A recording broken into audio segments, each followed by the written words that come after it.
Okay, I think it's time to start. Oh, so good to see so many people here. Welcome, welcome, welcome. So today we will have a full day's workshop, and allow me to give you a few opening words to welcome you all and tell you what this is all about, who we are, and why you're here. Well, maybe I cannot tell you why you are here, but I can at least give you some context for it. So this is the workshop, The Ethics of UBI in a Changing Economy. And so this workshop has been organized by myself, Otto Lehto, Diana Popescu, and Emil Panzaru. And the three of us are at King's College London's Department of Political Economy. So a few words on what political economy really means in this context and why we think it's a good place to host a workshop like this. I mean, the word political economy is a bit old-fashioned word, but it I think is still relevant. It is somewhat similar to what today is called PPE, or philosophy, politics, and economics.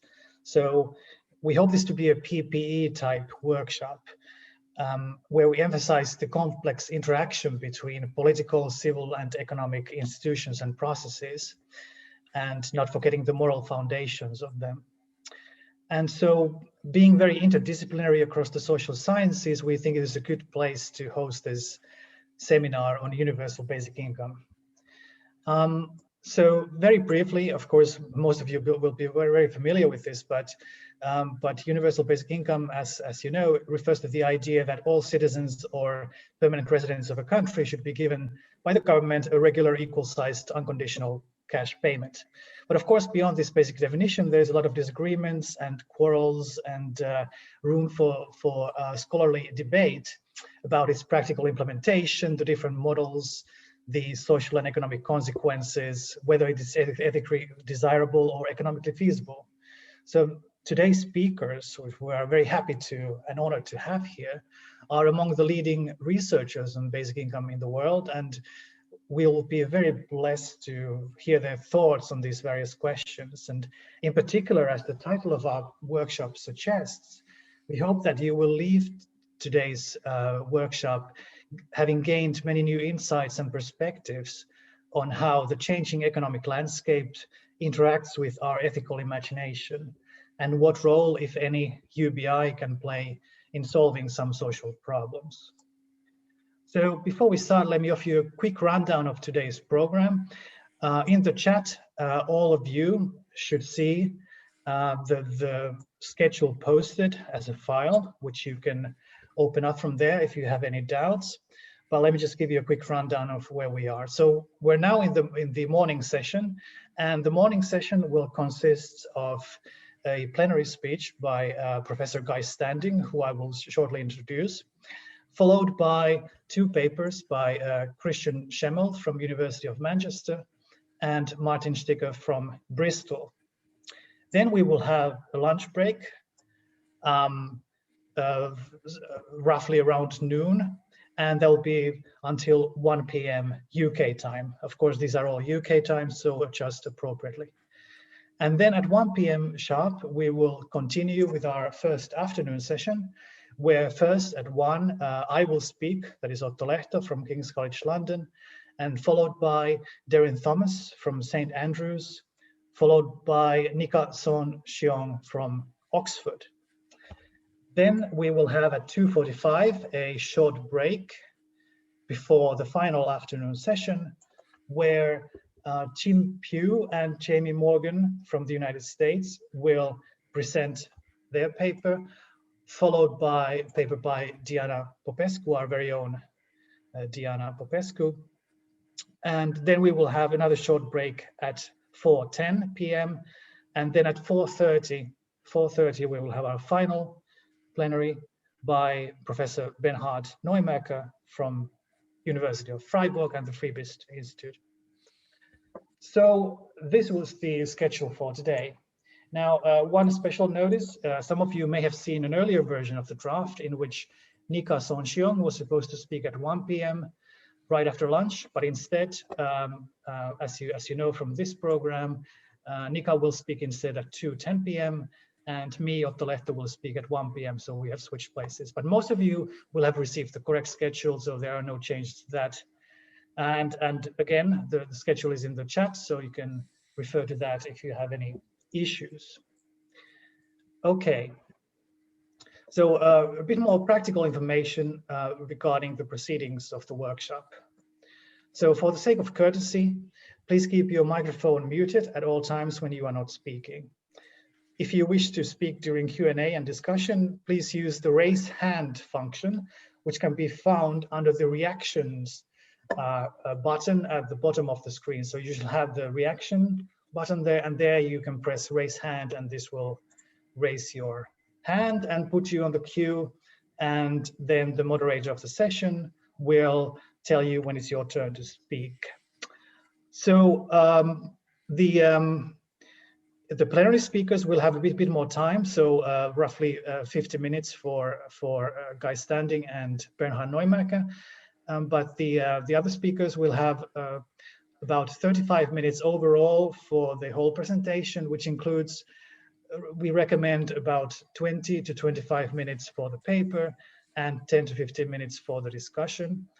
And we will let you know, the moderator will let you know when you have 5 minutes left at around 20-minute mark.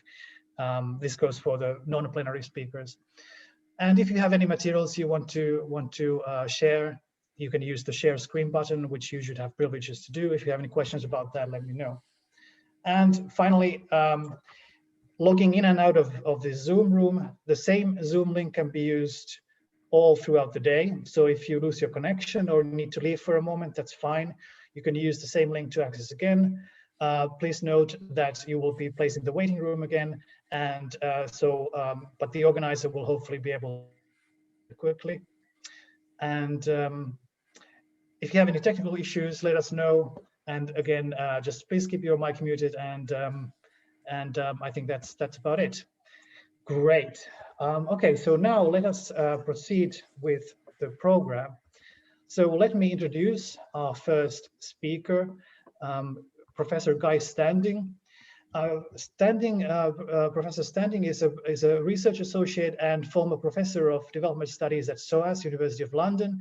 He has also held professorships at the University of Bath and the Monash University in Melbourne, Australia.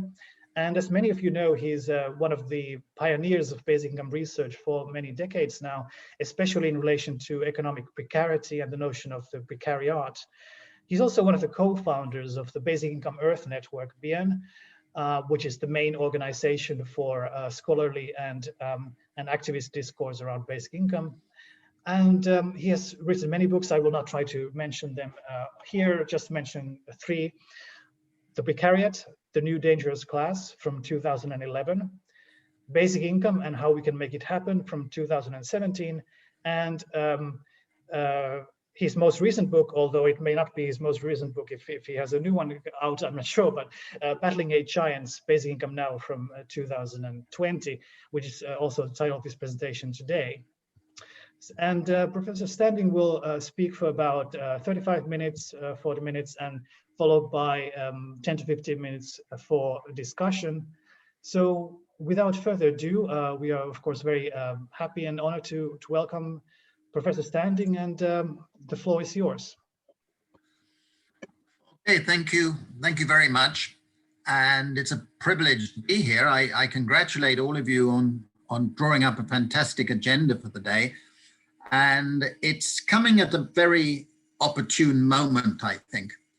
I've recently been interviewed, well, dozens of times, and I've drawn up a list of how many pilots, basic income pilots, are in progress at the moment.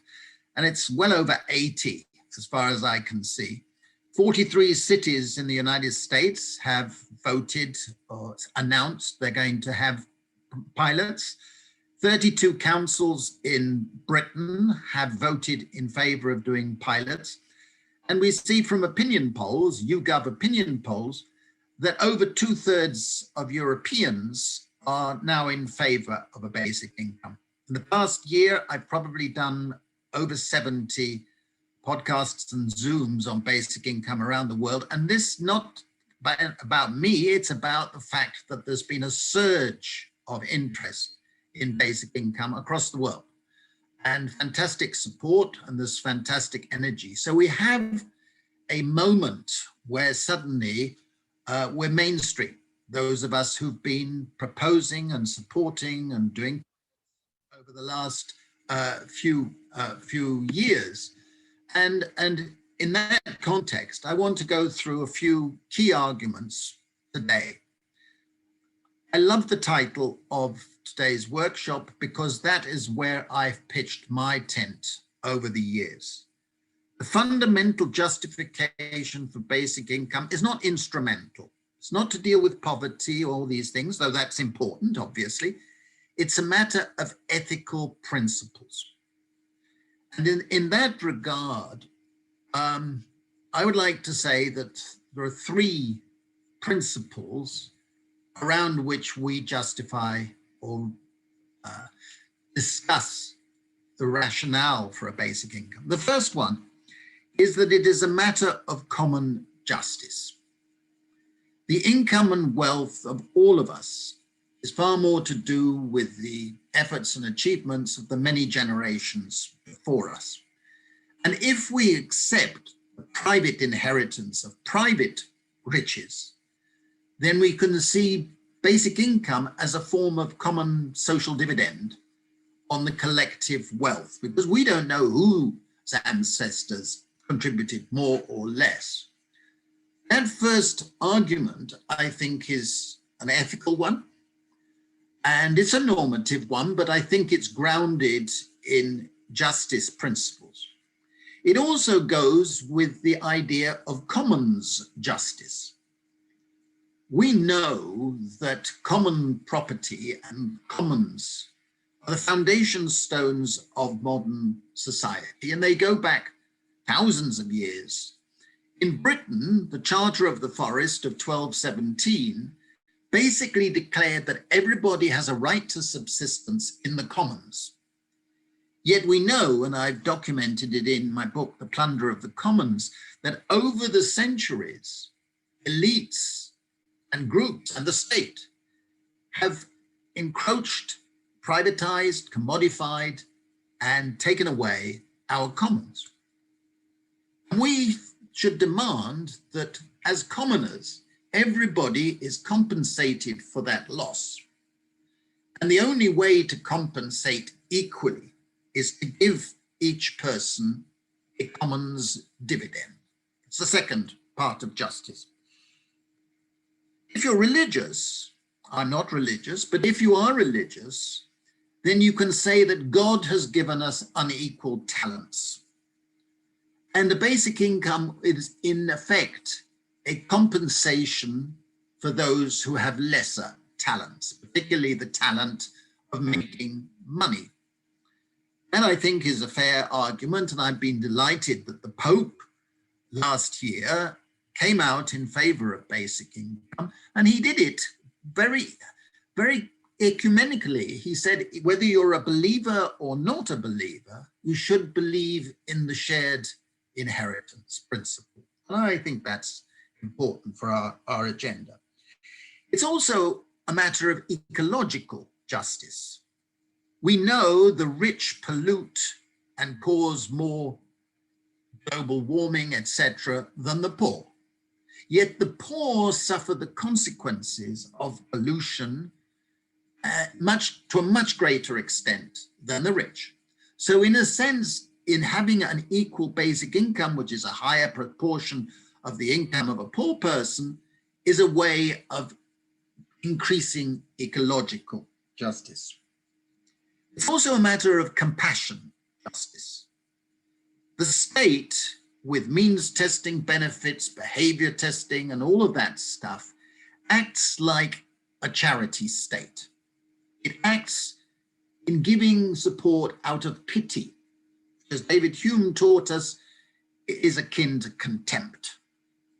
The idea of justice is that it gives each and every person equal dignity.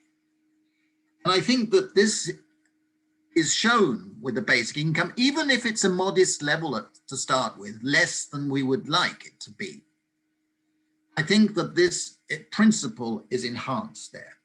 And finally, in terms of the justice discussion, although I've got other aspects of justice, it is also a matter of work justice, in the sense that the existing benefit systems, the existing income distribution system does not reward work that is not labor.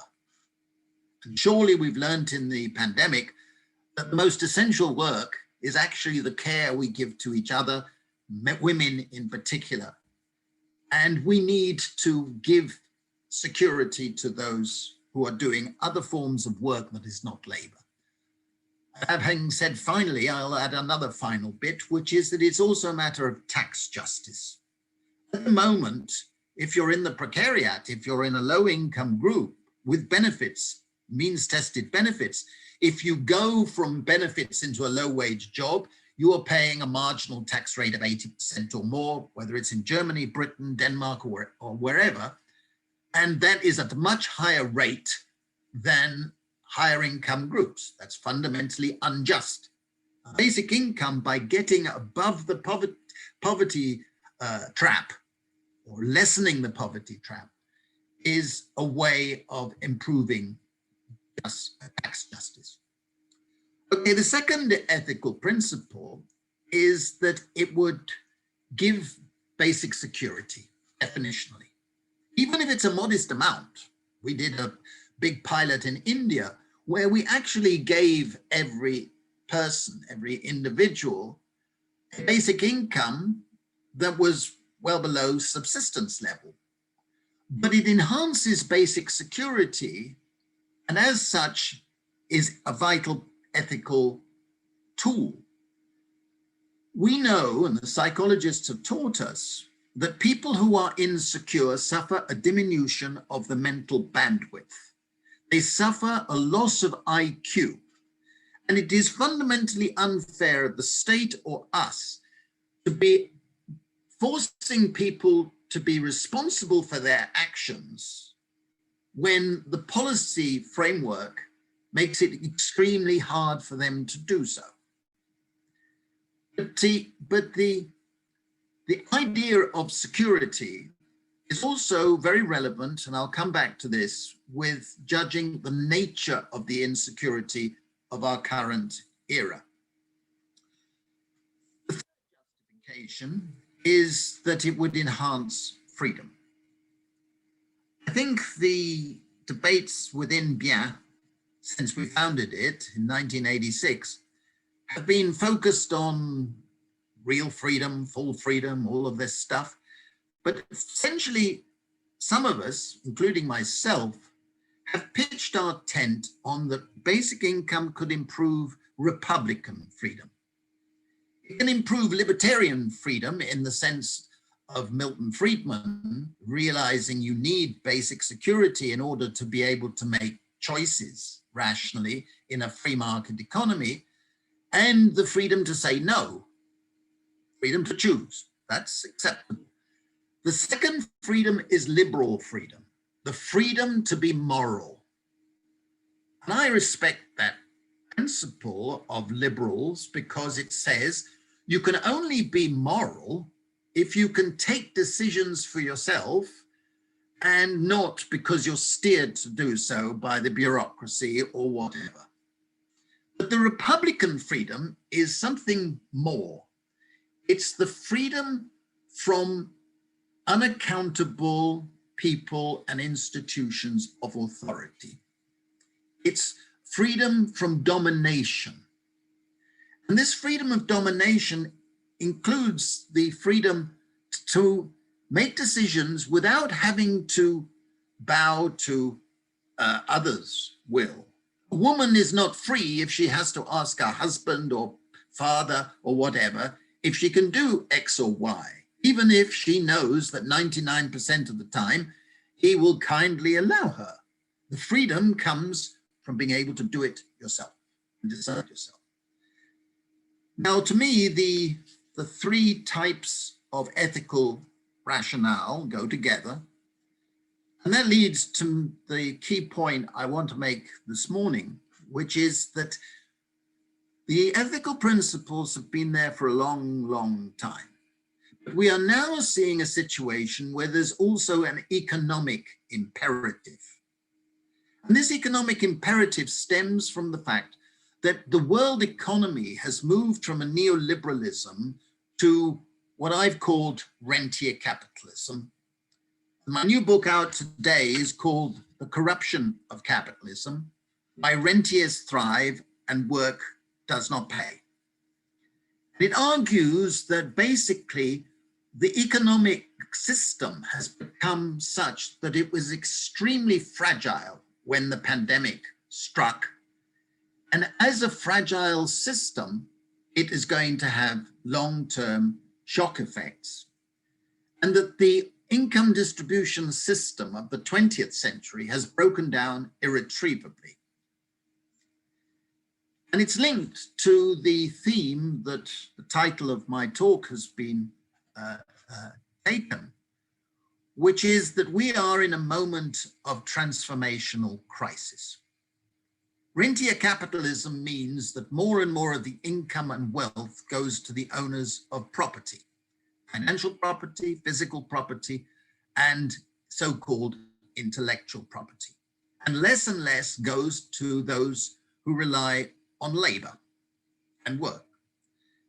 And we will not see a change of that unless the rentier capitalism is dismantled. And it would be a fool to think that we're going to have a magical improvement in the income distribution system by pushing up wages. Wages in the countries that we're representing will not go up by much in the near future. That's the nature of globalization and the technological revolution that we're experiencing. We will not get security and income adequacy through the wage system. We need a new income distribution system. And this transformational crisis reminded me of Beveridge's report of 1942. Beveridge, of course, was writing at a time of the transformational crisis of Polanyi's Great Transformation, when there was a need to re-embed the economy in society after a period dominated by finance and all the consequences of that, political as well as economic. And Beveridge, on page 2 of his famous report, said, "It is a time for revolutions, not for patching." And he said, he went on to say, "It is a time we slay 5 giants. The 5 giants blocking a good society, we could say. Those 5 giants in his imagery and his report were disease, ignorance, idleness, squalor, and want. And the Beveridge welfare state and the Bismarckian welfare states essentially addressed those giants in the context of industrial capitalism. But today, with globalization and rentier capitalism, the adequacy of those welfare systems is beyond dispute. It's totally inadequate. And what my imagery is that today we are confronted with 8 modern giants that are blocking a good society. And all 8 are confrontable through a basic income. A basic income by itself, of course, will not slay those giants. But in every respect, it would weaken them and is an essential component of a new progressive income distribution strategy. Very briefly, the first giant is inequality. We have more grotesque inequalities today than at any time in our history, and wealth inequality is much greater than income inequality, and inherited wealth has become a much greater component of total wealth. Now, there is no moral justification for saying that a minority should inherit vast private wealth. It's a lot of something for nothing. Many people criticize basic income by saying, well, this is something for nothing. Well, actually, that's completely wrong, because if you had something as a basic income, you would have the capacity to contribute more, but that's another issue.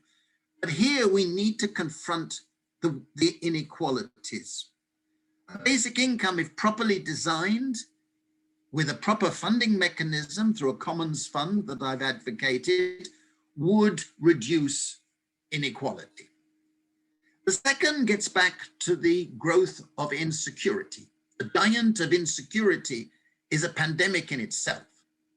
Millions and millions of people feel chronically insecure.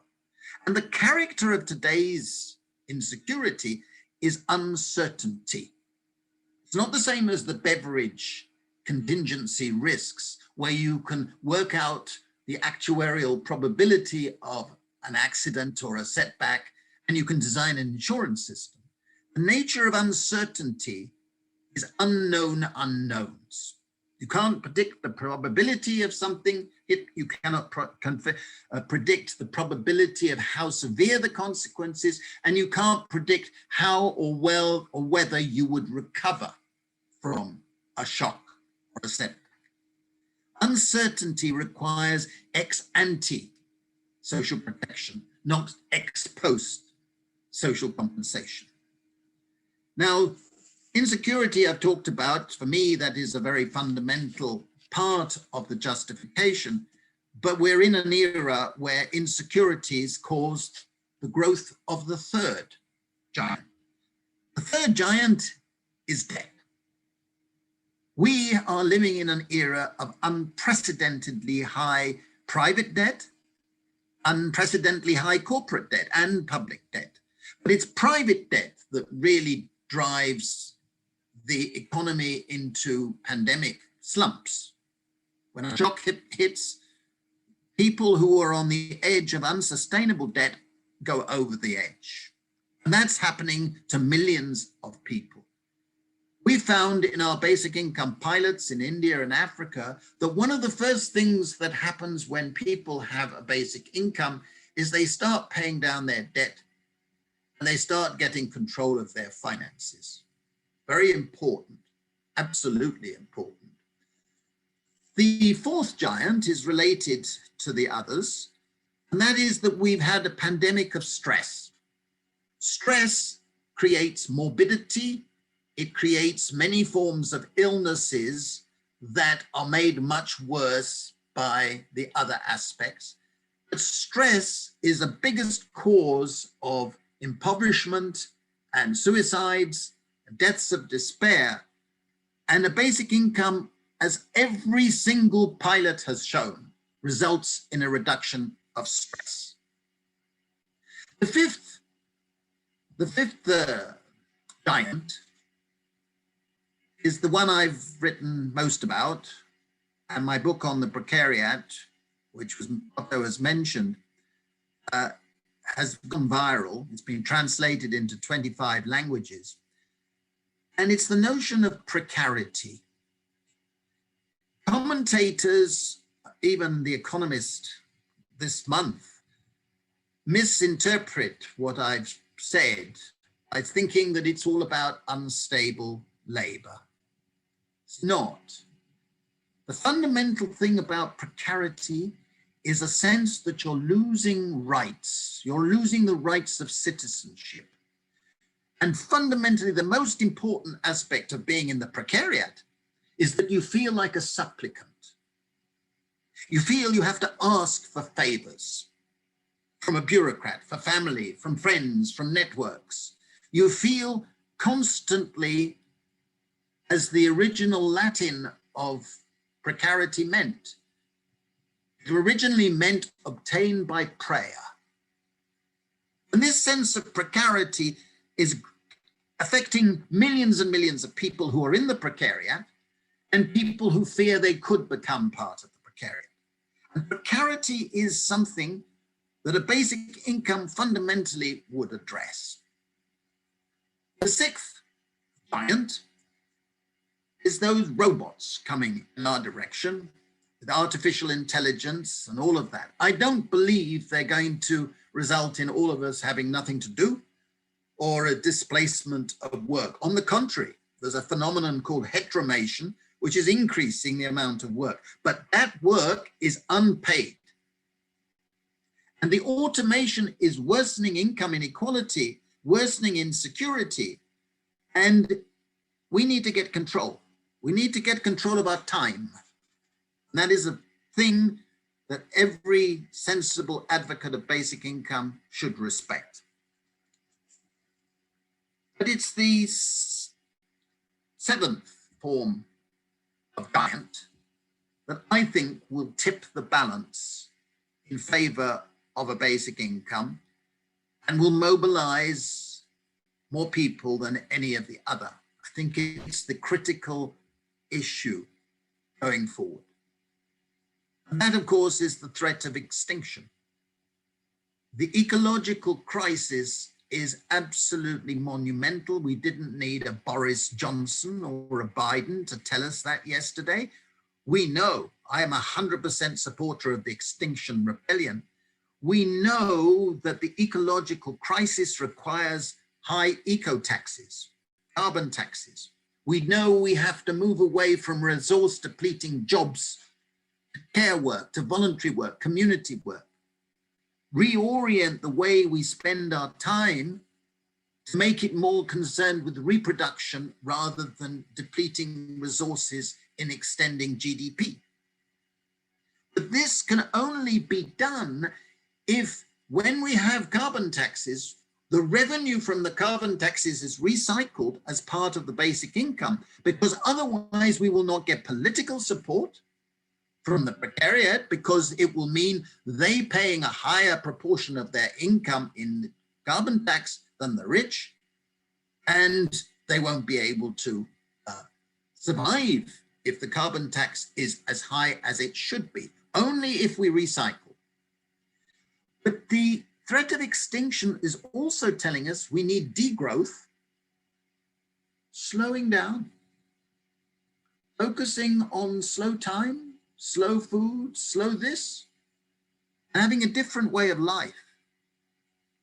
I think it's an attractive option, but we can only do it if people have basic security in which to do that. And that leads to the eighth and final giant. On page 1 of my book on the precariat, I said, unless the insecurities and aspirations of the precariat are addressed as a matter of urgency, we will see a political monster. In November 2016, a lot of readers from different countries wrote to me and said, your monster has arrived, or words to that effect. Of course, it was Trump. And the eighth giant is neo-fascist populism. If you allow majorities of many countries to be mired in insecurity and loss of freedom, there will be a drift to support the sirens of populism, the Trumps, the Boris Johnsons, the Orbans, the various Salvini, or whatever it might be. And these people are the threat to civilization of enormous proportions. And unless we take seriously the need to confront this giant by giving people the basis of security, we should not be surprised if there's another Donald Trump about to come up somewhere who's a bit more intelligent and sensible than he was. But these eight giants represent a threat and an opportunity. And I believe today that the young part of the precariat and the ecologists among us are going to have the energy once this pandemic ends to take this debate forward. And that, after 30 years of working on basic income, makes me, in the end, pretty optimistic that we can do it. Thank you very much for listening. Thank you very, very much. That was a very, very informative and thorough look at some of the problems that societies face today. And I think that's a great place to start our workshop and to start thinking about things going forward. And we also have ample time for discussion, which is great. And so some people have already raised their hands, but I urge also people who wish to speak to raise them and keep them raised. And I will nominate people roughly based on as I see them here. The first question comes from Arsham, if you will. Hello, my name is Arsham Farzinia from the Netherlands. Thank you, Professor, for your inspiring talk. I virtually agree with everything you said, especially the point you raised about tying Social Security to contempt, and looking at it from that perspective was very illuminating for myself. The question that I have is about execution, I would say, from economic perspective. If you give everybody exactly the same amount, regardless of their needs, on a regular basis, how is that not contributing to increasing prices uniformly across the society, basically increasing inflation by the same amount? Should I answer that, Otto? Yeah, go ahead. Well, thanks for the question. I think it's very, very important that every time we discuss basic income, we say that the objective is to give everybody equal material basic security. And that means that it should always be accompanied by supplements for those who have special needs and extra costs to meet, because the objective is to give each and every person equal basic security. And that means people with disabilities must have additional benefits, determined, if possible, as much by themselves and their medical needs as any bureaucracy. One of the terrible things is work tests applied to the people with disabilities. I find that truly disgusting. And therefore, it is always attendant on all of us, including me, to stress that when we talk about the definition. What we're talking about is giving everybody that basic security. I've addressed the 17 objections that I've heard over the years to basic income in my book on basic income and how we can make it happen. And the inflation argument is, I'm an economist, the inflation argument is one-handed economics. Because basically what you're doing is you would be taking money from some part of the economy, using subsidies for the wealthy, for example, and using some of that money to be paying others. So you're changing the distribution of the total income. But also, as we found in our pilots in India in particular, what happens is that if you give people an assured basic income for a future period, people who are supplying goods and services respond by producing more. We found, for example, after a year and a half in Madhya Pradesh, in all 9 communities where there was a basic income, prices had gone down. And the reason was that it induced local producers to increase their investments, their purchase of seeds, their purchase of implements, because they knew they could foresee a demand for their products. As I summarize the evidence from around the world, that is a common reaction. The elasticity of supply with respect to a basic income is very positive. And it's a good type of elasticity because it's basic goods and services within local communities, which the ecologists should, among us, should welcome. So for me, I'm not worried about the inflation fear. In one case with housing, where there would be a tendency for landlords to try to push up rent, that's why you would need rent controls when you introduce the basic income. But that's another issue. That was exactly my point. Thank you. Thank you very much. Thank you very much. Dave Beck, please. Thanks very much. Thank you very much for that, Guy Stanley. That was wonderful. Something that I've been thinking a lot about recently. I'm a lecturer in social policy at the University of Salford, and universal basic income, along with food poverty, is something that I teach on. But also the work of William Beveridge as well in terms of social policy. And I've just started, I've got a new proposal going through with the Policy Press on a book on universal basic income as being our new type of Beveridge. So I was really interested to hear what you said then, because it kind of chimes true with what I've been thinking with my new book, which is on, with the work of Beveridge's 5 giants and recognizing that we actually still have poverty, we still have wants, we still have educational deficits. Do you think that we could say that Beveridge's work kind of, it failed in terms of trying to end these 5 giants? And what is it that we can do in terms of addressing the 5 giants, the original 5 giants, and also the new areas that you've highlighted as well? Is universal basic income the answer?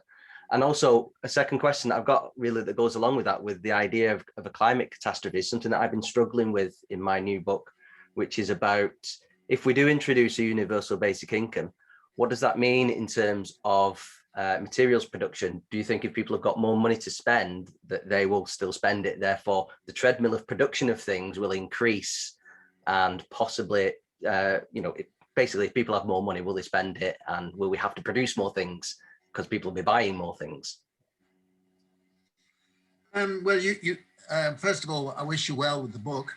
And I hope you find my new one of relevance to your arguments.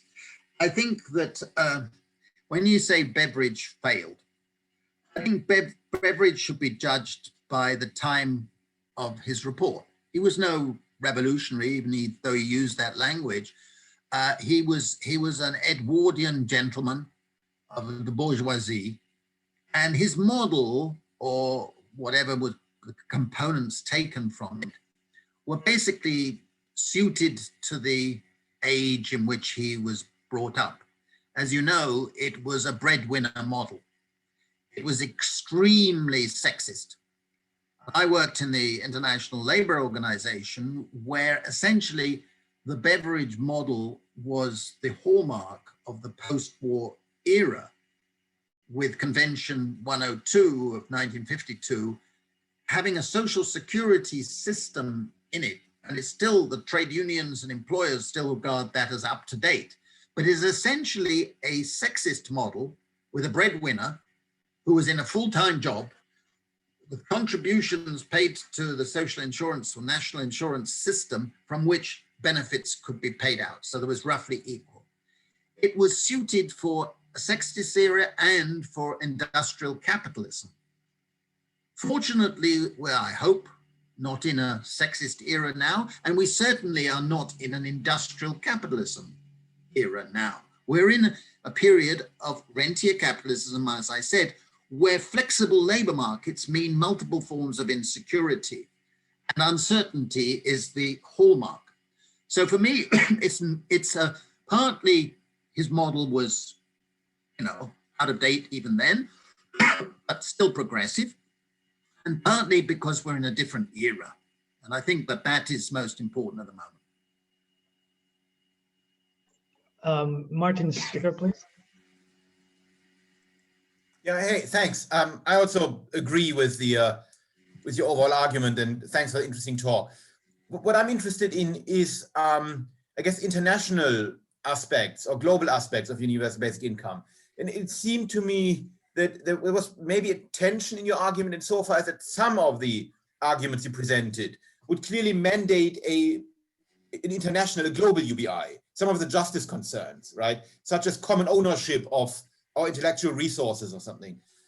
Whereas some of your other concerns, I think, rather would favor a national UBI paid by individual governments, maybe at different levels. For instance, if you want something like give people, so presume you don't want a UBI that leads to people losing their standard of living, right, or being worse off. So it would presumably have to be relatively high in the UK, for instance. whereas in other countries it might be much lower, if something like that. So I guess I'm wondering, do you think that ultimately there should be a universal basic income on the same level globally, even at the extent that people in developed countries would get a UBI that isn't very high? Or do you intend your argument to just be, for the time being, an argument for the UK or for developed European or Western countries? I wasn't quite sure about that. Okay, I thanks for the question. I think that if you gave me enough alcohol to drink, then I could wax lyrical about the idea of a global basic income. But we're a long, long way from that. And I think our energies, those of us in the basic income community, if you like, should be on local and national for the moment. But the principles can be applied in Africa, where I've been involved in pilots, in Asia, where I've been involved in pilots, or Latin America, or North America, or Europe, where I've been involved in pilots. The principles can be there. And I think that the pragmatic approach means that the most important thing of all is that every social policy should be judged by whether it moves in the direction of a basic income as a foundation of a new income distribution system, or away from that. So, for example, in Britain, universal credit is as far away from basic income as you possibly can get. Right? I call it in the books the end game of workfare. You can't get more draconian unless you had labor camps, which in a sense is quite possibly on their cards.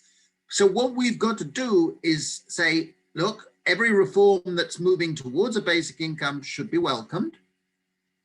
I think that a modest basic income in any country has to start at a low level, but be consistent with the principles of moving towards a substantial level. And as the funding is built up, then you can build up the level. I believe that we should establish commons capital funds in each country along the Norwegian model, and with taking demands for levies from wealth and from deductions from the commons to build up that fund. And as the fund grows, you pay out common dividends as basic income on a growing level, and use short-term extremities like the pandemic, instead of quantitative easing, throwing thousands of millions of euros, pounds, dollars, or what into the financial markets, which increases inequality, increases impoverishment, and so on, to use that money as an emergency payment system while we're building that capital fund. But for me, it can be done within any country, and at the same time, as the globalization takes its pace, then we can think about mechanisms for extending and improving the basic incomes in low-income countries. It has to be approached pragmatically. Thank you very much. We still have, since we started a bit later, about 5 minutes, a bit more perhaps, for questions. We have 2 people on the queue at the moment. So the next one, and please, if you could introduce yourself as well when you ask a question, that would be great. The next one is Alexandra Pilius. Thank you very much, Professor Standing, for your report and for your thoughts that you have shared with us. I'm Alexandra Pilius, PhD candidate at Freiburg University. We are evaluating currently the applicability and opportunities of UBI in Russia.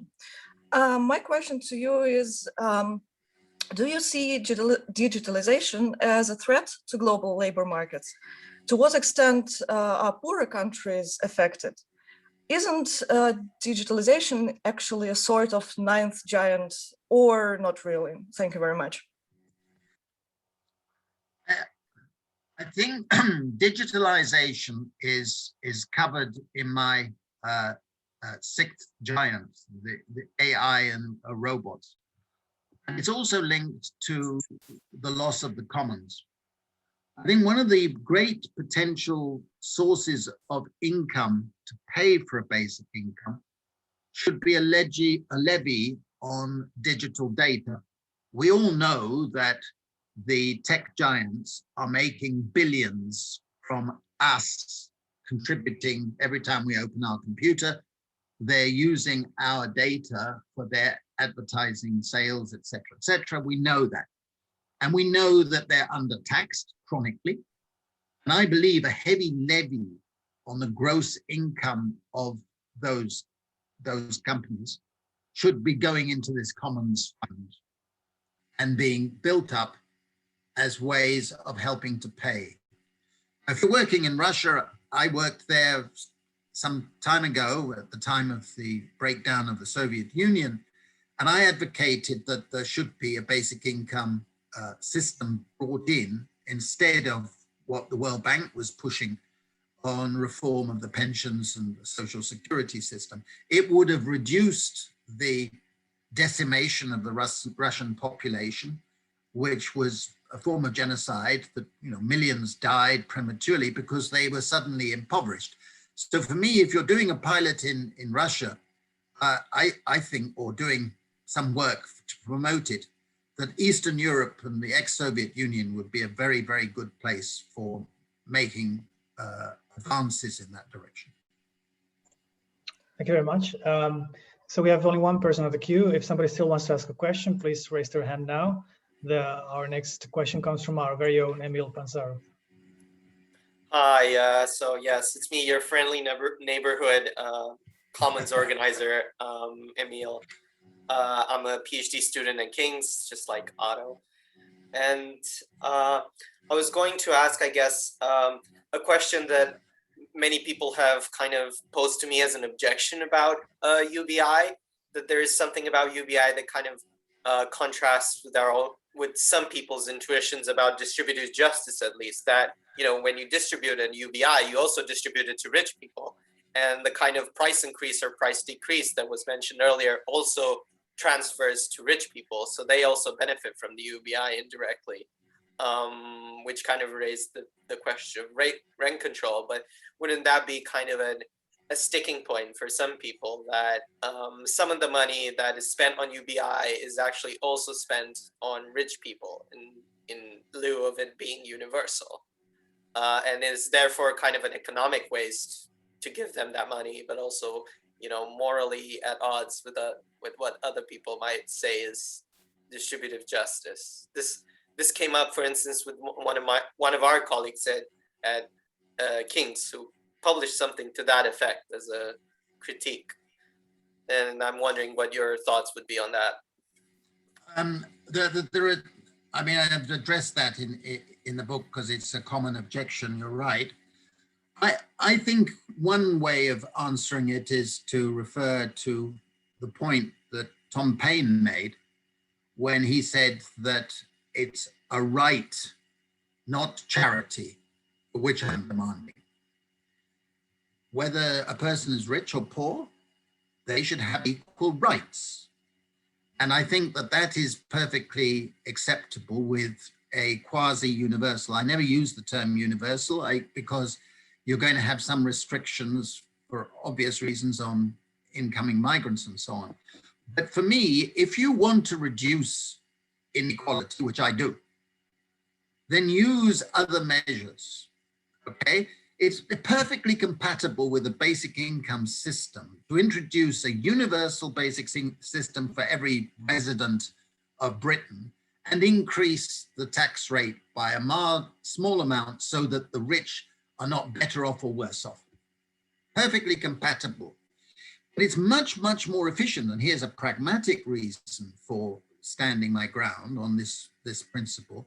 It's much more efficient to give everybody a basic income and then identify the wealthy for higher tax than to try and identify the poor who will receive it and do a means testing. As Richard Titmuss taught us many, many, many years ago, benefits that are only for the poor are invariably poor benefits.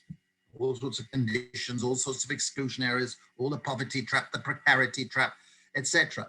So for me, if you're interested in distributive justice, you should be interested to make sure that everybody has basic security. And you will not get that with means testing. We've surely got enough evidence to know that means testing never works.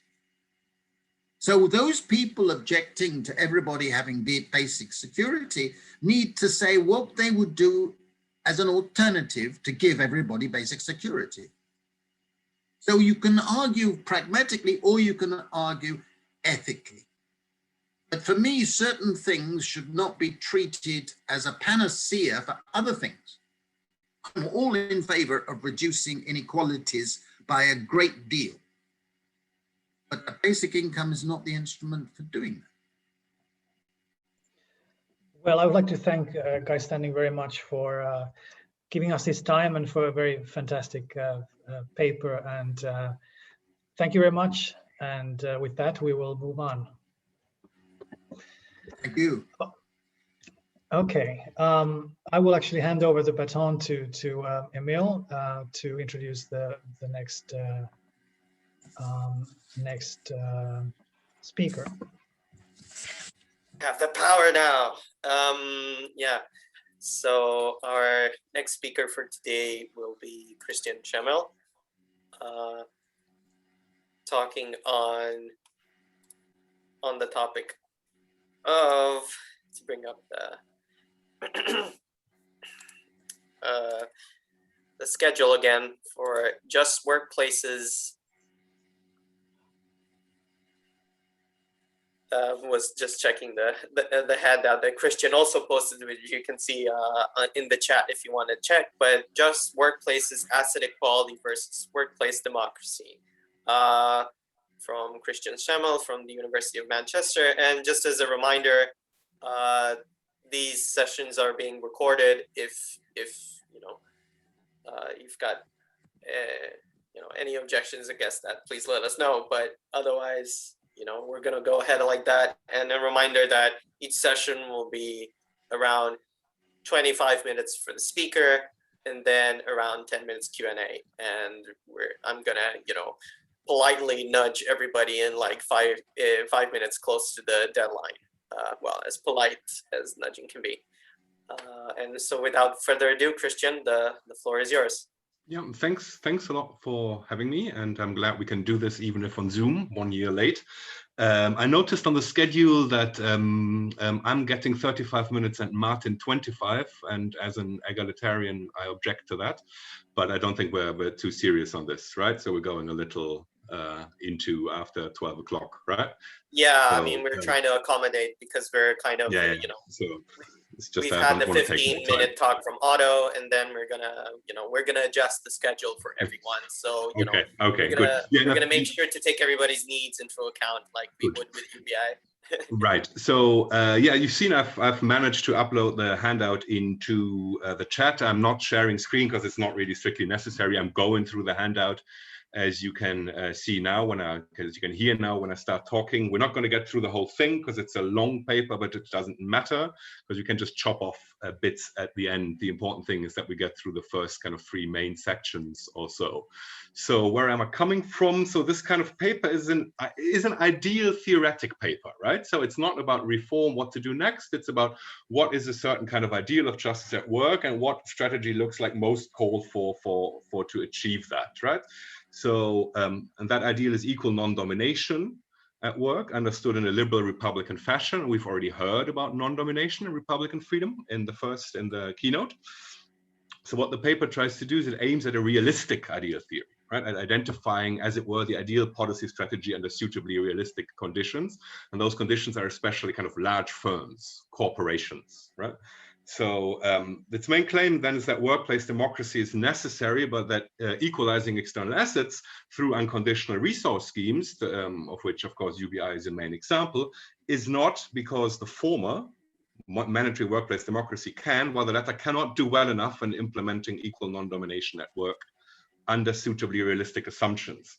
So that's not an argument against the necessity of unconditional basic income on other grounds, right? So I haven't entirely made my mind up. I think I'm in favor for many of the reasons that Guy already mentioned. And it's not an argument either that denies that UBI often helps for workplace justice, right? Of course it does, right? So if that's the thing we can do next, then yes, I'm all in favor.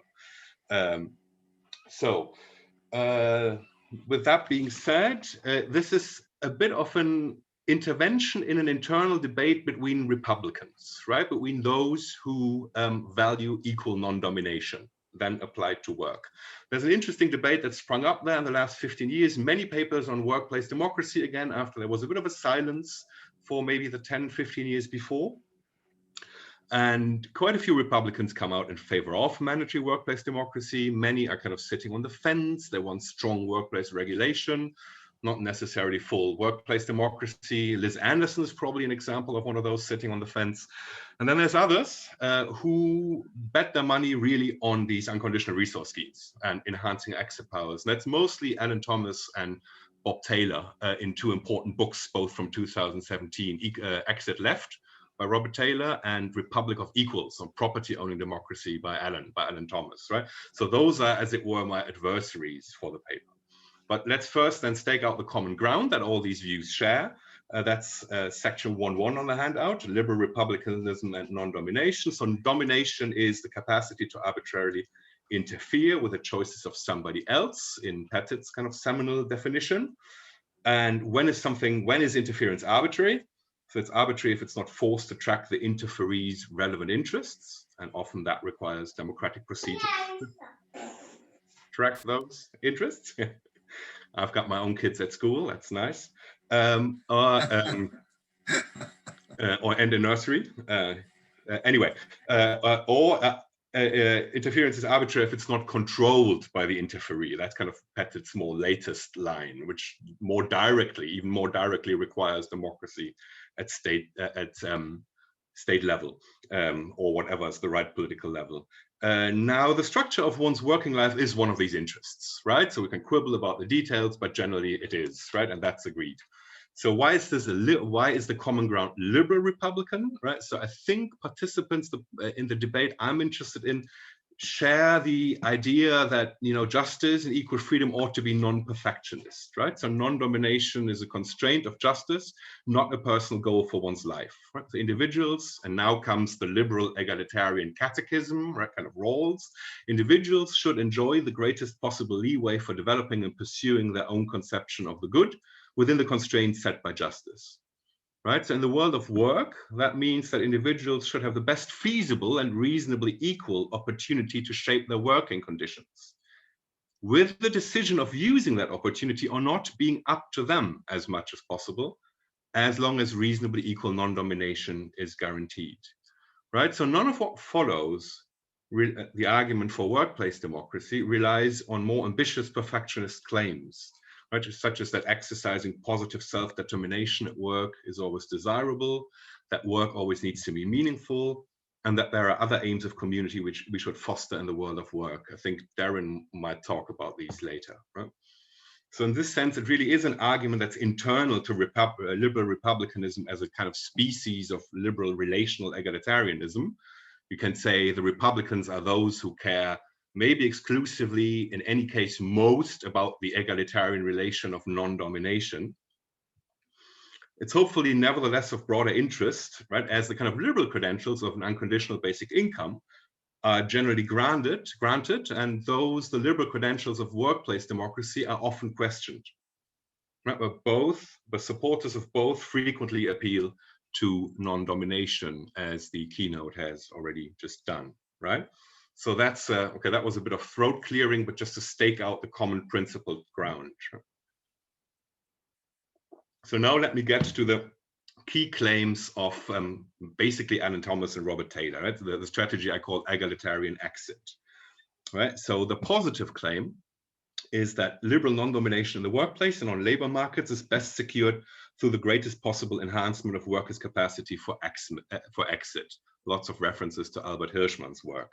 And this is to be done via equalizing individual assets, right? So the term that's often used in this debate is that of a property owning democracy, equal ownership of assets. And UBI is part of that. And that shores up the bargaining power of all. Those liberal Republicans who favor the exit strategy do not argue against workplace regulation as such, right? So health and safety regulations, work ombudsman, etc., etc. They argue for a kind of general and in instances defeasible priority of shoring up exit.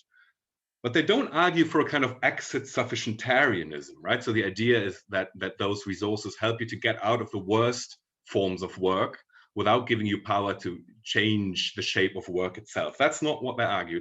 It's a very kind of demanding, ambitious view. And my argument is not that it's under demanding. My argument is that it can't really be as demanding as it would have to be in order to count as a realization of equal non-domination at work.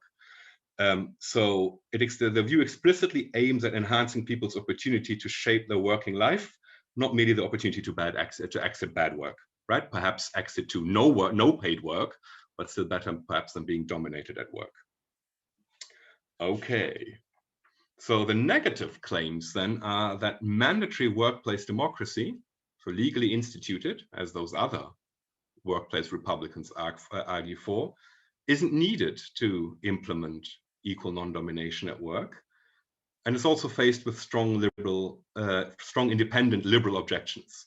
And I think both of these claims are false, right? It's needed and there are no such strong liberal objections. How am I doing on time, Emil? Yeah, good. Okay. So let's a little bit more in terms of it's always difficult in political philosophy papers, of course, to isolate one public policy strategy and then make a case for one against the other, because you have to hold so many other factors constant, right? So I'd say a little bit more about what else there's agreement on. And there is generally agreement on kind of universal egalitarian welfare policies, a universal welfare state, maybe of a kind of Scandinavian kind. There is agreement, of course, that there has to be freedom of occupation and therefore free labor markets.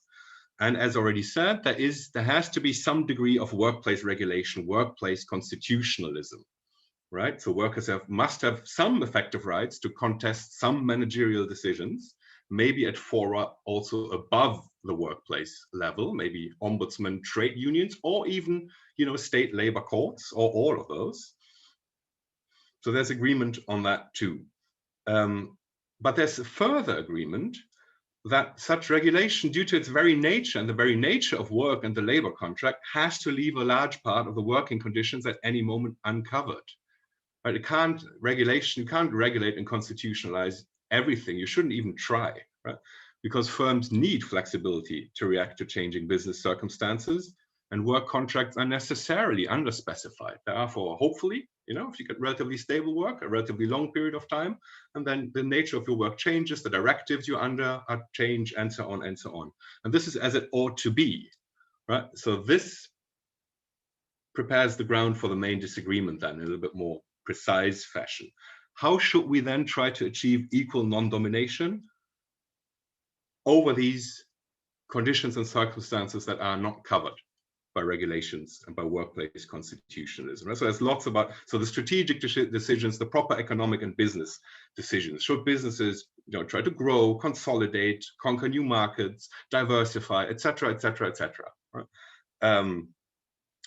As well as short-term decisions. What do we do when a crisis hits, et cetera, et cetera, et cetera. All these things, can matter massively for the nature of your working life. And they do, even if as a worker, you don't take a kind of intrinsic interest in, business strategy. What's my firm exactly doing? You don't have any strong views on what it ought to do, et cetera. You're just interested in your own working life, right? So how do we cover that?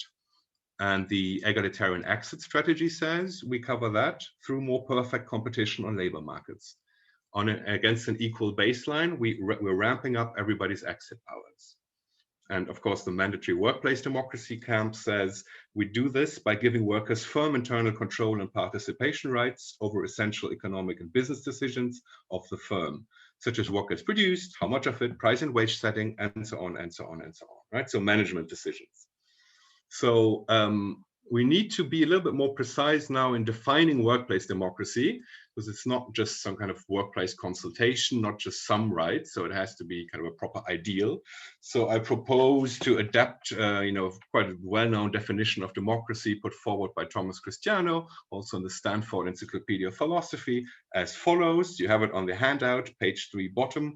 Workplace democracy is a method of firm decision-making characterized by kind of equality among all workers at an essential stage of decision-making. These decisions concern core matters of economic and business strategy. All right, so important to note is that that definition is compatible with worker representation on firm boards. It's compatible with elected managers. It's even compatible with managers elected by that board, which is itself representative. It does not, the definition does not itself conceptually require, for example, fully worker-owned cooperatives. But this, of course, the form of workplace democracy that many workplace Democrats do argue for, but we shouldn't require that kind of conceptually, right? Because then we're throwing out lots of more moderate candidates, which I think are better candidates for general legal institutionalization, right?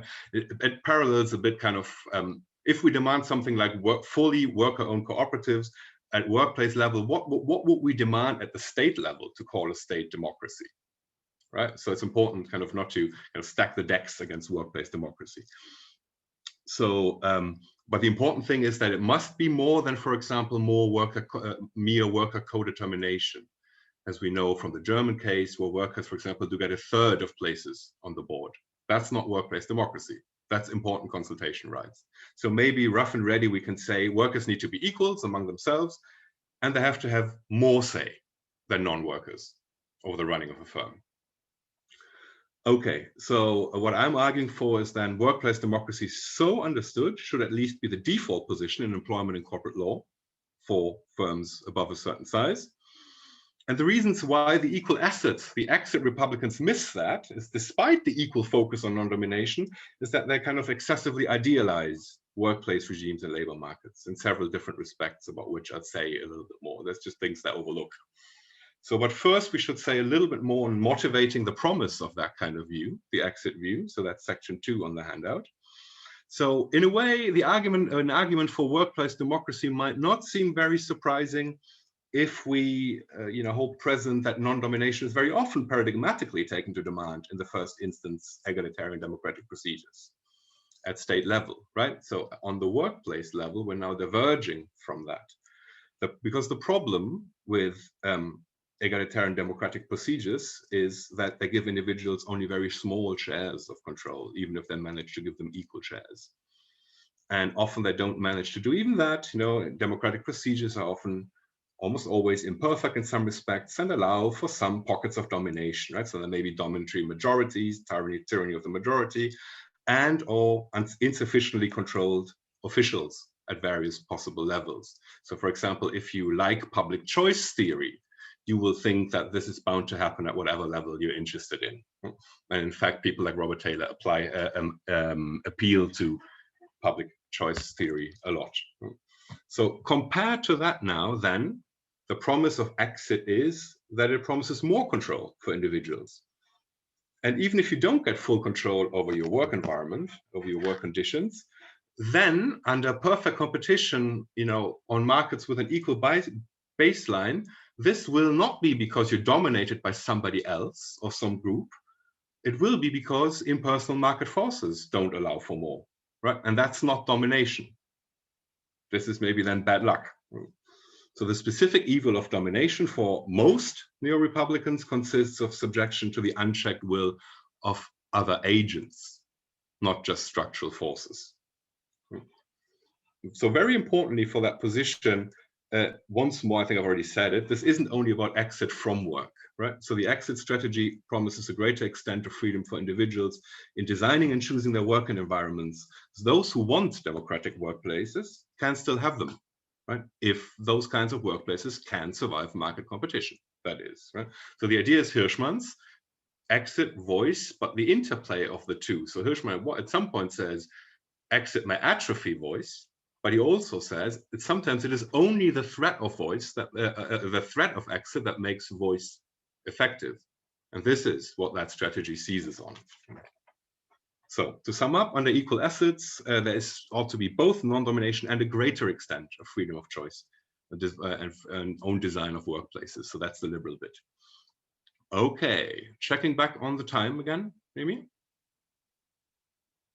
So then, what are the problems with that strategy, though, right? So one thing is, of course, that if there's significant involuntary unemployment, then that undermines all workers' credibility to threaten with exit to some extent, right? So this kind of regime still needs some form of full employment policy. But even under full employment, there are still kind of further costs, right? So here's a nice quote from Inigo Gonzalez Ricoy. Even if labor markets cleared, there are additional exit costs that can lock in employees. Right? 4 stand out, and you have those 4 on the handout. First, sunk costs incurred by workers in developing firm-specific human capital, the so-called too much invested to quit effect. Second, workers' integration in the network of co-workers, customers, and so on that a job provides, and that may become a central part of their lives. Third, searching and transition costs from one job to another. And fourth, psychological costs of quitting work altogether, work being a relevant source of self-respect. Right, so now it's important to realize that the egalitarian exit strategy isn't minimal. It's quite demanding, it's egalitarian. So it does quite well for some of these problems. I think it does particularly well for the searching and transition cost problem, right? You've got resources, you can sit back, you can wait, you can search, you can also maybe fund, searching and transition services that give you lots of information. So it's doing pretty well there. Of course, it also does something for point 4, the psychological costs of no work, because if you get an UBI, that is a source of dignity and self-respect, right? While you're searching for other work and, taking your time out maybe. But of course, there's still kind of particular problems with threatening exit for low-skilled workers, because their threat to go somewhere else just isn't particularly credible, even if there's full employment. And also for maybe workers with hyper-specialized skills, where there just aren't many workplaces that, where they can go to. So just few firms, maybe around the world or so. So one thing to note is then that taking the equal assets strategy seriously as an egalitarian strategy would actually imply that we need to give vulnerable workers more assets than others to equalize their bargaining power. That's not something anybody argues for, I think. It's just something I noted. But the most important point here, probably under this kind of first objection to the exit strategy, is that it seems to kind of overlook an asymmetry between workers and firms, especially large firms, because firms don't have a personal life, so just don't incur some of the costs I've just noted. So that makes for a kind of hardly eradicable asymmetry that will always favor firms to some extent. So here the diagnosis I would offer, I said before, that there's something too idealized going on, is that maybe supporters of this kind of view have a too idealized view of how labor markets operate that likens them too much to other markets like product and investment markets, where there just aren't, where there are no such costs. Right? So that's, for example, a point made by Deborah Satz in her book from 2010, very, very good book, Why Some Things Shouldn't Be for Sale. That being said, that was the first source of 5 minutes left. Yeah, it's all right. That being said, this kind of argument, points out that there are pockets of domination left on the exit strategy, but in a way you can say, so what, right? So the exiteers don't argue that their proposal magically solves all problems of domination. You have to compare, how workplace democracy performs against that.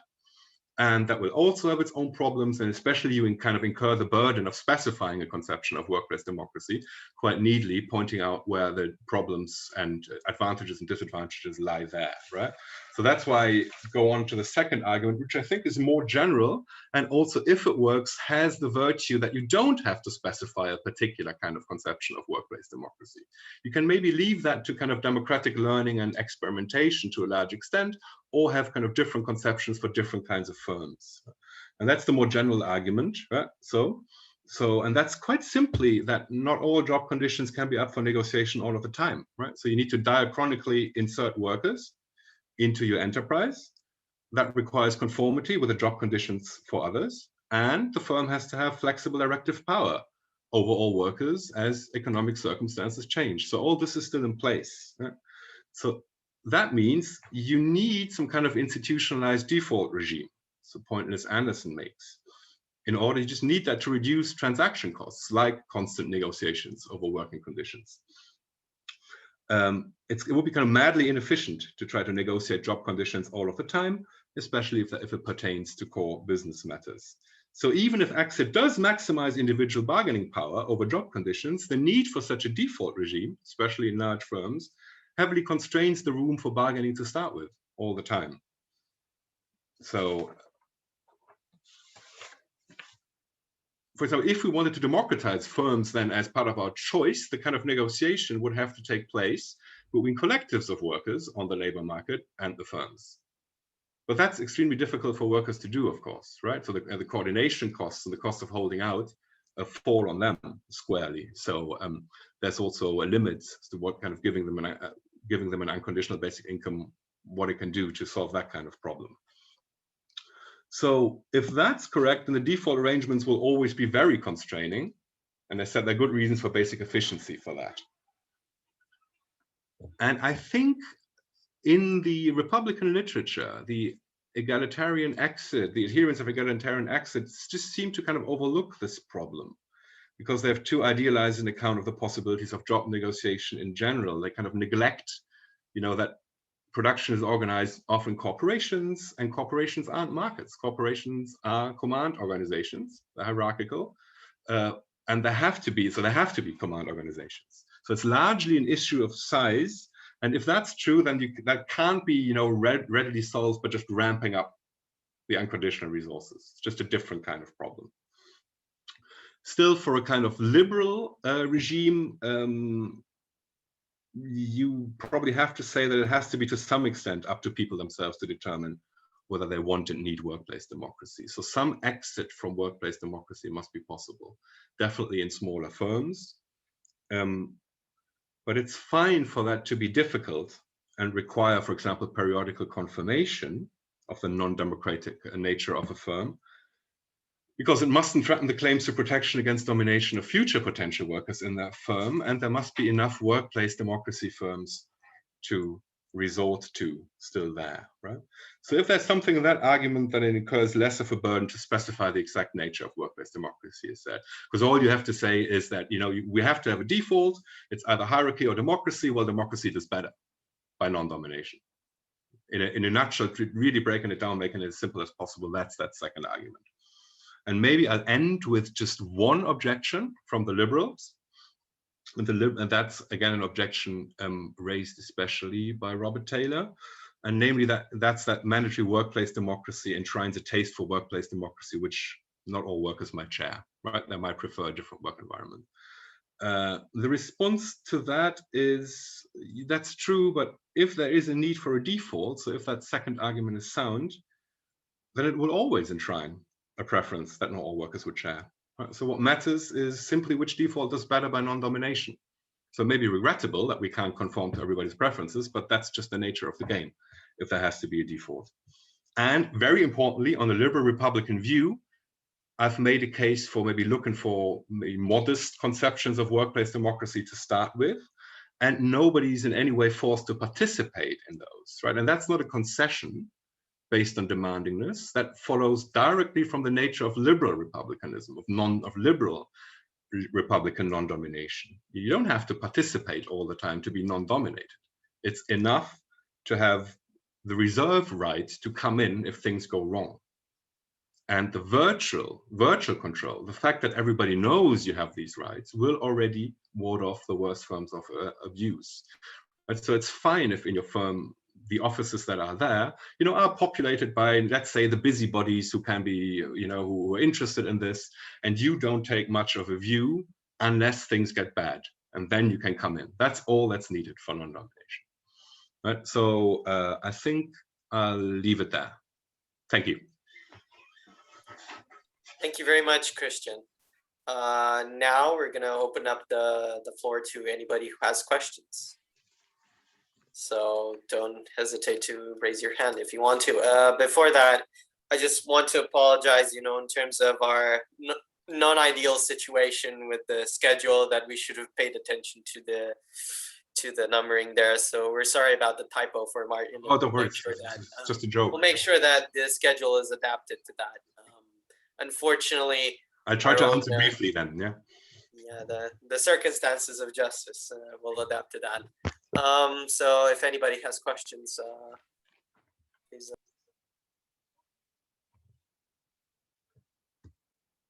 So I see our own Diana and Peter have questions. So, well, Diana, the floor is to you now. Thanks. That was very, very interesting. I am convinced by the argument on the freedom side and with the right of exit, but I'm going to ask you a question from the perspective of the kinds of democratic decisions that would be taken in workplace democracy, specifically whether you would differentiate between reaching a democratic decision as a form of agreement of the form, this is a decision that everyone can reasonably accept, versus this is a decision that no one can reasonably reject, because you can regard UBI as a kind of exit strategy, as a way of bolstering the second kind of mechanism for reaching democratic decisions. So when you give people a universal basic income, they have this exit option, which makes it so that when you're trying to take in people's opinions on a matter regarding the workplace, they have this right to exit, which means that if they don't consent, they can withdraw themselves. So the universal basic, giving everyone universal basic income, which would mean within a workplace that when you're trying to reach democratic decision, you have this subset of people who, if they don't accept an outcome, they can withdraw from it. So therefore, that ensures that the decisions that are reached inside the workplace are democratic decisions of this form.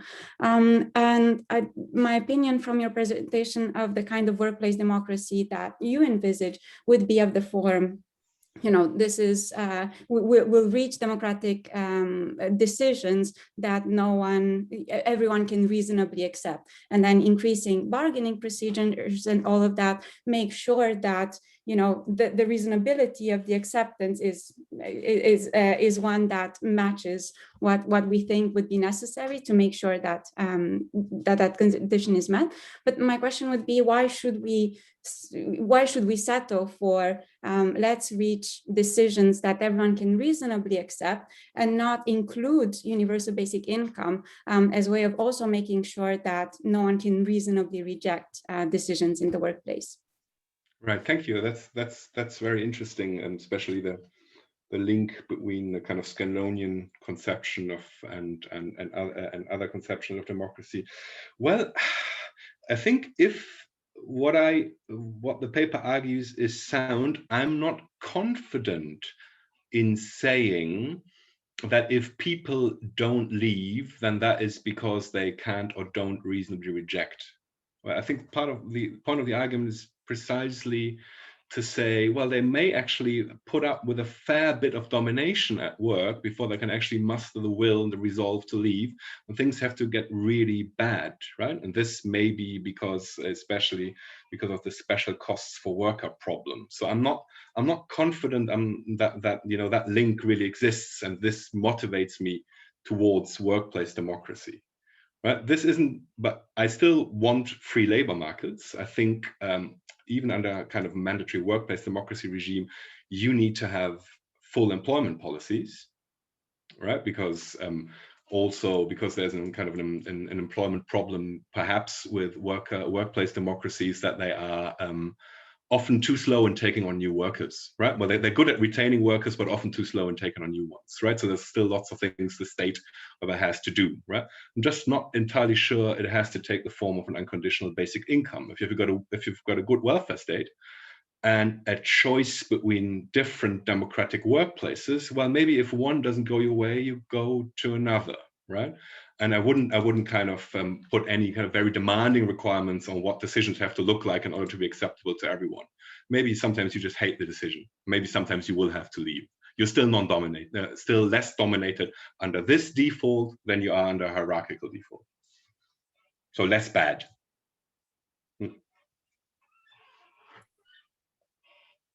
All right. Peter, I think you're next. Hi, Christian. Thanks for the paper and good to see you again. Good to see you, Peter. So actually it relates almost to what you just said, was the issue of unemployment I had in mind here. So as I think you sort of mentioned, I think you've noted it in your handout as well a little bit, there is a bit of a worry with the workplace democracy creating a bit more unemployment in certain cases when it leads to certain scarcities or insider-outsider trade-offs, right? We might have once we have good quality work in a certain firm, but then maybe those who are left outside of firms don't benefit. I guess it seems like relational egalitarians will care about this too, right? Some of the status inequalities and even from a domination aspect, as I think you mentioned. And so I wondered, I guess I agreed with some of your argument, but I wasn't so sure. It seems like it would matter a lot what the effect on unemployment is as to whether this would be a preferable strategy, because even from within the framework of liberal republicanism. So I just wanted to hear your thoughts about that issue specifically, because I know it's something.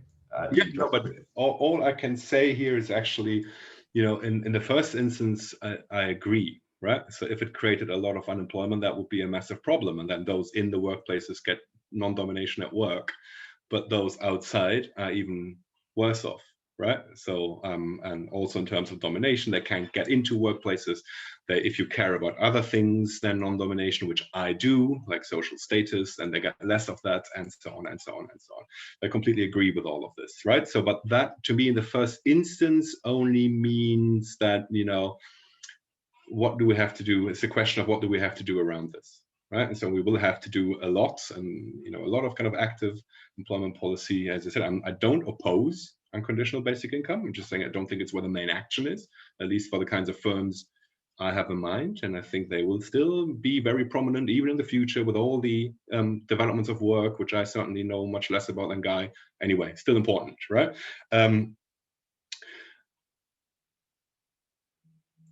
One thing you might want to think about is schemes, for example, of states as employers as last resort. So whoever wants a job gets one. No questions asked by the state. This is something that Alan Thomas now endorses, right? That sounds good to me, and I want to look into it more. It's just that here again, I am not sure that it solves the problem of non-domination of work on its own, because what's that reserve employment sector? What's it going to look like? How will people be treated in this? Will they be bossed around by state officials while having low status because they're the ones ending up in that sector, etc.? So this is something I plan to look at next. But I don't think it can obviate the need for workplace democracy. Yes, thank you. All right. Well, there aren't any questions. So I think we're gonna move on because of the time, right? We're already running over. Exactly. Yeah. We're really on time. It's good to give Martin his due in terms of common resources and his own common pool of time. So we're going to move on now to Martin Sticker from the University of Bristol, who will be presenting on, is it a merely national universal basic income just? So the kind of scope of UBI. Yeah, great, thanks. Firstly, thanks for inviting me, and I'm really excited that this workshop finally takes place. Can you see my slides on your screen? I can definitely. Yeah? Yeah. Good. All right. So I should say that when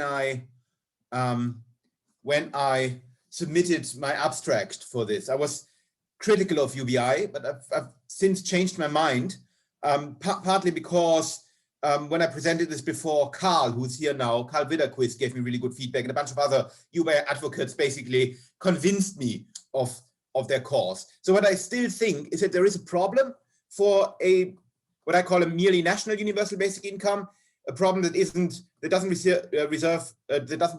get enough attention, but I think there is a way to overcome this problem or to address this problem. What I want to do in my talk is focus on this problem, because I take it that most of you are probably have a favorable view of universal basic income, so it might be of more interest if I say something controversial and try to explain the problem. And then in the second part of my talk, I'll also say how this problem can be addressed via a compensation scheme. Okay, and I can be brief on the exposition, because I take it that most of you will know what we mean by UBI, an unconditional payment to everyone within a society. What's important for me, or the technical term that I want to introduce, is the effectiveness of a universal basic income. UBI advocates claim that a UBI can do a number of great things for you. For instance, Guy Standing claims that it frees recipients from the most basic forms of economic insecurity. Van Parijs, it affords freedom to choose the way you want to live. Karl Witterquist says that it allows you to exit unattractive jobs or even the job market. So these are great things a UBI can do for you. And if a UBI is such that it actually can do that for you, I call it effective. Now, obviously, if a UBI is very low, below subsistence level, for instance, it might not be effective, right? You might still get a UBI, but it wouldn't actually give you many of the things that UBI advocates think are, great things that UBI can achieve for you, and among the reasons why we should be in favor of a UBI. Okay, so I want to look at a merely national UBI, which is a UBI paid to all citizens or residents within one or a few countries. And as Guy Standing actually pointed out in response to my talk, in response to my question on his talk, it is likely that a UBI will first be implemented in one or a few countries, just as a matter of fact, given that a global UBI is currently quite utopian, but a UBI could be implemented in a few countries already or in the near future. And then one thing that I noticed is that when people talk about the global implications of a merely national UBI, they often focus on what that would do to migration, especially the worry that this might mean that loads of migrants then move to countries with a universal basic income. And I think if we talk about that, then we don't focus on some of the interesting normative issues that normative implications that we might get. And that's what I want to focus on. So let me explain what the problem with a merely national UBI is. And we have here on the slide two characters that you might know: lazy and crazy. Lazy, the surfer, and crazy, the guy who just loves to work hard and earn a lot of money. And I'm sure that you're familiar with this problem. Some people claim that UBI is unfair form of exploitation because crazy subsidizes lazy's lifestyle. Thus, a UBI violates certain norms of reciprocity. I think the interesting intuition behind that is that it is unjust or exploitation if one person's lifestyle is subsidized by the labor of another person, and there is no reciprocity in this subsidy, even though the first person could reciprocate, and there are no special circumstances that justify the asymmetry. So I think that is a prima facie valid intuition. However, I think there is an easy reply to the crazy lazy problem as it is standardly presented. Namely, crazy also benefits from a UBI, right? So crazy could give up his job and become a surfer if he thinks being a surfer is just a better way to live. So the UBI gives crazy that freedom. There is a sense in which the UBI works for crazy and he gets something out of the scheme, namely the freedom to change his life and live the life of lazy. If he doesn't do that, then presumably he prefers the life of crazy. But what I find interesting is what if crazy doesn't receive a UBI? What if he doesn't benefit from that scheme and still subsidizes people who do receive a UBI? And I think that, if anything, is the real worrisome exploitation problem. That's what I want to focus on. So I want to introduce this new character, exploited. Exploited does not receive a UBI. And that's because he's not a citizen or resident of a country that pays him merely national UBI. That's why he doesn't participate in that scheme. Yet, you might think that exploited might contribute to a merely national UBI or to the effectiveness of that UBI by subsidizing people who receive a UBI and thus who might get more out of their UBI because they can buy cheaper products due to the subsidy.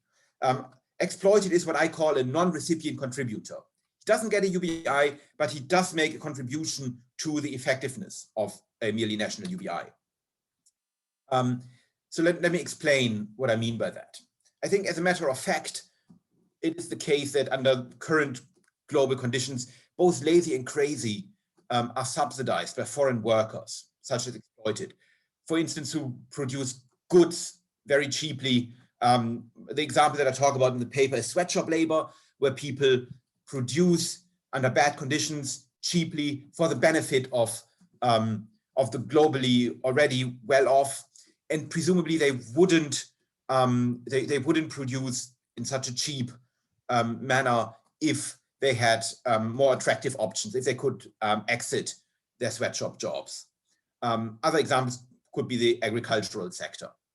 So I do think, and you might disagree with me here, but I do think that effectively what we have here is a form of subsidy where certain workers produce cheaply for the benefit of people of richer people who otherwise would have to pay more for their products if they didn't have that source of cheap labor.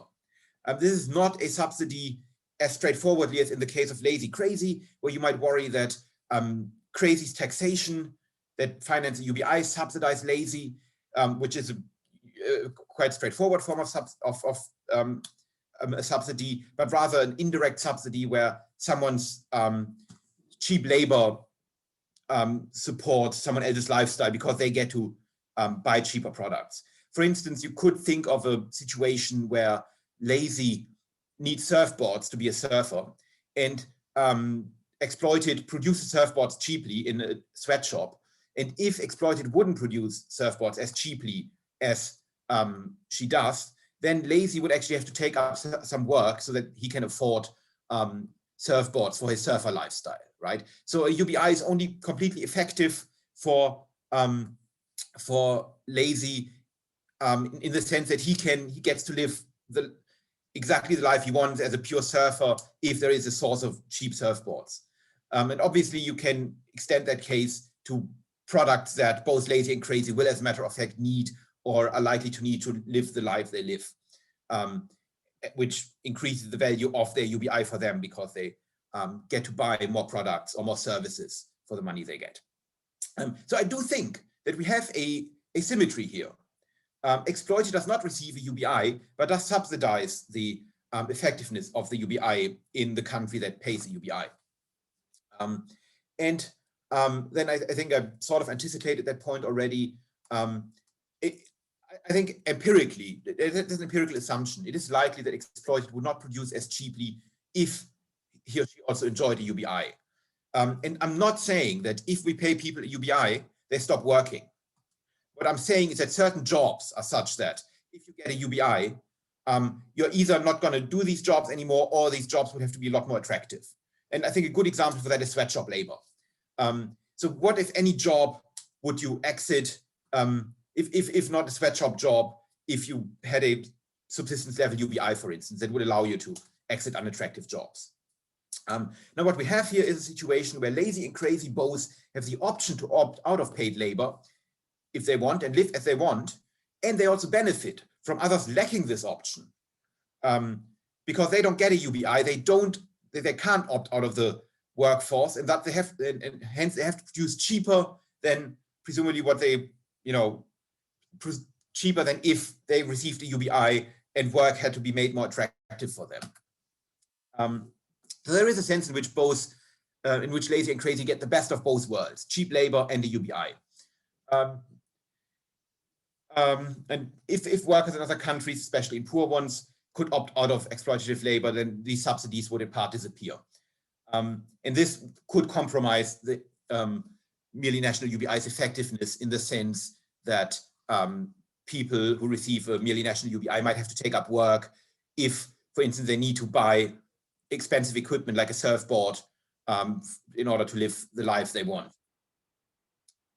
So my point is that if we worry about exploitation or unfairness at all, as quite a few people do when it comes to UBI, we should worry about not so much about lazy and crazy and whether they exploit each other, but about the following: recipients of a merely national UBI benefit from the labor of those who do not receive adequate compensation for their input. their input is more valuable for this lack of adequate compensation. And I think that's a problem that's more pressing than the usual free rider or surfer problem. Again, I find it odd that in the debate there is so much concern about, not again, I think I haven't said that before. So I think it's odd that in the debate there's so much concern about people who do not contribute to a scheme, such as lazy but receive benefits. That seems to be the worry, but I think the real worry is that there are people who do contribute in a way to schemes, even indirectly, and they do not receive anything. That seems to be the real justice issue. And so that's my negative case. That's the problem I want to raise. And now I want to talk about how this problem could be addressed.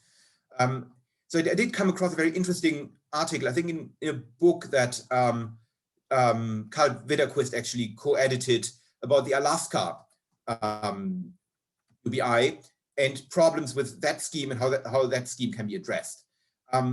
So firstly, I do acknowledge that even a merely national UBI is still an effective tool to tackle injustice within one society.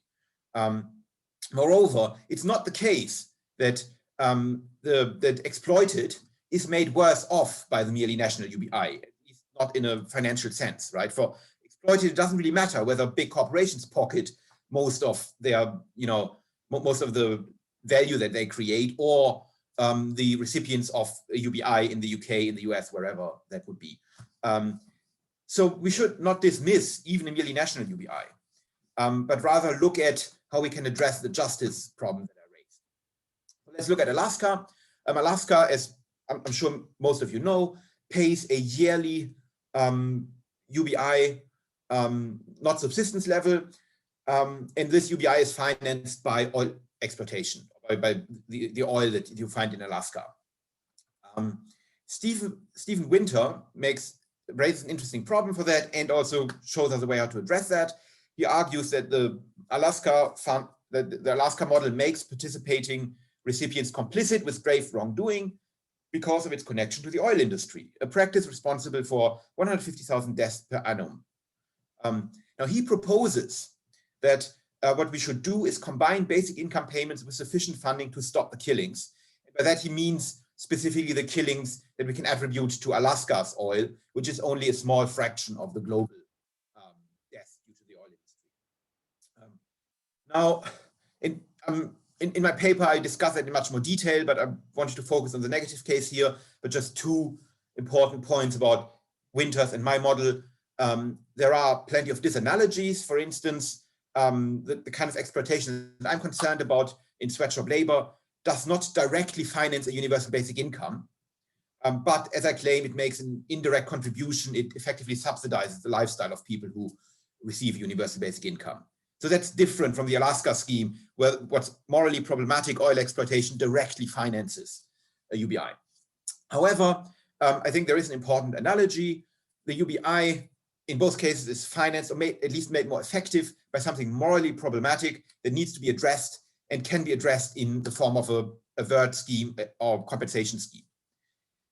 Winter proposes that Alaskans set up avert funding that saves as many lives as the Alaskan oil industry is responsible for killing, which according to his calculation is around 400. Now, in contrast to that, I think that we should actually try to benefit specific people, namely those who, those non-recipient contributors, if we can identify them. Or at least we should at least try to identify specific groups of people. That's because firstly, the victims of exploitation, the non-recipient contributors are still alive, right? They work in sweatshops that benefit the recipients of a merely national income. So in principle, we could identify groups of people who benefit and pay them compensation. And I do acknowledge that there are massive problems of application. Global production chains are very complicated. It might not be possible to determine specific individuals or even specific factories, but maybe we can determine specific sectors or specific parts of the globe where a lot of subsidies for our lifestyles come from. So some examples of what you could do in as a compensation scheme is, the first is very general, make fair trade or even higher standards legally mandatory, and allocate appropriate resources to enforcing these standards. A more specific compensation scheme, if that's possible, is to directly transfer money to non-recipient contributors who have worked for the benefits of UBI recipients for instance, a number of years, or who became unable to work due to the bad working conditions, for instance. Or migration restrictions for non-recipient contributors could be relaxed, such that it is easier for them to become residents or citizens of a country that pays a merely national UBI and then ultimately receive a merely national UBI. Now, to just clarify one important point, given that there are already certain compensation schemes or schemes that look maybe a bit like what I'm proposing, for instance, Pug's global resource dividend. What's important for me is that I'm not per se concerned with inequality. Inequality is a problem, and there should maybe be additional schemes addressing inequality. But what I'm specifically concerned with is exploitation, in the sense that people subsidize the lifestyle of UBI recipients without receiving a UBI in turn. And it might well be the case that not all of the globally poor contribute to a merely national UBI and must thus be compensated as part of this merely national UBI. In fact, it could be the case that the globally poorest don't contribute because they don't even work in sweatshops, right? And we might have duties of rescue, duties of aid towards the very worst of globally, but I think there are also specific duties that people who receive a UBI owe to these people who don't receive a UBI and who subsidize the effectiveness of their UBI. Let me conclude. The first aim in this paper was to raise an often overlooked justice problem for a merely national UBI, namely that not everyone who contributes to the scheme receives a UBI. And this impacts the effectiveness of the UBI for the recipients, makes it more effective. My second aim was to show that a merely national UBI must be accompanied by a compensation scheme for non-recipient contributors. My proposal is supposed to strike the right balance between addressing exploitation that benefits citizens of wealthy countries and preserving the positive achievements of a merely national UBI, namely increasing justice within one society and moving towards a more comprehensive global UBI. I should mention that in my paper, I also do address two main objections. Namely, the first is that my argument might also count against welfare state provisions that are better in one country than in another country if these provisions are effectively subsidized by labor elsewhere. If you're interested about that, do ask me and I give you my take on that in the Q&A. And secondly, there's obviously the argument that a merely national UBI might just strategically be the only way to go. We need to introduce a UBI first in one country if we want to have any hope to have a global UBI, and maybe that already justifies a merely national UBI, and we don't need to worry about compensation schemes. And I have answers to these objections, but I'm keen to hear maybe additional objections, but also do feel free to press me on these points. Thanks. All right, thank you very much for your presentation, Martin. We've got a few more minutes actually for questions, so I'm already seeing them piling up. So I'll try and take them in order. If Martin is also ready, okay. So let's start with Carl Wilderquist. I can see his hand up now. Hello. Thanks a lot. It was a very good presentation, Martin. I think, of course, this is a global problem that you're pointing out, but I think you're relating of this problem to basic income is really entirely dependently on just not looking at anything else, not looking at how it relates to anything else, because this of course is quite clear that most people in wealthy privileged societies are exploiting people in sweatshops in other countries, and to the extent that they have migrant laborers in sweatshops in their own countries, or even their own citizens in their own countries, they're exploiting them, and we need to do something about that, certainly. However, that is true if there's no redistributive system. And that is true if we have the current welfare system.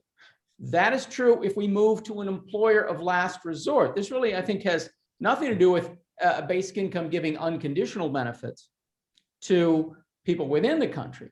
That might, if we have any of our own citizens who are working in sweatshops and things like that, it might reduce the exploitation. But I don't think the recognition of this, I don't think introducing a basic income, I do not think increases the exploitation of these people relative to really any other arrangement at all of taxes and benefits within the privileged country.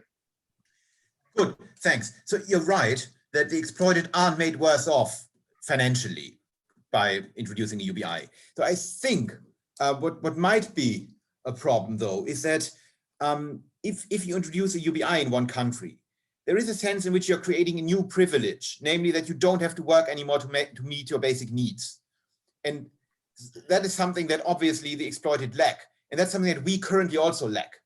At least if we live in a country that doesn't have a great welfare state that pays almost unconditional benefits, right? So we currently have to work to meet our basic needs. But if we have a UBI, then we have in one country or a few countries, we have a situation globally where some people don't even have to work anymore to meet their basic needs, whereas other people basically have to work so that these people can maintain their privilege, right? That these people can receive a UBI and can buy cheap products with that UBI. So I'm worried that you might, if you introduce a UBI, you might introduce a new privilege that doesn't currently exist. In a way. Oh, sorry, can I follow up? No, yeah, go. That privilege does currently exist. There are, of course, lots of people who benefit from the system and don't have to work for it. They're called the rentier class.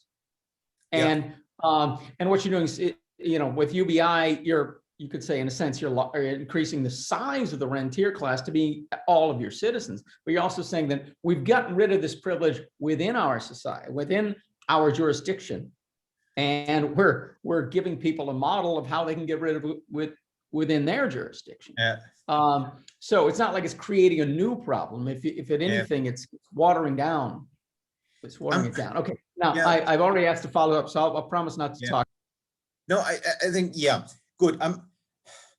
Is it though that if we receive a UBI, we are basically like rentiers, because it seems people receive UBI have a right to that money, whereas rentiers are just in the fortunate position to don't have to work, right? They could lose their money if they invest in the wrong stocks.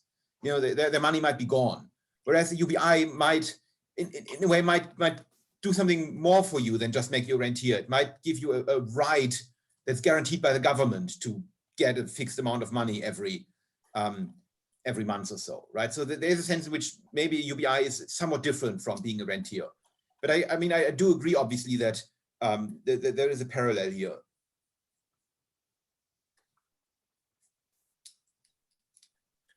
All right, I think we're going to move on to our own Otto's question. Well, actually, it follows up from Carl's, and in fact, Carl pretty much asked the question I wanted to ask. So as I also think that clarifying this point about what it is specifically about UBI in relation to the exploited is very crucial to making your argument, and you have to make it comparative, I think, to make it work. But it's a very, very important point you are making. Maybe just to say one thing about the question of the rentiers. I mean, you say right. I mean, of course, we're talking here two kinds of rights. We're talking of legal rights and moral rights. And a monopoly or a rent is defined as a legal right to something. It doesn't mean make it a moral right. So we're debating two senses of right here. But I'll leave it there. Thanks. Good. So maybe I think this issue that you both bring up is basically the main problem or the main thing that I need to address. So let me maybe. I have two strategies. The one is that I presented just now when Carl asked me, namely that there might be a new privilege. I have another strategy. And I'm curious what you think about that. One of the things that I find odd in the UBI literature is that UBI advocates often have quite a ambiguous stance on the welfare state.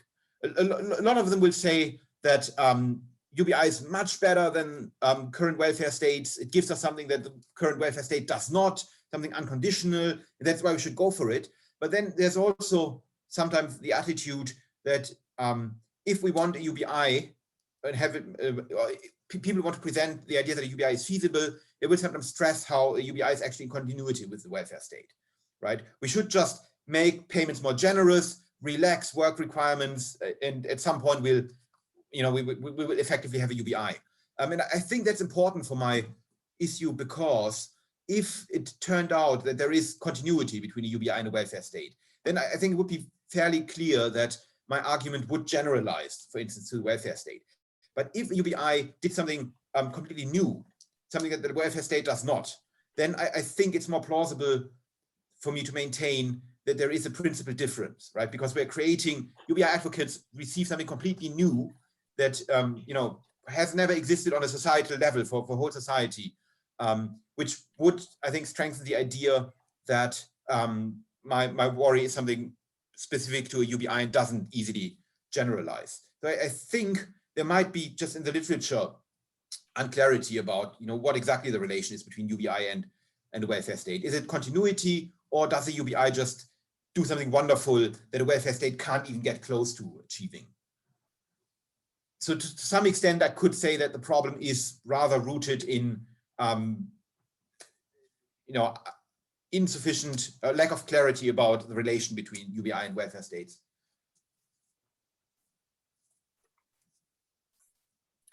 All right, I think Christian, the last question goes to you.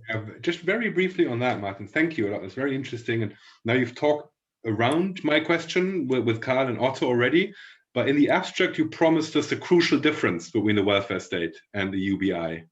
I mean, if that's superseded now, that's fine. I was just asking for clarification, what you thought that difference was then, because now you've also mentioned it, but I'd like to know what it is. Unconditionality, I would say. It seems to me that's what people think makes the UBI better and different from a welfare state, given that a lot of the things that a UBI would do for you, a good welfare state would also do. Like it would give you money so you don't starve or something. But what it doesn't do is it doesn't give you that money unconditionally, right? You have to tick certain boxes. So I think that would be the crucial difference. So all-purpose money, because welfare states may give you lots of things unconditionally. Right, okay. Yeah, good. Yeah, no, so one problem is, for instance, the NHS, which is an unconditional, provides you unconditionally with something that everyone will need at some point of their lives. And I think according to Van Parijs, I think that would count as universal basic income, whereas other people would maintain that universal basic income has to be paid in cash. Yeah. All right, I think Arsham also has a question. Just a very short remark on your last remark of unconditionality. Isn't that then by definition an extension? The UBI would be an extension of the welfare society by definition.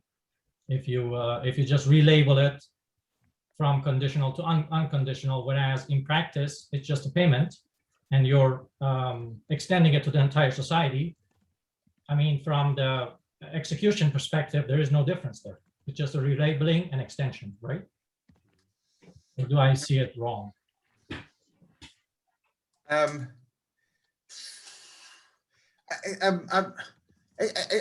I don't know. I mean, you could think of a situation where the welfare state gets better and better in the sense that payment is more generous, conditions are relaxed, but that doesn't mean that at any point necessarily it will be unconditional. It could be the case that there's always some condition or some conditions, right? So I don't necessarily think that something that comes with conditions, that there's no that it's the case that the welfare state, if it's just about unconditionality, that there is automatically continuity between the welfare state and a UBI.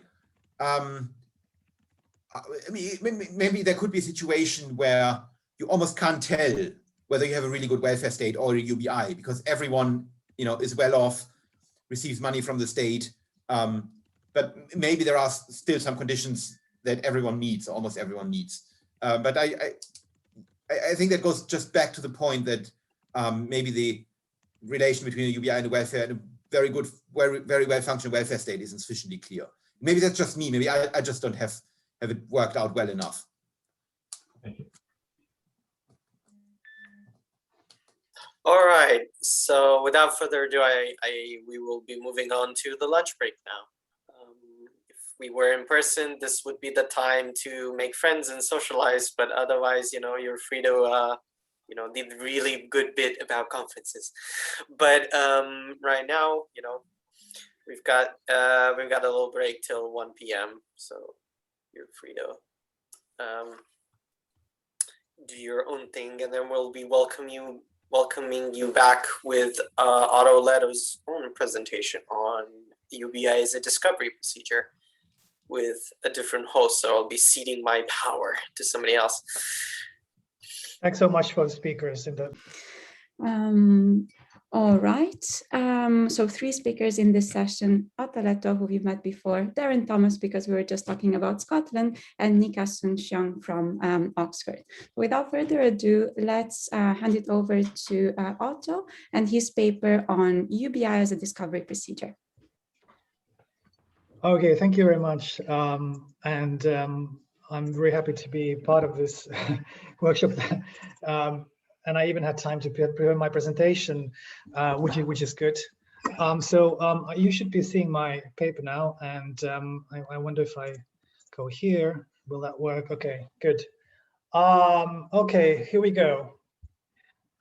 So I will talk today about UBI as a discovery procedure, and what I'll do today is not so much give you like a comprehensive theory, or it's more a way of providing an alternative perspective on what could be developed and what could be thought about in the context of poverty relief and UBI, and how this new perspective can help reframe some of the issues and also open up new research questions, some of which I will tackle myself and some of which will hopefully land in the shoulders of others who can take them in other directions. But what is a social discovery procedure, and what do I mean by it? Well, it's a mechanism for accumulating, utilizing, and disseminating knowledge, and appropriately responding to them, to the knowledge. And here, the kind of scholars I'm working with are especially Michael Polanyi, so I should specify not Karl Polanyi, but Michael, Karl Popper, and Friedrich Hayek. In different ways, they've all talked about, theorized liberal forms of social discovery procedures, and so my theory too will fall in this generally liberal class of social discovery procedures. And so examples that these scholars and others have thought about are, you know, scientific process, democratic governance, and markets. And the broader framework, aside from these scholars, is the field of evolutionary economics or complexity theory, within which these issues can be framed and analyzed. So when I approach poverty relief as a discovery procedure, it entails the kind of framing of the issue in terms of discovery, of identifying, categorizing, and analyzing social problems of the poor and the vulnerable in particular, and developing creative, rapid, adaptive, cost-effective, and ethically viable solutions to those problems. And in this sense, poverty relief, or if you want to use the word welfare enhancement more generally, is an ongoing process. It's an evolutionary process. It never ends. It's like science never ends. You know, it's an ongoing process.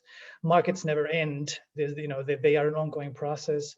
And likewise, poverty relief and welfare enhancement is an ongoing process.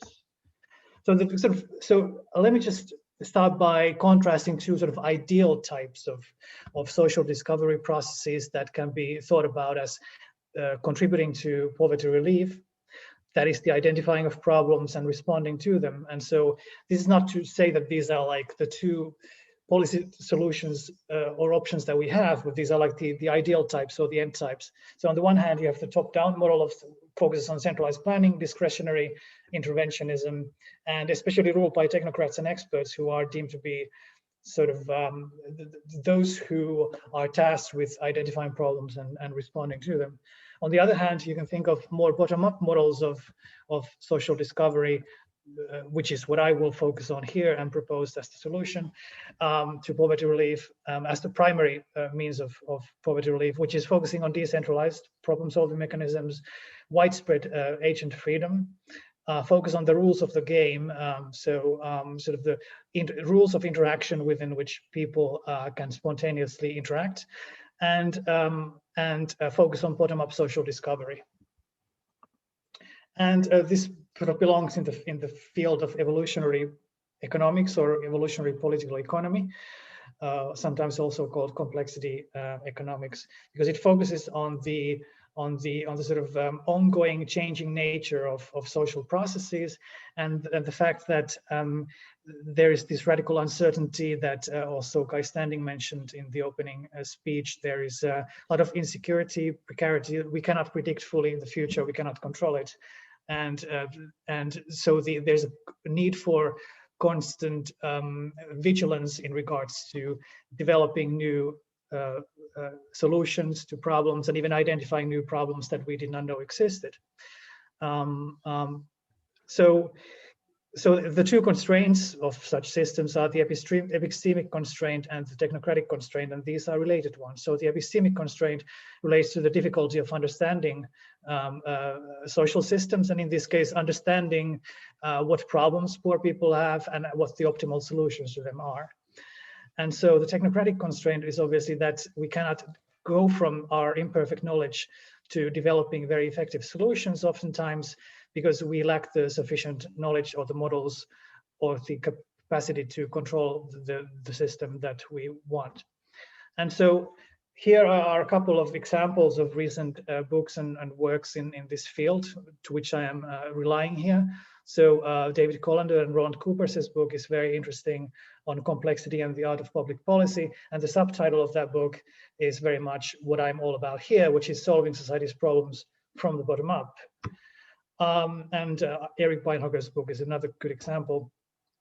So this mess here, this mess here is kind of one way to conceptualize the welfare state or the society, the social connections that poor people find themselves in. So you can think of it as a map of a community of poor people, and so you want to, you want to identify the nodes where poverty relief can be, effectuated. You want to find means of identifying and responding to problems in such a complex system, and so you want to focus on the interactions, the local ones, also the not so local ones between agents, and you don't make assumptions about people's static needs or preferences as much as you try to decipher their changing beliefs and habits and preferences, and you try to accommodate your poverty relief strategies to account for those. So people might have certain rather universal needs. I'm not taking a strong stance on this or not, but it's certainly true that many problems are not easily identifiable precisely because people, for example, something like broadband access was not a consideration 20 years ago, but now it is. And so we need to identify, be on the top of the times, be understanding of the changes in circumstances, and engage in this constant social discovery process of understanding that, yes, internet access is a very important one, that poor people should have access to these days because that's what that can grant them many things that were not possible earlier. Okay, so we can also speak of spontaneous order type processes. So under certain conditions, these kind of bottom-up type processes can be powerful tools to solve certain types of problems. And so then we talk about spontaneous order type discovery processes or polycentric discovery processes. And like I mentioned, science markets and civil society and are examples, classical examples of this. But the what I want to propose is that once we go to UBI discourse, we can also think about how UBI interacts with these social discovery processes and what kind of evolutionary or bottom-up processes are facilitated or hindered in different ways by different UBI models. And my sort of rough suggestion here, my hypothesis is that indeed UBI can, under certain circumstances, be used to facilitate problem solving from the bottom up by increasing agent freedom and increasing capacity for experimentation, which sheds light on those problems much better than solutions which are exclusively delivered from the top down. So the question here is, how does UBI facilitate or hinder social discovery procedures? What sets of institutional rules and what kind of UBI models contribute to social discovery? So is there anything that we could call like the Republic of Poverty Relief that is comparable to what Michael Polanyi called the Republic of Science? That is there a framework in which the people come together to solve problems of poverty associated with poverty and deprivation that is comparable to a community of scientists working together to discover truths and testing hypotheses and so on? And is there a framework of what Polanyi called a system of public liberties that is conducive to solving the problems of the poor from the bottom up? And if UBI can be part of this, and I will answer yes, there is. So you can think of the welfare landscape as kind of, you're trying to map out the terrain which you are. So here we can use spatial metaphors. We can use metaphors of exploration, even of adventuring, and we can think about in what ways we can map out the terrain of the landscape of welfare. And so if you want to be more precise, you can think of this as kind of like the map of all the different places or all the different ways in which people can work together to reach higher standards of welfare or finding solutions to problems that they have. So you're trying to find the highest peaks on the landscape, and you try to find the easiest paths up there. So you want to engage in exploration. So you want to send out the mountain climbers, and the mountain climbers can be, in the case of science, the mountain climbers are the ones who get closest to accurate representations of scientific understanding of the world. In the case of poverty relief, the mountain climbers or the explorers are the ones who get closest to discovering the real problems of the poor people or discovering the appropriate solutions to those problems. Okay, so like, yeah, the one of the peaks here could be that somebody discovers that, yeah, it's possible to connect people using the internet. And another one is that, another one is that now we know that poor people also need access to internet in order to take advantage of this. We can think of then UBI as playing some part here by framing this in the context of the contemporary discourse around development economics and thinking of the ways in which kind of different forms of liberal developmental theories have approached this. And I'm arguing that in many ways this framework is supportive of, for example, the Amartya Sen framework of capacity building, of development as freedom, where you focus on the developmental aspects of it. But of course there are many differences, but I mean the basic idea is that freedom is itself part of the developmental process, and part of it is precisely that it enables sort of exploration. And so I will not go through what Banerjee or Easterly have said, except to say that in many ways the focus on the rights of the poor, of the importance of empowering bottom-up solutions is at the heart of many of their theories. So in this sense, what I propose is kind of a liberal UBI model, where I see UBI as a tool of exploratory freedom, where the UBI could grant substantial resources to engage in bottom-up problem solving and spontaneous self-organization. So in this sense, going back to the classic debates with Van Parijs and Weiderquist and others, understanding real freedom or exit option in this sense is not so much a matter of dignity or of justice, although it could be those things as well, but it's more a matter of enabling those kind of bottom-up problem-solving mechanisms, which otherwise would not exist or would not exist to the same extent.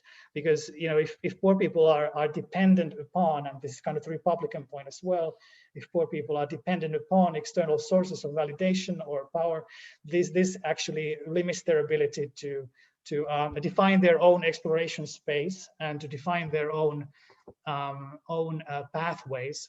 And without the ability to trace their own exploration space and trace their own pathways in the landscape of welfare exploration, we cannot reach certain interesting discoveries, which we can if we do make that more likely.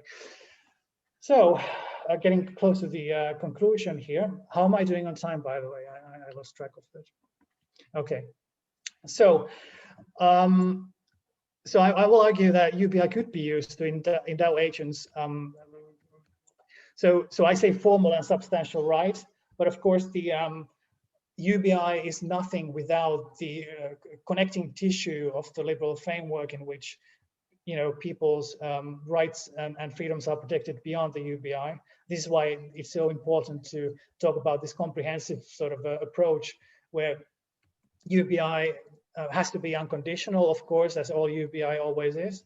It has to be as universal as possible in order to encompass as much of the society as possible, to make the landscape exploration as participatory as possible.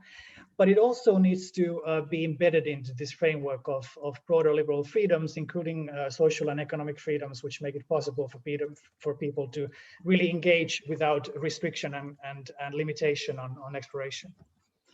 And so the argument here is not that by giving people this freedom to explore, they will themselves find what they need or the solutions to the problems that they have. Oftentimes, poor people don't know exactly what they want or what problems they have. Sometimes they do, sometimes they don't. Again, the main point is a public freedoms argument. In other words, it's about the system level. We have some people trying out different things in this part of the society. We have other people trying out different things in this part of society. And in many ways, the people in the first part can benefit from the freedom that the other people have in the other part of the society, because the discoveries that they make there can be either turned into consumer products, goods and services, or maybe into public services even, or they can learn from them. They can learn through the dissemination of knowledge, media and science and so on. And so there's dissemination. And so the main benefits of exploration are often not privatizable in an easy way, but they often are kind of a public good in a sense. So you want to think of it as a kind of a public good argument for exploration. And like I said, unconditionality ensures the exploratory freedom with as few obstacles as possible, and the universal criterion ensures widespread participation in this process. And so UBI aims to provide exploratory capacity and substantial freedom in the sense of Van Parijs's real freedom. And in some context, then I believe it can be used to solve society's problems from the bottom up. But of course, it's no panacea, and there's of course much room for further research. And I think that like we say, for example, when we say that science can solve problems, we are not saying that if you just leave science on its own, all problems will be solved. Or, we are not saying that if you just leave markets on their own, all problems will be solved. It's just that on average, by having functioning, open, relatively free science and civil society and markets, including in the realm of poverty relief, you will have a higher chance of reaching certain discoveries and making them work for the benefit of the poor. Especially if people have those resources, then I believe it becomes a matter of sorry about that. It becomes possible to in the long run make it turn make society more capable of responding to the problems of the poor. But of course, the degree of evolutionary learning depends on hard to control factors, and UBI interacts with other government programs in complex ways, so that the capacity of the poor people to engage in effective self-organization is enhanced, modified, restricted by the complex interaction of these programs. And so, okay, and so now I only have 2 slides left here. So social organization leads to social evolution, which means that as one of the leading complexity theorists, Donella Meadows, says, the ability to self-organize is the strongest form of system resilience. A system that can evolve, can survive almost any change by changing itself. And when we're saying that we are engaging in this bottom-up social discovery process, we're engaging in bottom-up self-organization, and the system is more capable of changing to in an adaptive way to respond to emerging challenges and problems. Okay, well, I think I will just conclude here. Well, maybe I should say something about the challenges so that people don't accuse that I'm skipping over the challenges, although I think my time is up. So I will simply say that there are, of course, behavioral effects, institutional context, and other which need to be carefully looked at to make sense of this. But yes, I do believe that the rights and capacities of poor people matter, both for welfare and for justice. And in particular in the context of social discovery. And UBI and other policies can be used to increase or decrease the rights and capacities of poor people, and that poor people and the communities around them can often self-organize to solve their own problems and to contribute to solving the problems of others. And this constitutes the public liberty argument for UBI. So I think the end point should be something like cultivating the garden of poverty relief, which is very complex, it's evolving, it's living. And to which all of us can participate, and we can also make sure that as many of the poor people as possible also do participate in it. Okay, thank you very much.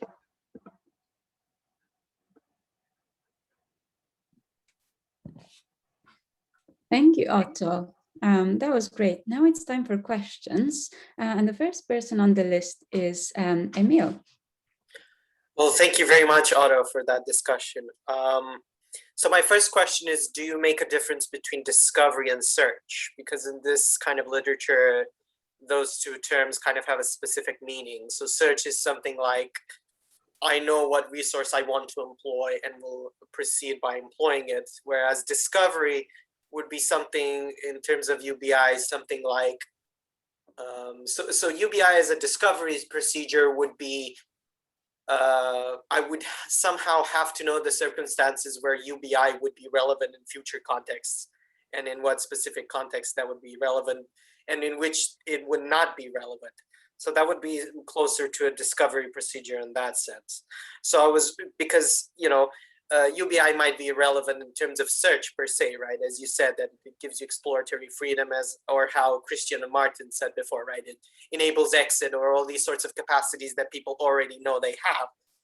But the point of the discovery procedure is that these sorts of things are unknowable, precisely because you'd have to know the future circumstances of when UBI would be or would not be relevant in that framework. So I'm wondering, how would you address that? That doesn't mean that UBI is not relevant. It might be relevant as an institutional context for people to satisfy, you know, competing ends or stuff like that, but within known things like search costs.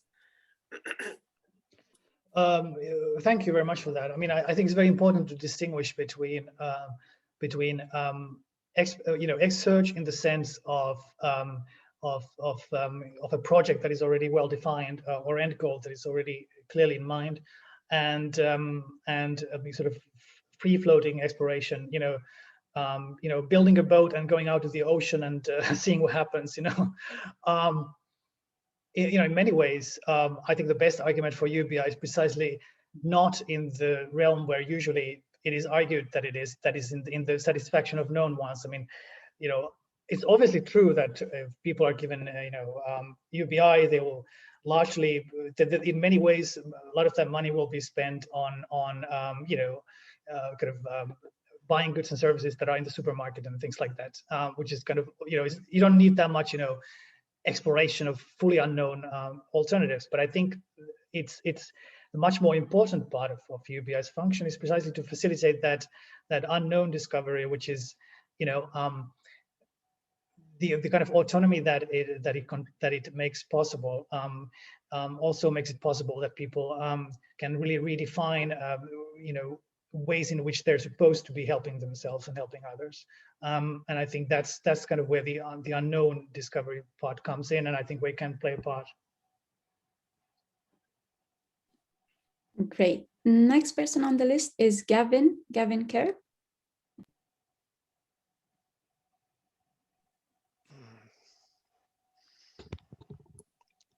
Okay, I can't turn my camera on for some reason, but yeah, Otto, thanks for the paper, very interesting. I have a question about do you have a view on whether the effectiveness of a UBI as a bottom-up social discovery mechanism might depend to a significant extent on the means by which it's financed?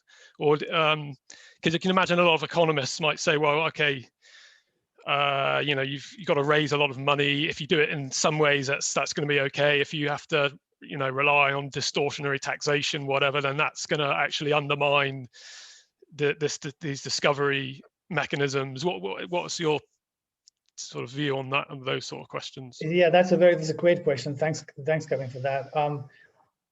So yeah, I do think there's a couple of things to consider here in how the taxation should be thought about in this context. One of them is just what incentives it has, what kind of how does it affect people's behavioral incentives, to work or to produce or to invest in capital or whatever it is. Those obviously change the landscape of what's possible in the society. So in that sense, the argument might be that since this argument is not based on kind of an egalitarian consideration so much, you could see that taxing the ultra rich, for example, if it has certain behavioral consequences, which I'm saying it could or could not have, depending on the context, then or just in general taxing labor and taxing capital might lead to undesirable consequences from the point of view of social discovery. At the same time, social trust is also very important, and if rampant inequalities, for example, could result from even a very productive and discovery capable free market where labor and capital are taxed at a very low level, then I think you could see the erosion of social trust, and this could actually also erode the capacity of the system to respond to the problems of poor people. So I think it's hard to say what the optimal one is, but that's how you have to think about this, I think. Okay, so complexity again is the key. Yeah. Okay, yeah. Thanks. Great. Next person on the list is Professor Bernhard Neumärker. Okay, thank you very much. Very illuminating presentation. Thank you very much, Otto, because I am from a place, from Freiburg, where Hayek was at his last stage, so to speak. My basic question, and it's related to the first question here, is that the discovery mechanism is usually satisfied under, is usually based on arguments for the private sector. Yeah. So Hayek and others had in mind that you have to be liberal or liberalistic with respect to the private sector, but there might be a discovery mechanism in the public sector also. On the other hand, we see at the moment, or we identify at the moment, that authoritarian governments seem to work more practically with recovering, concerning the pandemic. So what basic public mechanisms or public design or public institutions do you really need to make a basic income as a discovery process a success? Yeah. Do you say it doesn't matter? Yeah, it's also possible in China, or do we need direct democracy, qualified representative democracy, or a simple majoritarian vote? What do you think about that? Yeah, because it's very important to see the environment. In the market, the argument, I take it for granted, because the market is, when it works competitively, totally decentralized. Assume it, but the public sector will be never totally decentralized. Okay. Thank you very much. Yeah, the political institutional environment was not a part of my presentation, except in footnotes, and of course it deserves a much more care in responding to it, and I will not attempt to do so here in any comprehensive manner. But to say that I do think that we should not be thinking of in these terms of, well, there's the private market and then there's the public sector. There's a lot of things in between, and there's a lot of variety of institutional forms. And in fact, a lot of the importance of a free society is precisely that it allows for not just, having profit-seeking firms dominate everything, but having multiple organizational forms being possible. So you can have workers' cooperatives as part of the social discovery procedure. You can have various NGOs as part of this. You can have public sector organizations on local level, on federal level, on national, even international level take part in this, of course. And so these all will interact and make, change the landscape of what is possible if people have that UBI and formal liberal freedoms. I think I will leave it there, but just to note to Ostrom's, Vincent and Elinor Ostrom, and their work on polycentricity. And they were also heavily influenced by Michael Polanyi's concept of the spontaneous order. Thank you. Great. The final question for your session comes from Telemak. Hello, Otto, and thank you very much for the presentation, which was very interesting. I have two questions, which I'll try to keep short for the sake of time. The first one was on, I was a bit confused. Well, I found the presentation really interesting, but one spot on which I was a bit dissatisfied was on the notion of what is the object that you're looking to discover, if you think of UBI as a discovery procedure. And so I was a bit surprised that you didn't mention the theme of epistemic injustices, and more precisely, it seemed to me that you mentioned a few times. I think the sentence I remember was solving the problems of the poor, and that formulation I found maybe a little problematic, because it seemed to sort of see the poor as sort of a closed group outside of society, whereas maybe so to try and boil it down.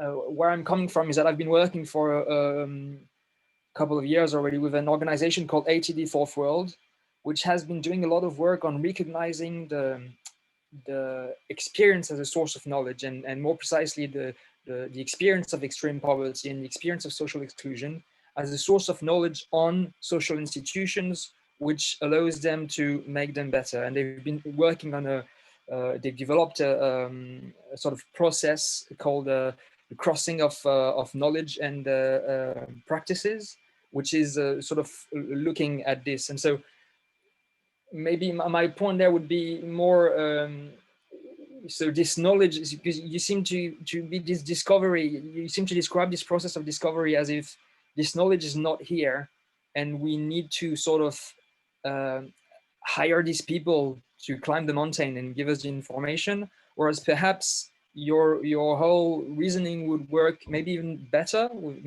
the main structure, as the knowledge is here, and the main thing is more about putting us in a position to hear and to hear the knowledge being already produced, and to receive that knowledge from people. And sorry, and the second part of the question was well, the second question, sorry, was more on this notion of spontaneous order, and echoing the remark by Mr. Neumärker right there. In a nutshell, well, maybe, so I'll put you a statement and you can react. It seems to me, to put it very bluntly, and again, for the sake of time, that I would argue that Hayek, even though he wrote a text saying he wasn't a conservative, was actually a conservative. He was also a liberal, but he was also a conservative, and that the two strands in him conflict everywhere through his theory, and that this becomes very apparent in the notion of spontaneous order, which are really, which arguably are not so spontaneous, and that needs to be arranged and organized in some way. And I mean, I wouldn't go too much into it, but essentially he rests all this on the legal theory, which is very weak. But and my point is more, on this question of UBI as a discovery procedure, it seems to me really questions this notion of spontaneousness. So at some point you said it could also be spontaneousness, spontaneous orders. And I wonder if really you could put an equality here, because in a way, couldn't you describe UBI as a sort of intervention, but you recognize that the process is not spontaneous at all in a way. It's really dependent on the environment, and you can act, you can use public policy to act on the environment, so which doesn't make the process spontaneous or less spontaneous. So it is organized in some way, but still decentralized and still Okay, well, thank you very much. I'll very briefly just say that the spontaneous order question, nothing is truly spontaneous. It's always interaction between institutions, the rules of the game, as they are often called, and the other institutional policies and the lower level phenomena. In this sense, there's a constructive element to it, to spontaneous orders, and this is why the idea of gardening is important. So you can think of it as the gardener does have an active role in cultivating the garden, but the gardener does not go about trying to design the plants. It's just allowing the plants to grow. And going back to the question of, so I'm not going to touch the Hayek. I mean, Hayek was complicated. I'll leave it at that. But the notion of knowledge, do we have it? Or I think in many ways the literature suggests that we don't have it. I mean, we don't have. So it's more that there needs to be this ongoing process of even generating the capacities for identifying what exists, and every actions we take generate new data points which need to be incorporated into the model itself. So in fact, there's no point we can say we have knowledge.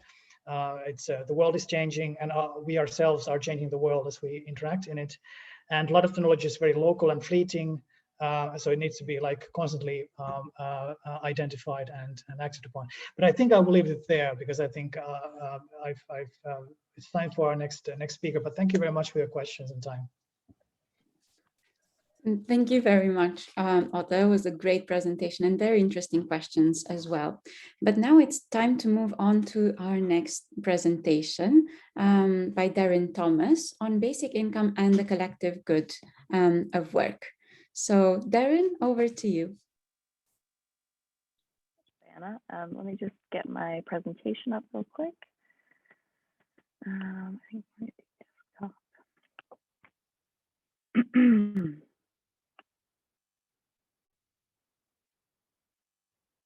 All right, can everybody see? I think we're at the end here. All good? Can you see me change the slides? Wonderful. All right, great. Well, thank you so much for having me. I'm really excited that we're finally getting a chance to be here in some form together. I'll just apologize ahead of time. I think it should be fine, but we're having some tree work being done here, and I've picked a room in the house that's the furthest away, but if it gets unbearably loud, please just let me know. Yeah, I'm not really sure what everyone can hear. All right, okay, so today I am going to be talking about universal basic income and the collective benefits of work. I know I see some familiar faces, so I think some people have maybe seen another version of this. I'll sort of apologize for any repetition, but I'll look forward to hearing any kind of new feedback that you might have about it. Okay, just to get started, I'll give a kind of brief overview of the structure of the talk. First, I'm just going to say a little bit about UBI, and I'll explain the kind of general pro-UBI argument from post-work or anti-work theorists. In other words, why they think it can offer a solution to kind of the post-work future, which is often thought to include mass unemployment or loss of opportunity for a large number of people to find work. The second thing I'll do is say a little bit about work. I'll just explain what definition of work I'm using here and what sorts of benefits are typically associated with doing it. And then I'm going to go on to argue that in addition to the benefits we get from work as individuals, that I think there are also some collective benefits that are associated with work. And this is going to lead to, I think, at least two criticisms that I think can be raised regarding the kind of post-work argument for UBI. And that's if we think that collective benefits are valuable, or if we think people's access to such benefits is something worth protecting. And then finally, I'll just try to address a few potential objections. This is still very much a work in progress. And so I'll just then conclude very briefly by saying what I think this might mean for the way we think about UBI, really just some general comments about that, and how we might kind of change the way we think about its role in combating some of the challenges of the future of work. Okay, so just very quickly, kind of how I'm, what UBI is. I mean, everybody here I know is familiar with it, but just to kind of give a definition for what I'm going to be talking about. We can understand it as a cash grant that's paid to all members of a given society. That's its universal feature. And it's regardless of means, testing, or need, and that's its unconditional feature. So it's not dependent on any particular feature of identity, such as age, marital status, gender, disability, etc. Just a note on, obviously, the complexity of debates around UBI. I know there's a lot of discussion around how these two conditions get translated into practical policy.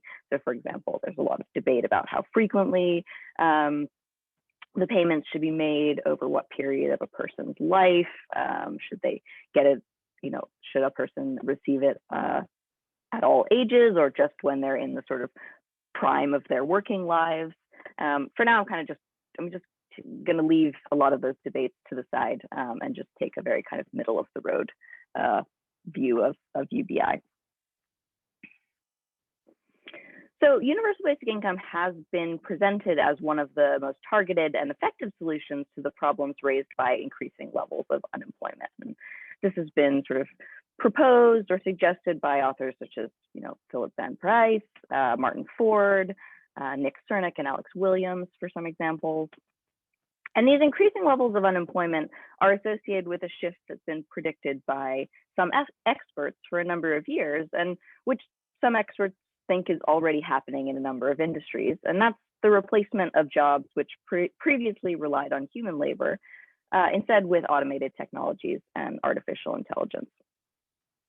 So the argument from sort of post-work and anti-work theorists in support of UBI goes something like this. So if the opportunities for jobs decrease as a result of advancements in technology, and wages decrease and conditions worsen as companies attempt to reduce labor costs, people are going to have very few opportunities to earn money through traditional employment.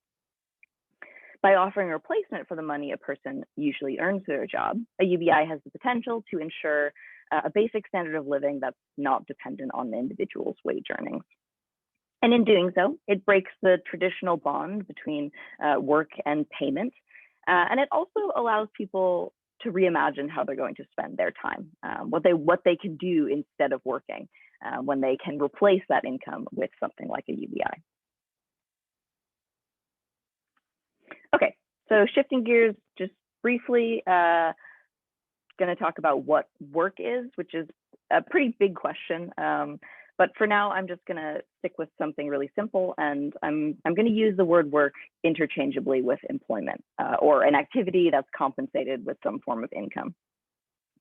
So the reason that I focus on that definition here is, first of all, UBI is a replacement for or a supplement to traditional income, which is normally acquired through paid work. And as such, we could say that it targets paid work more than other types of work.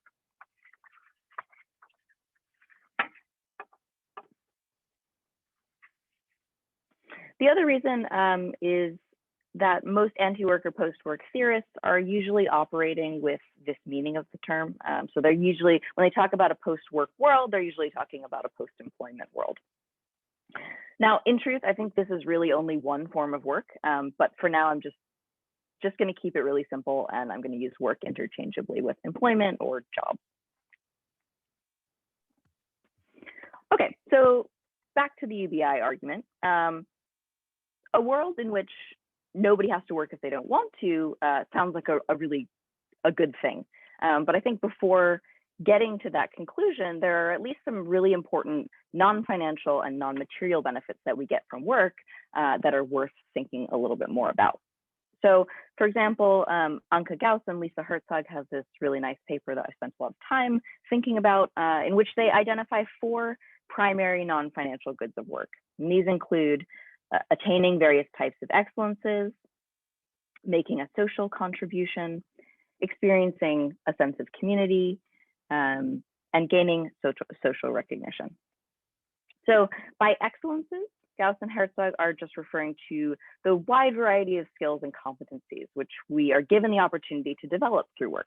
In other words, work gives us the opportunity to become good at something, and we could also call this the good of mastery. They also raise 3 social goods. That's social recognition, or the opportunity to be acknowledged for our contributions and achievements by others. Social contribution, which is the opportunity to do things that matter to other people, that impact the needs and lives of others. And also a sense of community, or the opportunity to belong to or feel a sense of belonging to a community of others. In addition to the list put forward by Gauss and Herzog, I think I'd like to add maybe one more. John Elster argues that work provides the opportunity for what he calls active self-realization. That's the process through which an individual is able to freely develop and exercise the full range of her powers and abilities as the individual that she is. So these are some contenders for the benefits of work, and it's worth noting that they're additional to money or material goods, but they seem to be, at least in many cases, no less important for our physical and psychological health, as well as overall well-being. After all, I think any job which lacked all of these goods, we might rightly call bad work.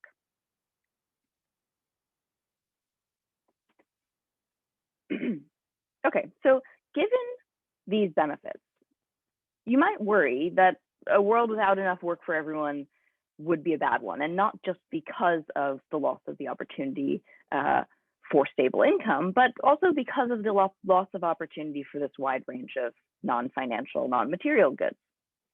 So I think that concern raises one criticism against UBI, which might go something like this. UBI doesn't replace the non-financial benefits of work. Therefore, it just doesn't solve a number of the other problems associated with mass unemployment. But I think there's kind of an easy response to this, which is that, well, no, okay, UBI doesn't directly replace these non-financial benefits, but it does give a person more control over her time. And with that control, or with that agency, a person could choose to pursue those benefits through other activities, and notably non-work or unpaid activities. I'm not completely satisfied with this answer, and that's just because I think that in some ways the response fails to address the collective dimension of work's benefits. So what do I mean by this? Well, in what other contexts are our obligations to others so concretely rewarded, so explicitly signaled to and acknowledged by the rest of society? Through leisure or non-work activities, we might find opportunities to make contributions which matter to others in local or small-scale communities. But I think it's largely through formal employment and maybe some commonly held forms of unpaid work that our contributions are explicitly regarded as meaningful and important to the rest of the society that we live in. All right, that might sound a little sort of vague and hand-wavy, so let me try to say something a little bit more specific about the collective dimensions of work's benefits.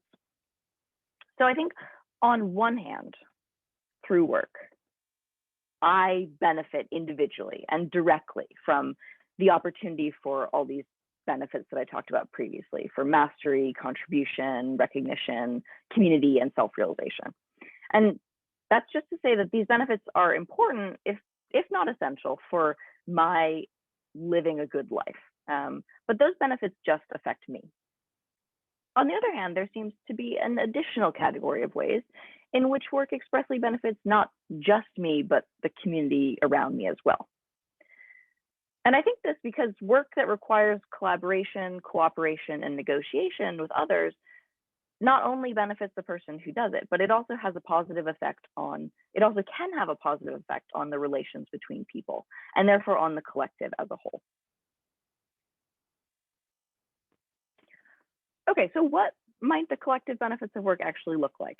I've only sort of, in the grand scheme of things, I've only really started thinking about this fairly recently, and I'm very happy to contend that there's going to be a number of collective benefits that we could find associated with work, but there's one in particular that I'm interested in that I've spent a lot of time thinking about, and that's what I call integrated social membership. So roughly speaking, I think this is the idea that there's a threshold of belonging above which a person can understand themselves to be and can be understood by others as a participating or contributing member of a particular community or society.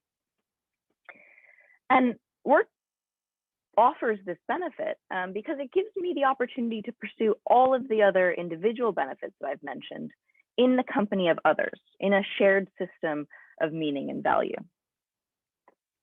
And I think we can see this by pointing to at least two functions that work provides for communities and society. I think the first we can call something like the signaling function. And this is the idea that work gives us objective standards about how to communicate and weigh the values of different activities against each other through something like a labor market or some equivalent formal economic structure. In other words, it gives a common conceptual framework or language with which to communicate about contribution and participation. The second function, I think we can refer to something like cohesion function.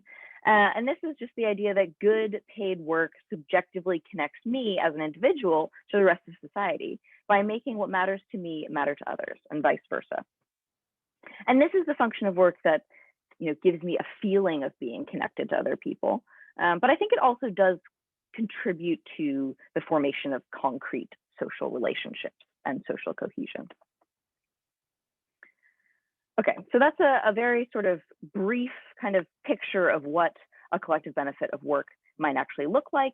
And if we want to seriously consider that something like integrated social membership is a real benefit of work, and that it's necessary or at the very least important for individual well-being as well as healthy functioning social communities, then I think this raises a second problem for the post-work argument for UBI. So Corey Schaff argues that in the absence of work and without a sense of worth that accompanies engaging with others to achieve a common purpose, a basic income will leave individuals without a major source of social interaction. The problem, however, is not that social interaction alone cannot be replaced through other activities, because of course it can. You know, we all seek social interaction outside of our job.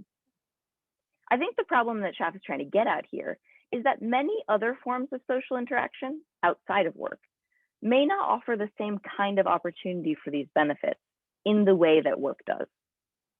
And that's because these social benefits, again, quoting Schaff, depend on standing in social relations with others, while lacking work undercuts the ability of one to stand in such relations. So a UBI as a solution which targets the problems of unemployment and the problems of loss of income at the level of the individual, it seems to me simply cannot confer a benefit like integrated social membership. And even though it can indirectly replace the non-financial and non-material individual benefits of work by giving a person more time to pursue them, I don't think that it can do anything for the loss of this collective benefit, this shared social context that a system of work provides.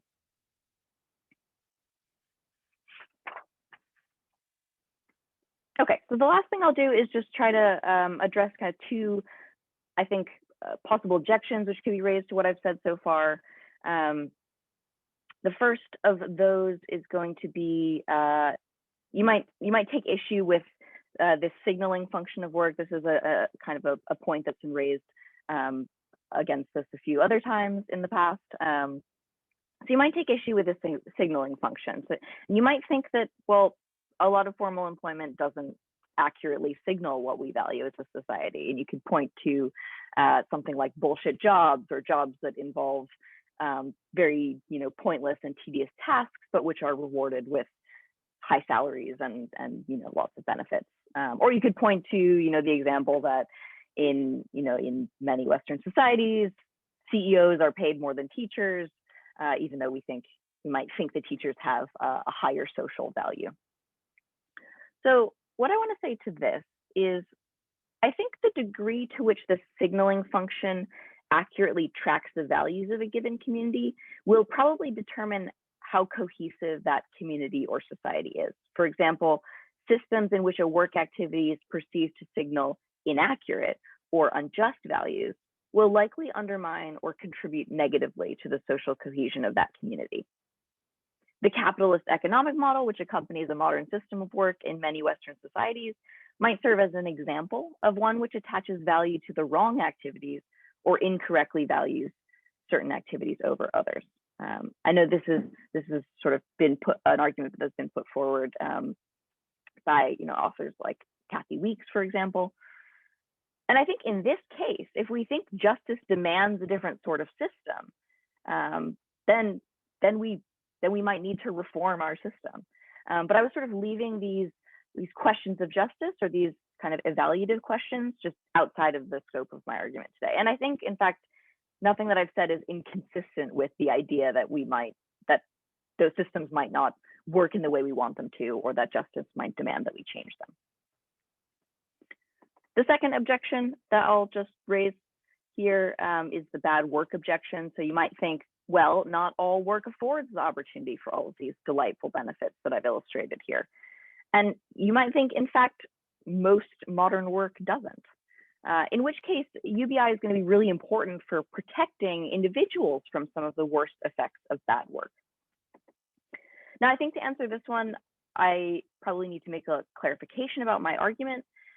There are elements of basic income policy that are well worth preserving, and I have not denied here that UBI is valuable from a perspective of individual empowerment, since it protects individual agency and autonomy from some of the worst harms of bad work.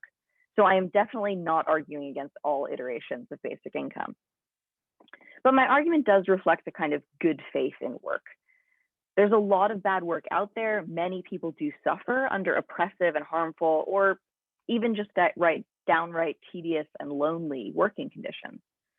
But I think even given that reality, it doesn't seem at all obvious that it would be, on the whole, better to eliminate the requirements to work than it would be to try to improve working conditions or the opportunities for good work. The individual, and as I've tried to show, collective benefits of work seem so overwhelmingly fundamental, especially to our social communities, that at least in some cases, it would be a mistake to promote elimination over reform.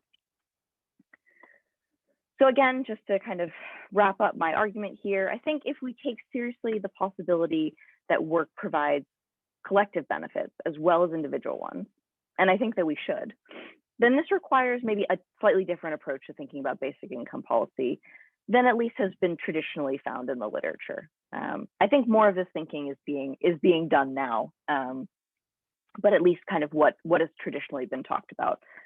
We might need to take a kind of alternative way of thinking about it, or a different approach. The last thing that's left for me to say is this: I don't know exactly what a different approach should look like.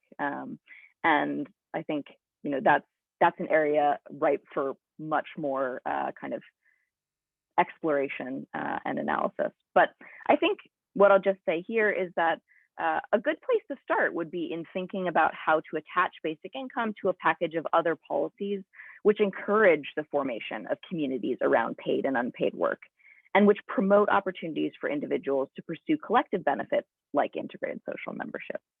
Thank you. Thank you very much. That was very, very interesting. Time now for questions. Arshad. Yes, hello. Thank you again for your delightful presentation. I think a question that I have out of my own ignorance maybe, and I think it's germane to your argument, is what kind of UBI are we talking about? Are we talking about a UBI where I give everybody $100,000 a year so that they can have a luxurious life? and eliminates completely the need for work financially in any sense? Or are we talking about a UBI where I eliminate the need for poverty, where I give everybody, I don't know, $1,000 a month so that they don't go hungry? But if they want more, to have a more luxurious life, they still need to do some sort of a, labor. The difference between the two, I think, is germane to your argument. Could you maybe elaborate on that a little bit more? Yeah, sure. Okay, so just to clarify, you're asking, whether I'm thinking about basic income given at sort of like at or below what's sufficient for basic. Are you talking about the basic UBI system, which would completely financially eliminate any need for work? If I want to live in a loft in New York, in Manhattan, in some mansion, am I still with my UBI able to do that? So I don't need to do additional work anyway at all. Yeah. So for this, I kind of have been focusing on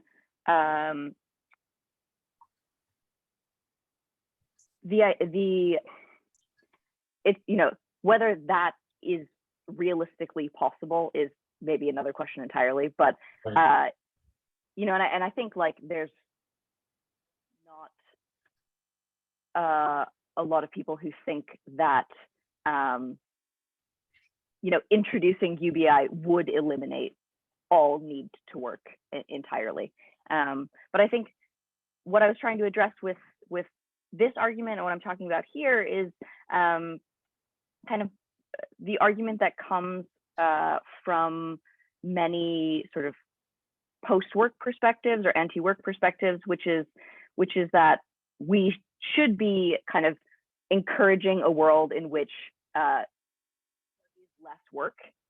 We should be trying to bring that about as quickly as possible, and that UBI is at least one of the mechanisms that we should use to try to bring that about.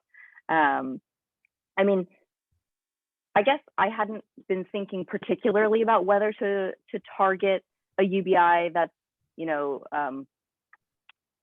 don't remember what's the precise terminology, but UBI at a kind of above or below a sufficient level versus being a kind of level of at a level that ensures that everyone can live lives of luxury. I hadn't sort of thought about exactly which of those two I was targeting, but I was trying to address this idea that one, that it's a good idea to encourage or to kind of promote bringing about a world in which there is minimal work, or that no one has to work if they don't want to, or even maybe kind of a stronger version of that. And that UBI is a mechanism that can help bring about that world. And I think that was the kind of the heart of what I was trying to kind of address here. Right. If I may have a very quick follow-up. Sorry, Arsham. Sorry, okay, could you type this because we're running a little bit late? Thank you. Thank you. Now it's time for Troy's question. Thanks a lot for that really interesting presentation. I enjoyed it a lot. I just have one question about, I don't doubt for a second that there are these social benefits of work, and I liked your framing of the integrated social membership, but I'm just wondering how you approach that in relation to at least rich countries where 50% of the population are not engaged in work by that definition, in the sort of employment style of work. For example, in Australia, 25 million people, 12.5 million people are in the labour force. So then how actually important to society or the individual are these types of benefits? Thanks. So maybe can you clarify for me where people are not in what types of work?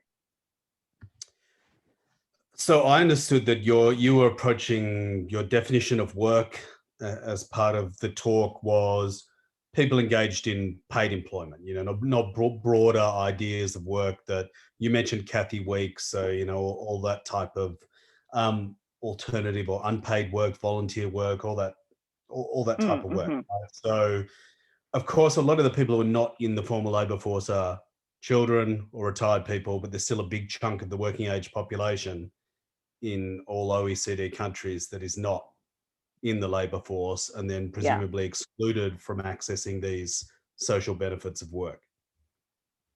Yeah, thanks. That's a great question. So I didn't include it. Well, yeah, I didn't include it here because I am still sort of, this is something that I'm still working a lot on. But I suspect that these benefits actually do extend beyond formal employment.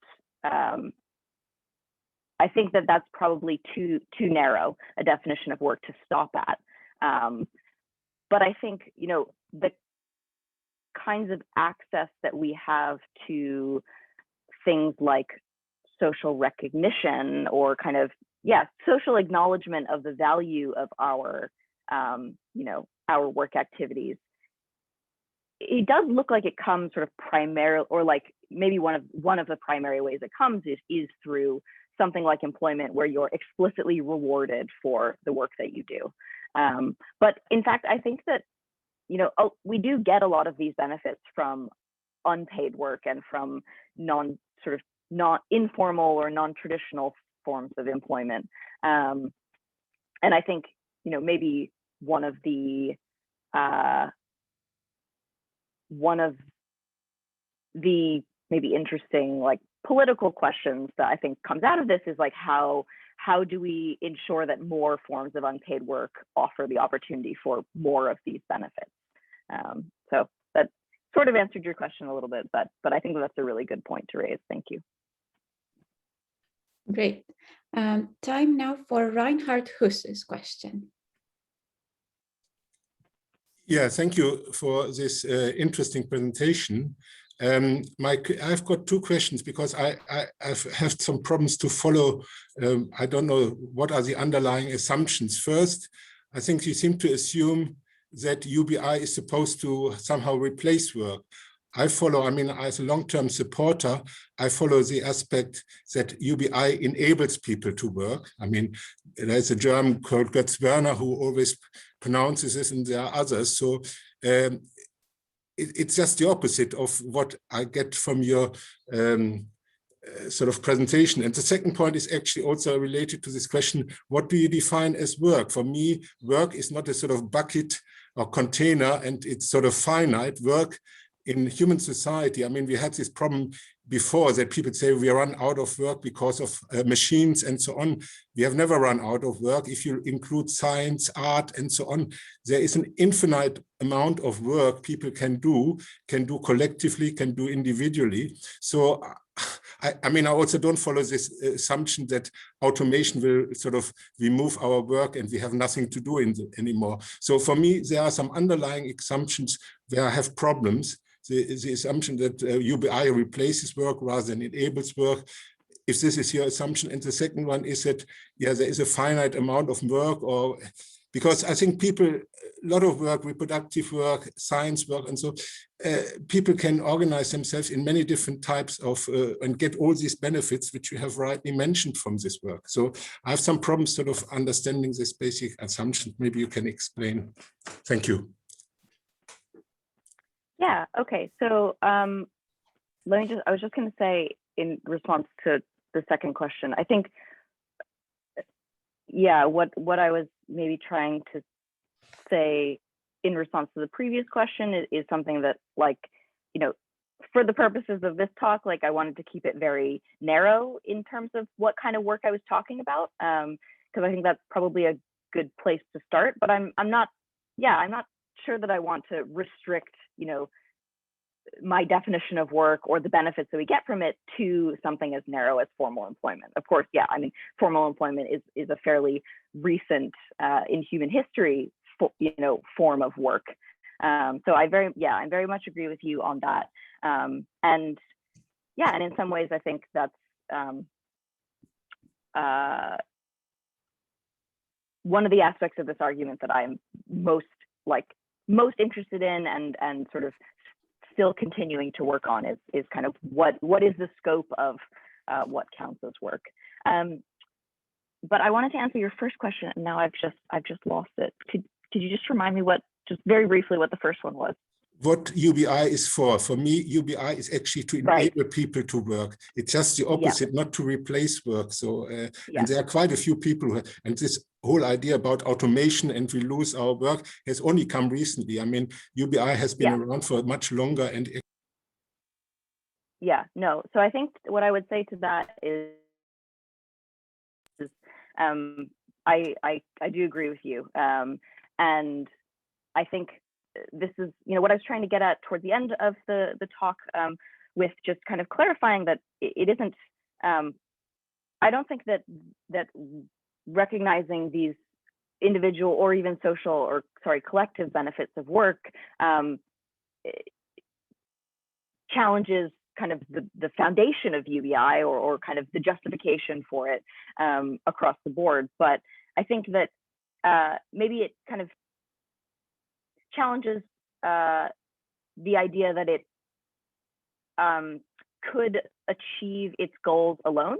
And I know that there's been a lot of discussion about UBI being part of a package of other policies, and I think that that's kind of the way to go in thinking about how can we integrate an understanding that work isn't just good for me, it's good for us, and that there is something important about having a kind of formal structure around work that allows us to kind of form communities and communicate with each other within those communities. So I think that is sort of the point I was trying to raise about what might be an alternative way, or maybe ways of thinking about UBI that are already being done, but that do kind of cohere with the argument I've made here. Excellent. Reinhard, I see you put your hand up, so you probably have a follow-up, and I will ask you to kindly type it in the chat, because now we only have time for one question from Bernhard Neumärker. And I will also ask you to be brief. Thank you. Okay, I will be very brief, I hope so, because you said against bullshit jobs, we have to incorporate delightful benefits of work. Isn't that solved when we introduce UBI in a participatory manner, so to speak, by organizing for the citizens what I would call time sovereignty? So therefore, that you don't have to choose bullshit jobs only if you say it's good enough for me, or if you pay me with a higher price than the one you usually, the higher level wage you usually would like to apply. Isn't time sovereignty the argument which solves your problem? Yeah. So. And time sovereignty being the agency to choose a bullshit job. Time sovereignty is given by the basic income, because you have an exit option. This means an outside option, and then you can distribute your time in the way you like, because you are, so to speak, insured by basic income, if it's high enough. Yes. So I think that does solve some of the problems. And again, that's why this is not sort of meant to be an argument against kind of all forms of basic income. And I think that time sovereignty is one of the best features of it in that it gives individual agency back to back to workers who do not have it under kind of the current system. So again, I think that's like one of the features of basic income policy that we want to preserve, because it is valuable on an individual level for protecting agency and autonomy. So I think, yeah, I would agree with you that it solves some of the problems, but I don't think that it necessarily solves all of the problems that are raised by there being this collective dimension to the benefits of work. Okay, thank you. Thank you very much indeed. This has been a very intense session so far, and we have one more speaker, Nika Soon-Shiong from Oxford, with a paper that promises to be just as interesting on cash citizenship and the contemporary politics of belonging in India. So it's over to you, Nika. Thank you so much. Can everybody see my screen? Okay, before getting into the topic today, I'll briefly introduce some of my work in the US, which I think has a lot of similar themes to the paper. My name is Nika Soon-Shiong. I'm the director of the Common Pledge and the Fund for Guaranteed Income, which is delivering between $300 and $600 per month to 800 families for 2 years, and providing other financial and community services. We really want to explore some unanswered questions to guide guaranteed income policy implementation. And this moment in America with 50 mayors committing to pilots is a window of opportunity to, one, explore more inclusive cash transfer systems, but also to engage a moral argument about how to include undocumented residents in these new programs. So in Compton, 9.5% of the population is undocumented. And one of the ways that we're doing this technically is delivering prepaid cards that don't require a social security number or ITIN. And this relates to the paper I'll present, which takes a broader aperture to really look at, how universal basic income reveals normative values around the meaning of modern citizenship. And this is from my dissertation at Oxford. So why India? India has one of the most robust cash transfer implementation systems in the world. It has a digital ID program based on individuals' residency, fingerprint, iris scan, and photograph. The government has an Aadhaar payment bridge system for the direct transfer of benefits from government to individual bank accounts.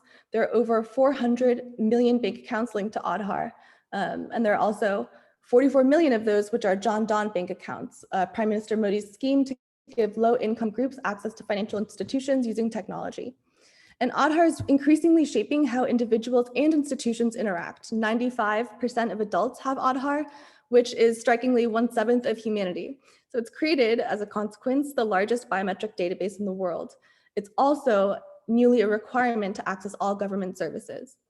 So I'll give a brief overview of the UBI debate in India, which I'd say maybe from 2015 onwards has taken off. This is an IMF working paper on how UBI would outperform the public distribution system in terms of coverage to lower income groups. Chapter 9 of the 2016-17 Ministry of Finance National Economic Survey devotes a chapter to universal basic income. It made its way into the 2019 Indian National Congress manifesto. Also, the 2019 now ruling party, the BJP, included income support to marginal landholding farmers.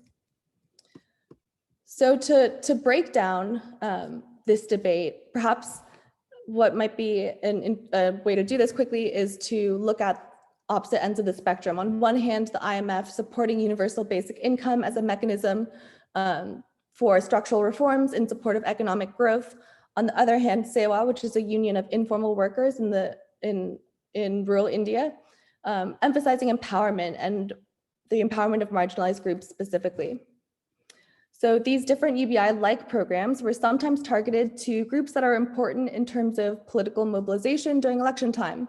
And these different proposals are at various funding levels and justified in really different ways. And it's often been stated that there's a broad church that marries different political philosophies around conceptual support of UBI. So on one hand, there's the neoliberal economists who want to replace the welfare state and place responsibility on individuals. On the other hand, there might be left egalitarians who want a high and strongly redistributive basic income. And I want to explore here how that could be potentially a dangerous failure of semantics when UBI proponents on the left and right can support two separate visions for society that masquerade under a policy of the same name, but justify certain technologies. So the goal isn't to recategorize particular policy proposals as neoliberal or egalitarian, but to understand how people are promoting universal basic income, as I will define it, in terms of universal outputs from the policy. So I'm going to look at different ways to deconstruct the debate, the potential differences between economic security for people versus economic growth for the nation, what it means to have social protection from the state versus social protection against the state, and what the difference might be between being seen by the state and hidden by the state. So in the next two sections of analysis, I'll portray, hopefully, the UBI discussion in a new way and focus on how this dangerous failure of semantics really can justify social exclusion. I'll look at two intersecting but often theoretically distinct concepts of universal social protection on one hand and universal social citizenship on the other. So the first section, how might the tools of universal social policy support new forms of socioeconomic exclusion? Even though Aadhaar was introduced by an earlier government, I'm interested in how this technology is re-signified into debates over identity, belonging, and citizenship in the context of Modi's marketing of a new India. And this concept of a new India really links symbols of cleanliness, modernity, and efficiency to a broader notion of Hindu nationalist unity. The slogan, maximum governance, minimum government, perhaps demonstrates how Aadhaar is a symbol of this proclaimed transformation towards a modern, efficient government that, because the technology will clean beneficiary rosters from fake or duplicate names, it'll reduce the need for lower level government intermediaries, and it's said to have removed 23 million fake beneficiaries from receiving cooking and oil subsidies. A problem with this kind of claim might be that it's excluding genuine beneficiaries. So to enroll in Aadhaar, you need documentary proof that you've lived in India for 185 days, which can prove to be a barrier. You also need a good quality fingerprint, which for manual laborers can diminish over time. You need access to a bank account for cash out services, and you also need access to telecommunication networks in a country where 61% of the population has access to electricity or mobile phones. What I'm interested in here is how the discourse of modernity and inclusion could be coterminous with the targeting of quote unquote undeserving social groups. Here's a quote from the DBT website that it will enable perfect targeting of those who are entitled. And the claim I make is that the BJP's preference for highly targeted welfare schemes reinforces a template of social hierarchies from which power is ordered. And there's an understudied area of how right-wing movements use social policy as really a tool to fashion and implement their broader ideological narratives. And so this targeting of undeserving social groups, particularly in India, links to the political mobilization on the basis of excluding the Muslim other from welfare and citizenship. And Aadhaar, which is a technology for all residents of India, is an analytical lens to rethink the related processes of both welfare delivery and citizenship eligibility. The next section I'll look at is deservingness and citizenship. Does Aadhaar reinforce political exclusion on the basis of shared Hindu blood and heritage among citizens?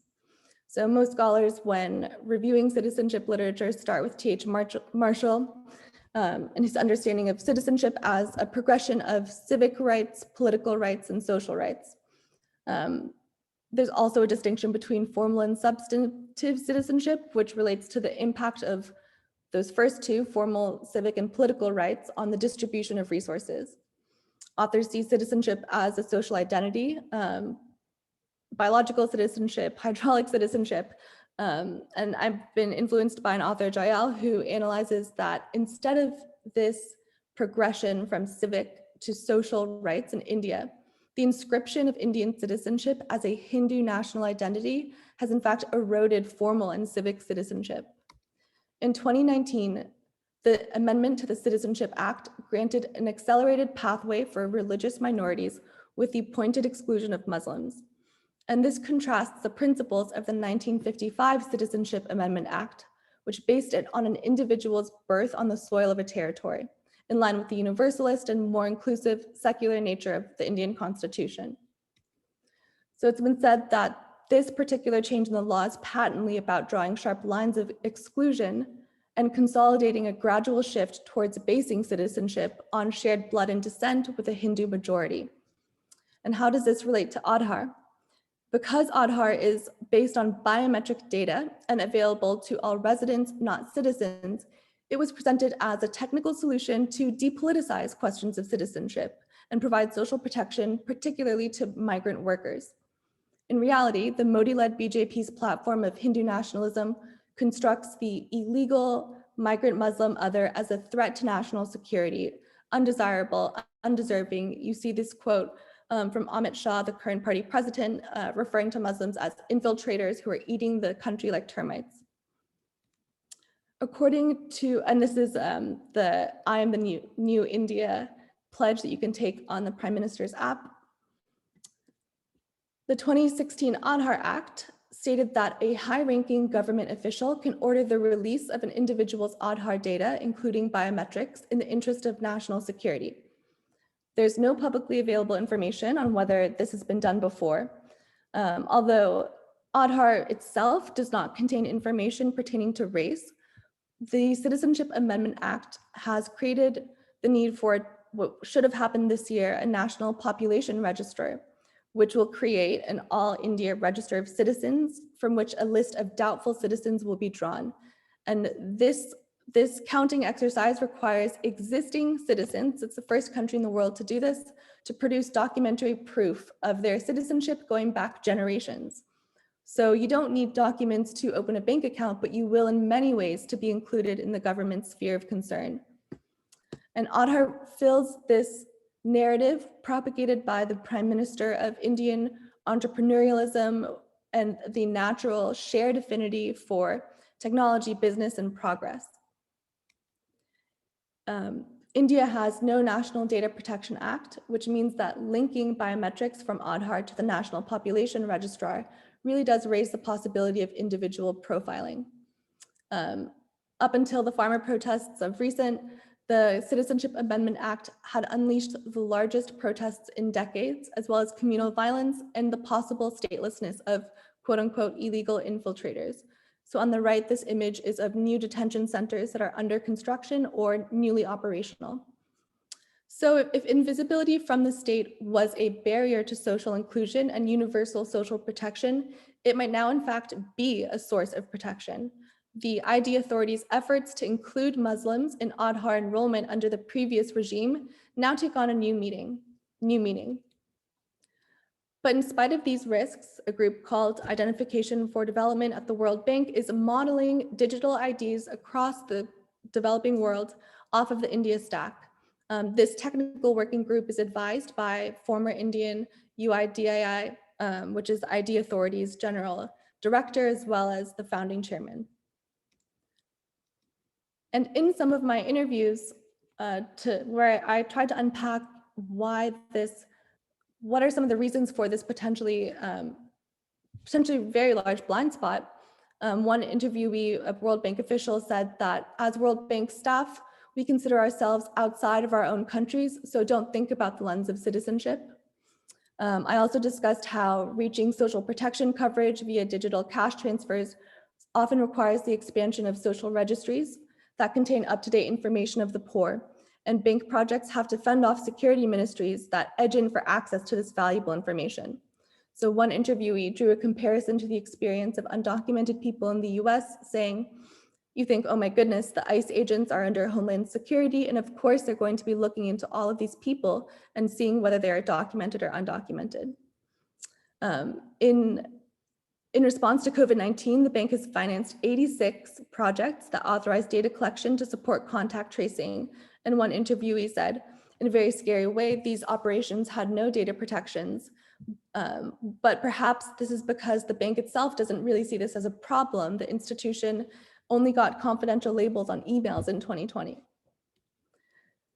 So what are the implications of these blind spots and the potential reasons for them for how we see and understand cash transfers and universal basic income? What is the link between a technology for social policy and one that might support electoral populism? Particularly given that social policy can be a tool in the broader political project of targeting who belongs in the new India, in social protection programs or at all. So this framework that I've developed integrates welfare and citizenship as two related categories through which people are governed, and it brings in the question of citizenship to evaluate how social protection technologies are inflected in debates over who legally belongs and who belongs and is deserving of welfare. And through this organizing framework, we can understand the egalitarian potential of the technologies themselves. On the bottom left might be an example of how targeted social policies are really framed as in terms of the imagined vulnerability or undesirability of particular groups, which is expressed in citizenship language. The top right refers to universal welfare policies that actually deliver similar generous transfers and services and don't stigmatize less privileged. And even though critics judge Aadhaar often as an ill-conceived technocratic fix, the potential for the technology to build new spaces for social incorporation does merit exploration. So the top left and bottom right boxes reflect the possibility that, as Marshall would say, the two halves of the egalitarian movement, which operate through citizenship and the economic system, might not coincide. And I don't want to foreclose the possibility indicated in the top left box that technological systems can lead to new forms of recognition from the state, and that cash transfers can lead to new forms of agency for the poor. So to conclude, what I aim to do in this paper is portray the debate in a new way, infusing questions of power and ethics. Some future directions are to explore particular advances in surveillance technologies, to delve into how political mobilization is entrenched along multiple axes of caste, class, and religion. And as Aadhaar is being replicated and promoted across the developing world, it's increasingly necessary to more clearly depict the associated risks with digital ID systems and how the discourse of modern efficiency is appropriated in the BJP's Hindu nationalist agenda. If Aadhaar is indeed lowering the costs of transaction of governance, at what social cost? And I claim that it's the re-engineering of political and the social citizenship debate itself, which is a site of empirical interest to understand the terms today in which power is claimed. And that's all. Thank you so much. Thank you very, very much. That was fascinating. And I particularly liked the fact that you introduced the quote from Foucault, visibility is a trap. I think many of us who are supporters of UBI might put that on our t-shirts from now on, because it captures so much of our intuitions too, I think. Or maybe I should just speak for myself and allow other people to ask their own questions. So do we have any questions?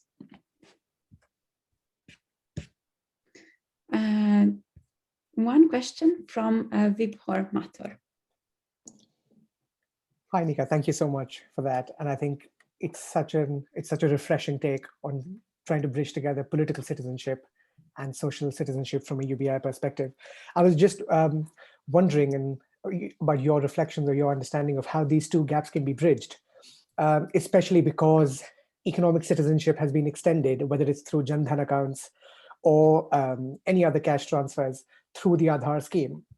But the one big problem with the Aadhaar scheme was that the previous regime is alleged to have given them indiscriminately to a number of illegal refugees and migrants who came from Bangladesh who are Muslim. And therefore, in this new National Register of Citizens and the new Citizenship Amendment Act, the government has said that the Aadhaar will not be a valid marker of proving your citizenship. So I'm just wondering if you had any reflections or understanding of how these two things can be bridged: the expansion of economic citizenship on the basis of Aadhaar, and the new challenge to political citizenship, where Aadhaar is no longer a valid system of identification.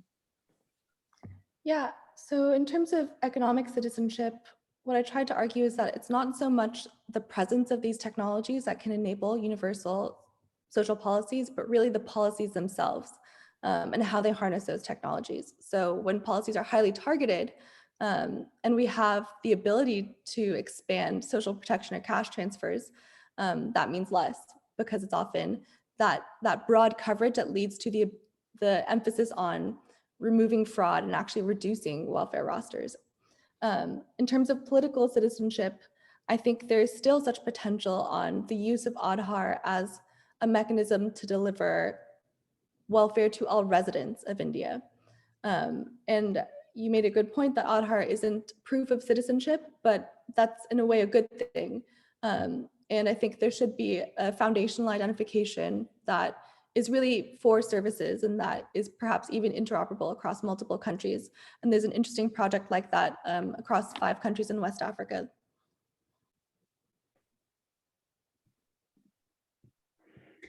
Excellent. The next question comes from Otto Lehto.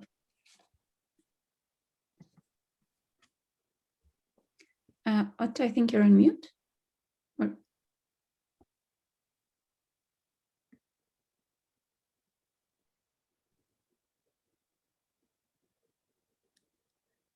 Otto, we still can't hear you.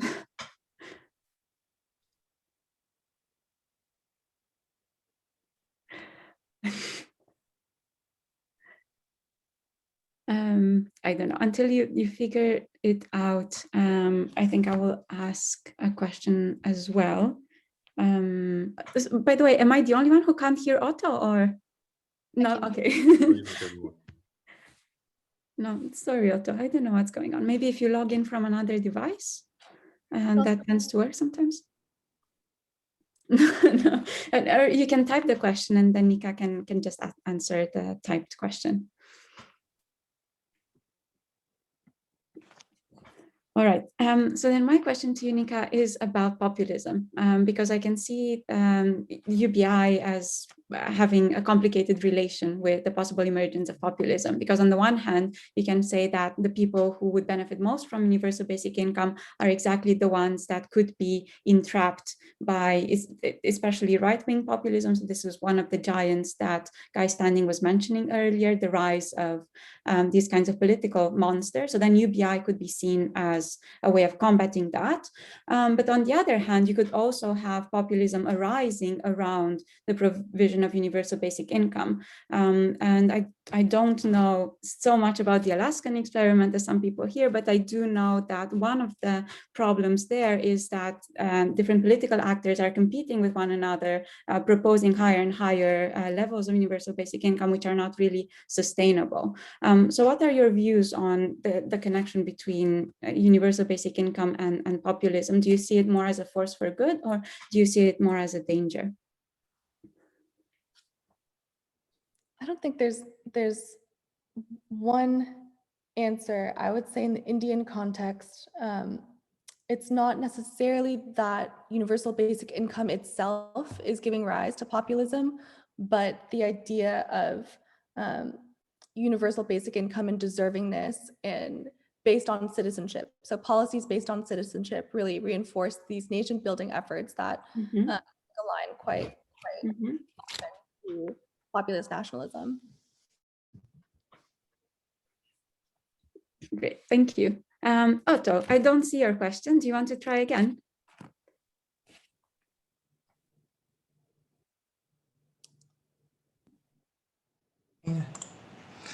I don't know what's going on. No, it's working. Is it working now? Houston, I didn't do anything. I mean, I just, okay, well, anyway. Good. So my question is, Nika, is more of a sort of I'm wondering if this, this power inequalities which underlie a lot of the exclusion in India and of course in many other countries, is it possible to disentangle the sort of cultural exclusion and the religious exclusion from like class exclusion and kind of behavioral exclusion? Because these are all like different ways in which you can justify directly or indirectly the conditionalities of benefits and the targeting approaches. Do you think that, for example, in say in the UK or in Europe, where can you apply the same sort of analysis to the targeting conditions, or is there a class of targeting which sort of escapes this kind of egalitarian critique?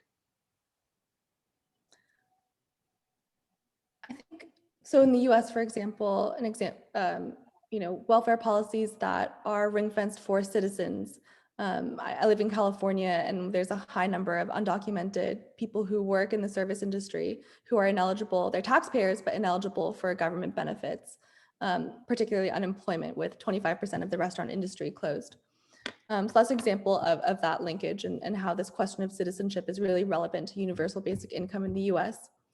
In the Indian context, one example of why I find it difficult to disentangle these questions of social, political groups and universal basic income and religion and class is that the prevalence of sort of cow vigilantism. So the Adivasi lowest caste in India is oftentimes like the people who take cows to different states and Muslims as well. And there's been a number of increasing crimes, cow vigilantism, which feeds into this Hindu nationalist idea that cows are sacred and that in protection of the cows, there have been a number of murders, and this is often spread and promoted by different right-wing groups who share this on WhatsApp groups, and there's a whole other fascinating realm of research there.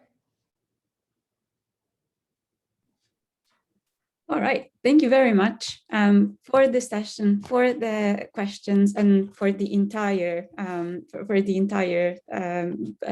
session that we have with the three presenters. It was probably the most intense one that we'll have today. So now we deserve a break, a 15-minute break, and see everyone back here at 3 sharp. Thank you.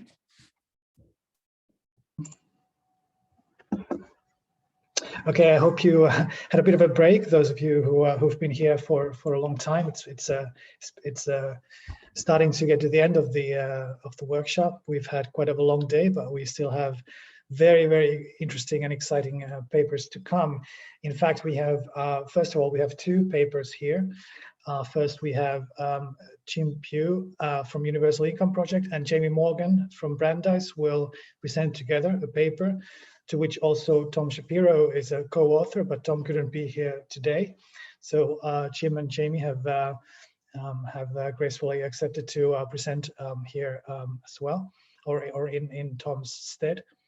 And so before I introduce them, let me just say that after that we'll have Diana Popescu, our very own co-organizer here, who will speak. And then we will have another short break before the final plenary, and that will be it. I promise you, that will be the final of the day.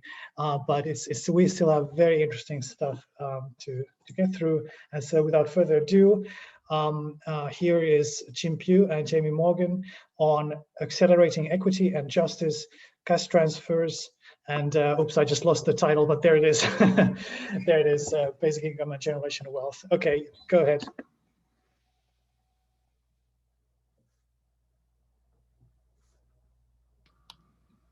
Thank you, Otto, and thank you for having us this afternoon for this conference. Jim and I were delighted to come and present this paper for our research team that was published last year, but still is very relevant today. So as mentioned, our research team was led by Tom Shapiro, Tatiana and Sylvia from our Institute for Economic and Racial Equity. We're also very involved in this. And we want to thank Economic Security Project for their insightful contributions and the team support that they provided to us, particularly Natalie Foster, Taylor Joe Eisenberg, and a few others. So Jim and I are going to give you an overview of the paper and the intervention that we came up with and the data set that we used in order to come to our conclusions.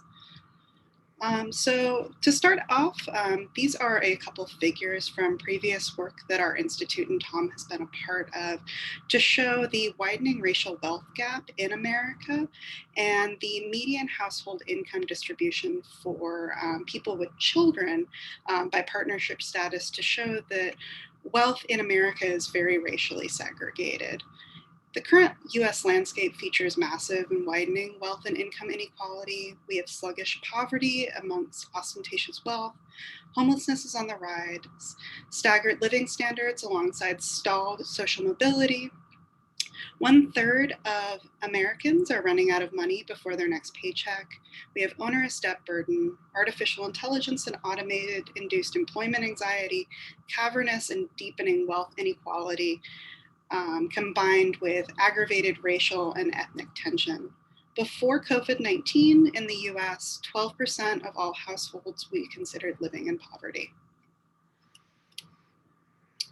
So I'm going to pass this to Jim, who is going to talk about the promise and evidence of cash transfers and wealth in the American context.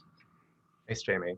I suspect for a lot of folks on this call that you may be quite familiar with much of this, but obviously in the past 50 years, and then particularly the past few years, there's just been a surge in interest and work around the idea of unconditional cash transfers as a means of supporting people and alleviating poverty.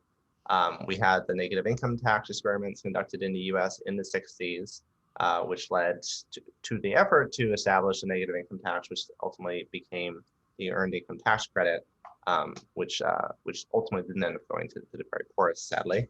And then in the 80s, up until just the last few years, there was really an ebb in the usage of cash transfers as a means of supporting people and reducing poverty, dropping from 29% of spending in the late 80s all the way down to 18% in just the last couple of years. Two long-standing ongoing policies here are the Alaska Permanent Fund, which provides their annual dividend to every resident of Alaska, regardless of age and working condition, and also Eastern Band of Cherokees, where the tribe provides regular cash transfers based on the funds that are brought in by casinos that operate there. We've had a number of pilot programs launched in the US in recent years, most notably a Stockton Economic Empowerment Demonstration, going to low-income people living in the city of Stockton, California.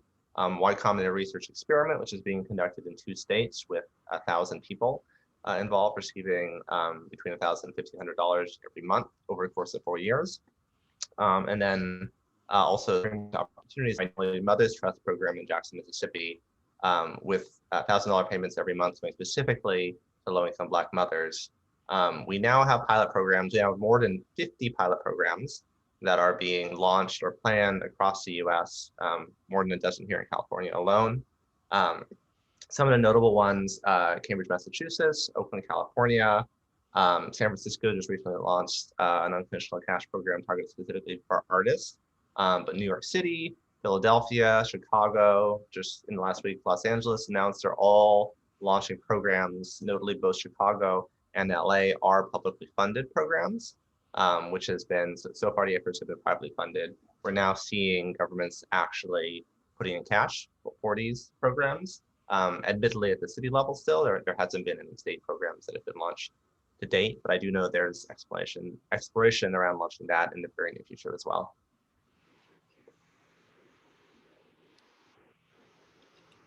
Great. So continuing on, our paper was centered around a policy proposal to address income and wealth inequalities to promote family economic mobility, focusing on those with least access to both.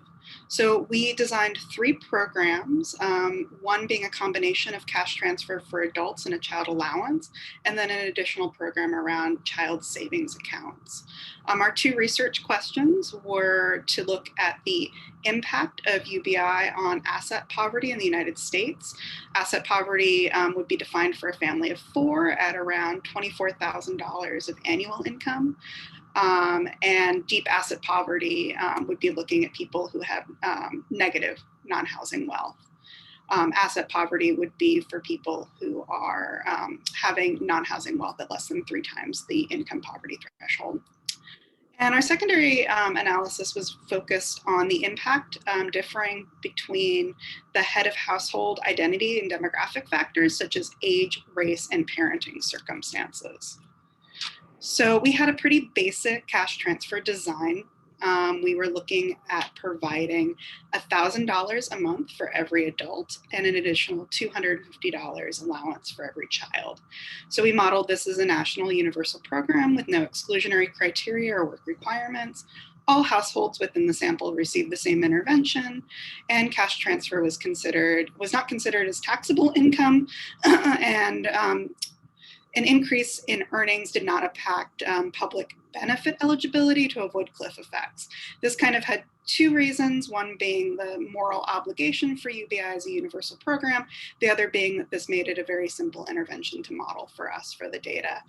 We also did a modeling that looked at $500 a month per adult and $125 per child, but understandably this had much of a lower impact than the $1,250 design. So to use this intervention as a study model, we use the Survey of Income and Program Participation. This is a national survey by the US Census Bureau. They've provided longitudinal reporting on household economic conditions since 1984. We used the 2014 Wave 4 panel set, which included up to January through December 2016. SIP surveyors contact households once a month to monitor economic conditions. So this created multiple entries for single households. I was able to aggregate that into a single year-long understanding of income. The sample size for this survey that we used was about almost 9,000 households, which equated to a little over 40,000 adults. The advantages for using SIP is that the demographics allowed us for analysis by family type and income, and wealth variables were very robust. For SIP, income can come from many sources, but not limited to labor market earnings, social welfare programs, child support, pensions, workers' compensation. And the total household income is also reported as negative or zero in cases where that is true, with negative total household income is often linked to people who are self-employed. So this provided a lot of variation within the data so that we were able to run the analysis that we wanted to. One of the main limitations that we do have with SIP is that racial categories are the same categories that you see in the US Census. They're very limited to Black, white, Asian, or other. We did create a Latinx variable through the ethnic categories. So for cash transfer findings, we found this to be a very transformative program. As I mentioned before, before COVID, 12% of US households were living in poverty. Our intervention program reduced that to 2%. So the cash transfer program virtually eliminated income poverty for US households, significantly reducing racial wealth inequality as well. A monthly cash transfer would reduce it to 2% from the 12%. For households with children, they would experience the largest reduction in poverty, especially single parent households who would see a reduction in poverty from 12% to 4%. And almost all two-parent households with children would be lifted completely above the poverty line. With higher proportions of people in color living in poverty, a basic cash transfer program will greatly impact their daily financial struggles. Overall, the poverty of African Americans in the US would be reduced by almost 3/4, from 19% to 4%, and from 16% to 3% among our Latinx population. For both populations, the largest declines were evident for young adults between ages 18 and 34, and for older adults who are 65 or older.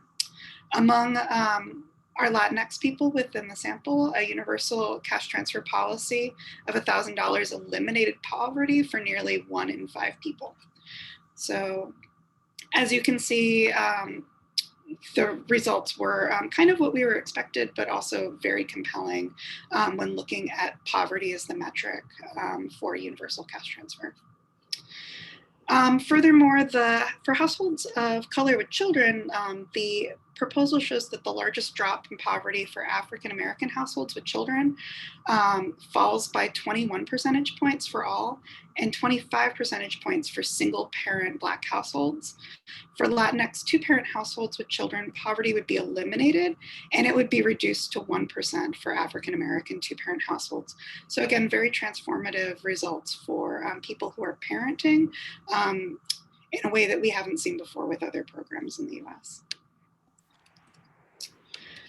So we did promise something about wealth. And so for that, our second inquiry addressed integrating a wealth component into a UBI policy proposal to facilitate upward mobility, asset poverty, and address wealth inequalities.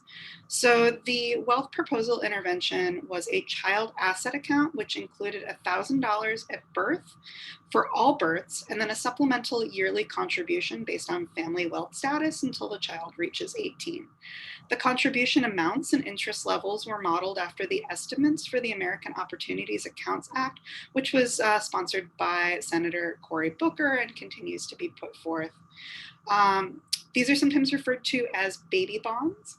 And the annual amount deposit is based off of the family income with a cap at $2,000 of contribution a year.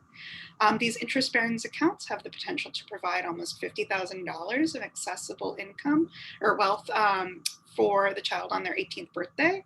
And this sum has been envisioned for wealth building to go towards college funds, starting a business, or buying a home. So these big items that could really unlock a lot of potential and opportunity for children.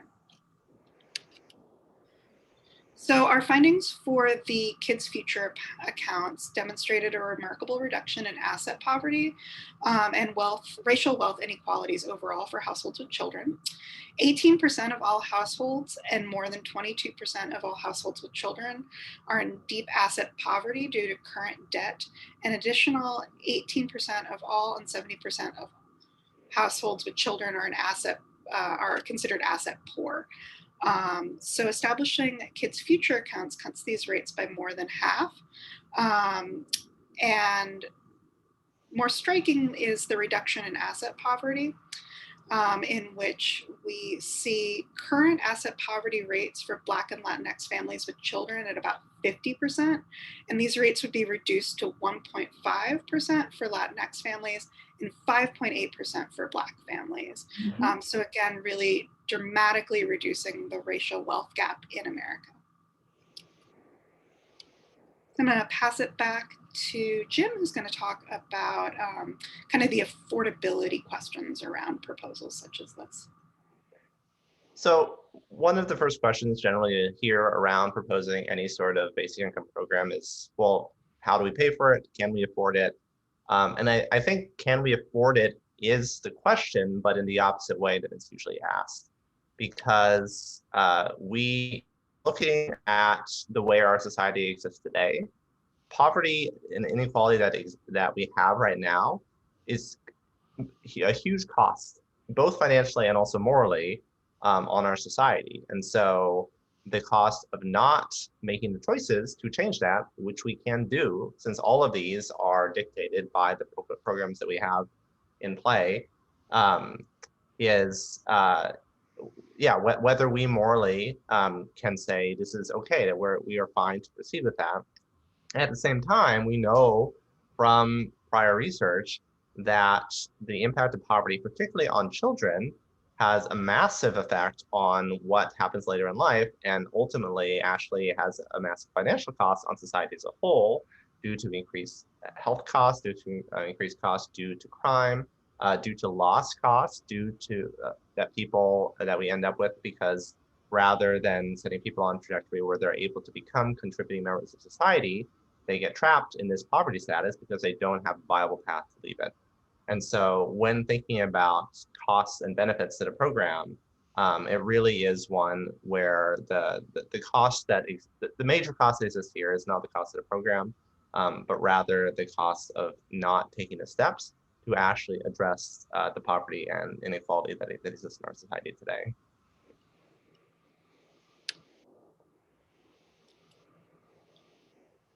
And so just to wrap things up, we came at this really with the lens of what will it take to address these big challenges that we're facing. And amongst us here, I know that the idea of using basic income is something that folks are generally bought in on as a way of providing an unconditional floor. I think a key thing here, a priority for us, was to bring that together with addressing this wealth inequality question.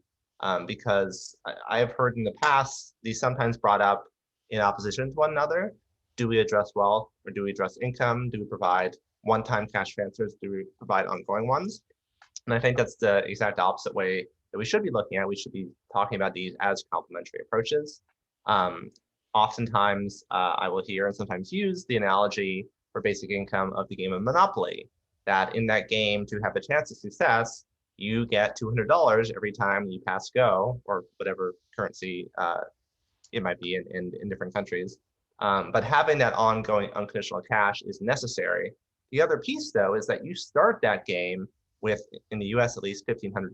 So you're actually giving people an initial sum of wealth to be able to also have a chance. And if you didn't have that, you still would not be able to be successful. And so I think the idea of bringing these things together to actually fully address the inequities that exist in our society creates a really powerful combination that ought to be thought of as complementary efforts in our policy discussions going forward.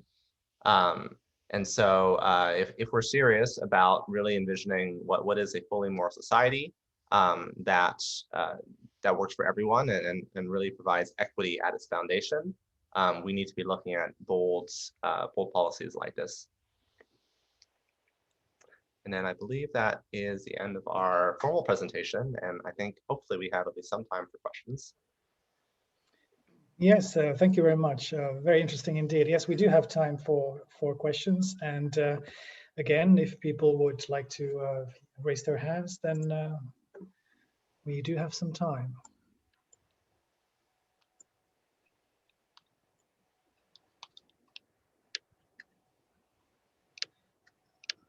Don't see any hands yet. Let's give it a bit more time.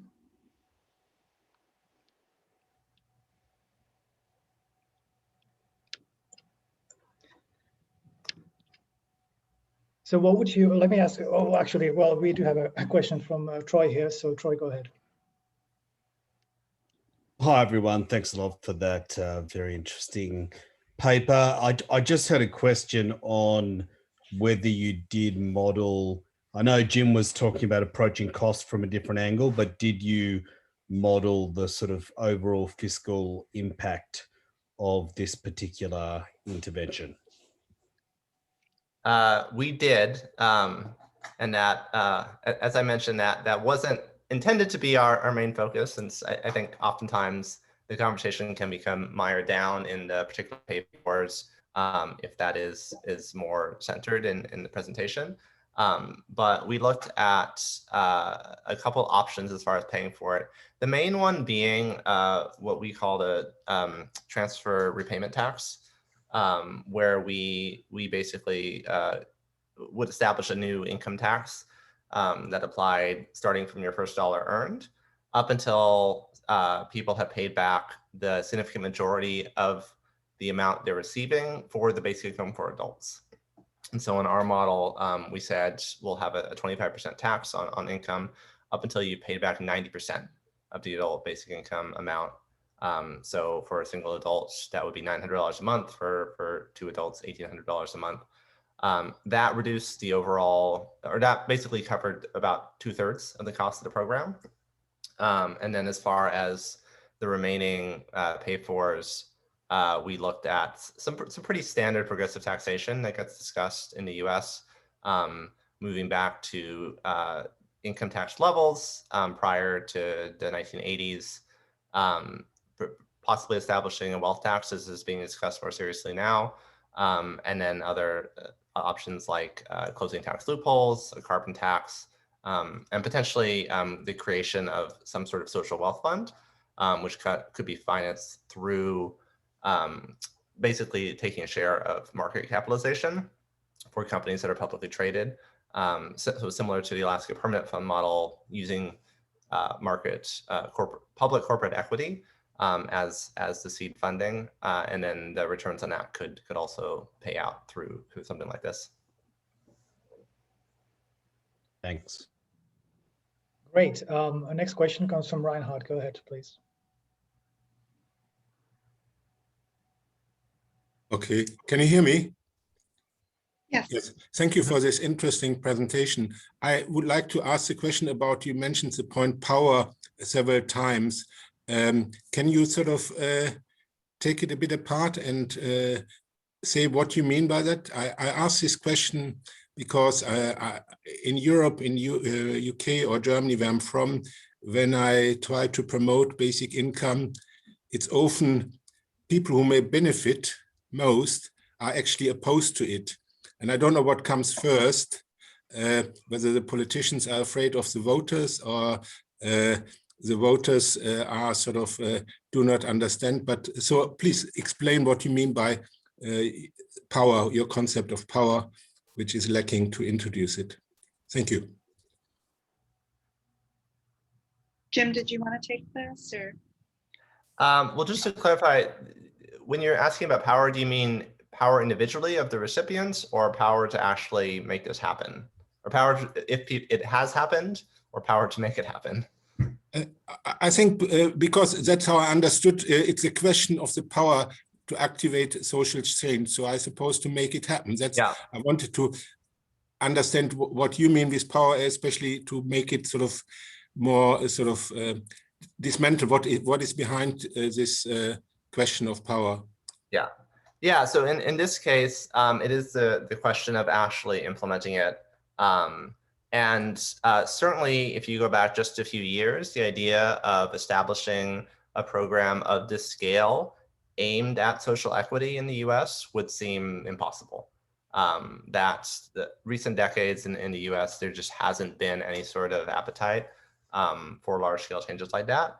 That has certainly shifted to a degree in recent years, as a lot of aspects of our social contract have really been disrupted, both through some unanticipated election results a few years back, and also through more recently the pandemic. There's now starting to be a much more serious conversation around what some pretty radical changes might look like. We have now, currently only short term, but there was a child allowance enacted in the US for the first time in modern history as part of the recent American Rescue Plan, providing $300 a month unconditional for parents with children up to a fairly high income cutoff. And so I think that what we're seeing now is that there may be an opening for being able to pursue big policy ideas like this. But there is still a lot of entrenched status quo thinking that exists. And so as far as what it would mean to have the power to do this, I think that's, it basically is wrapping a number of things together. It's about establishing the right connections and relationships amongst basically the power brokers of our elected officials today. It's about shifting the national narrative. So actually being able to change the way we view and talk about these ideas, so that the things here don't seem so radical to folks as they do today. And it's about building the popular energy behind it. So there is just a very visible galvanized force amongst the people saying that this is something that we must be doing.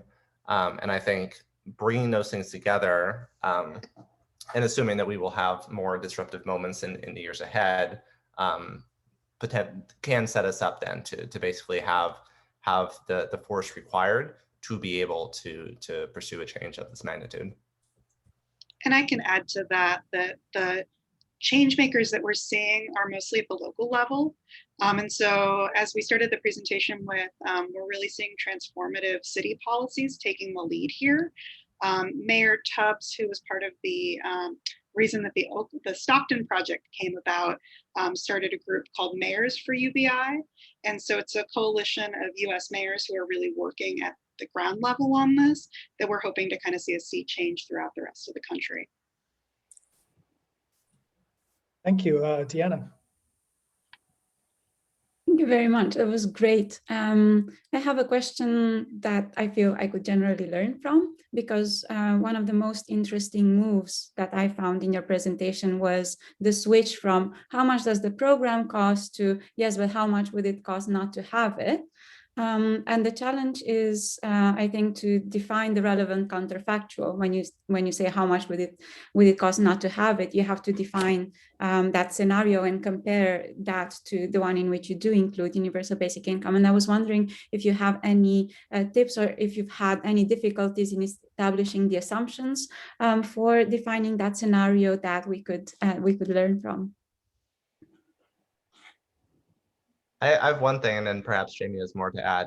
There was a study done a few years back in the US that modeled the cost of just childhood poverty in the country. And it was estimated, basically like looking at the factors I mentioned, what would it mean as far as healthcare costs, what would it mean as far as impact on crime, and what would it mean as far as impact on potential life.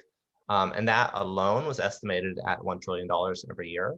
And so if you just hold that up to what we're talking about here, looking just at the cash transfer program and then the transfer repayment tax, those two things combined cost roughly $1 trillion a year. So solely from that framing, without any sort of additional taxation, you have basically paid for your policy, if you want to look at it from that lens. I think there's a lot more work that could be done around looking at some of these other impacts on the cost of poverty. So that's something I hope we'll see more in the future. But I do know that the cost of child poverty is a big one that we often reference. And then Jamie, I don't know if you want to add anything there. Yeah, so I'm lucky enough to be able to work with Tom as both a research assistant and a teaching assistant. And so when we present this to undergraduates, we do this with an element of storytelling.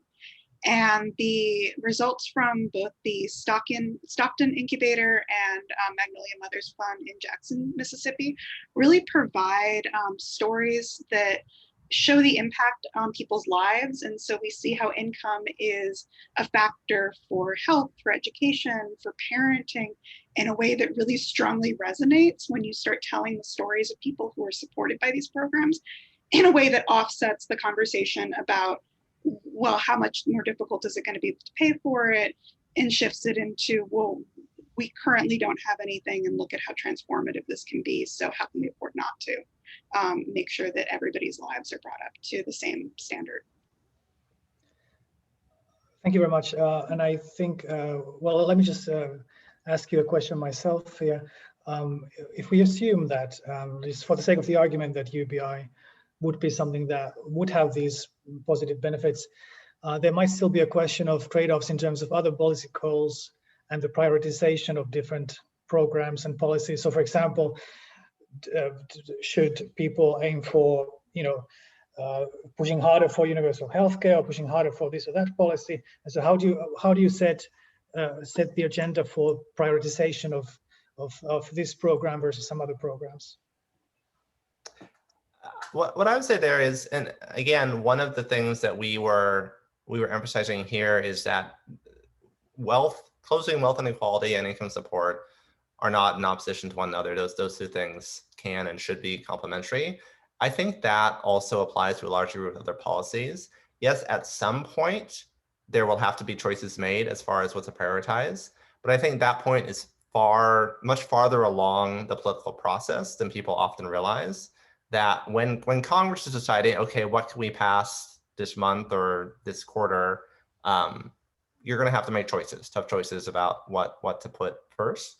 Up until that point, if we believe that multiple changes are necessary to create a just and equitable society, we should say that. We shouldn't weigh education, healthcare, financial security, all the other things that are important and necessary against one another.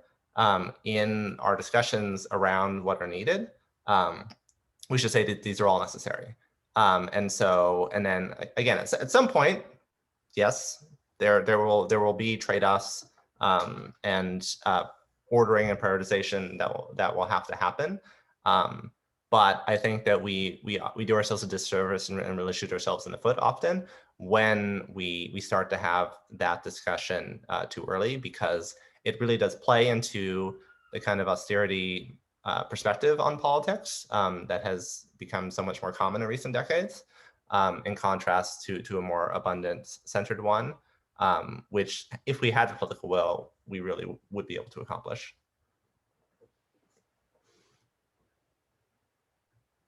With that, thank you very much for a very interesting talk, and yeah, thank you very much. And now we will move on to the next one. So our next speaker, looks like I lost the name of the presentation, but our next speaker will be Diana Popescu on how much dignity is enough. So please, Diana.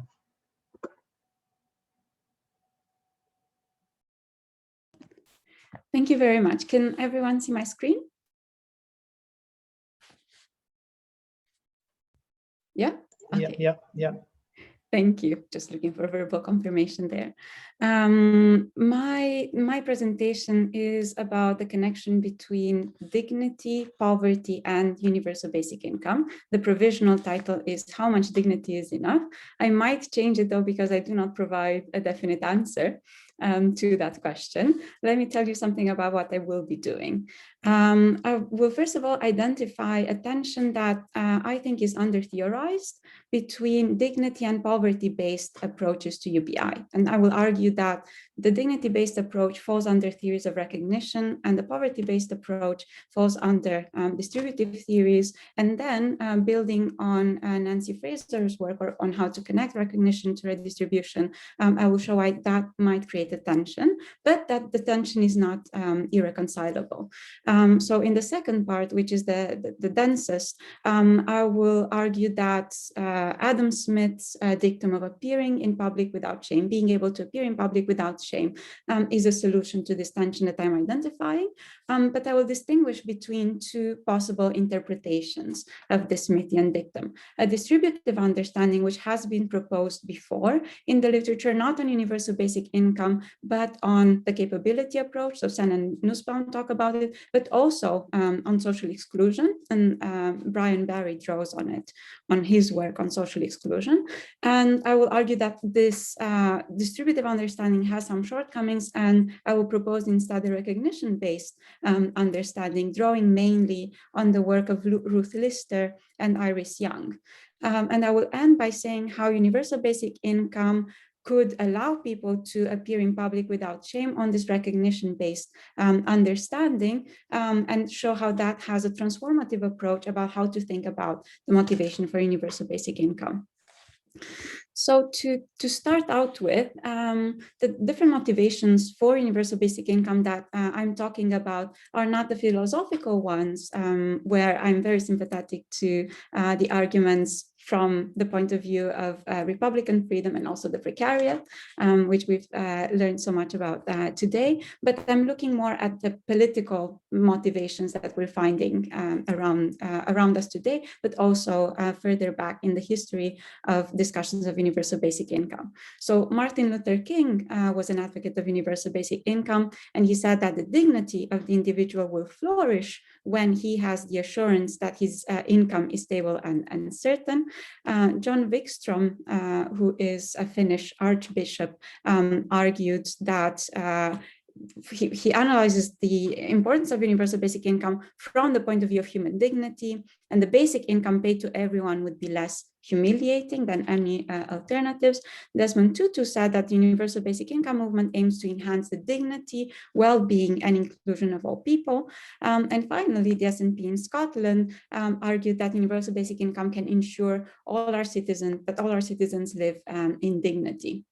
So we have this important pillar of justifications for universal basic income, and this runs in parallel to efforts of defining a baseline for this income.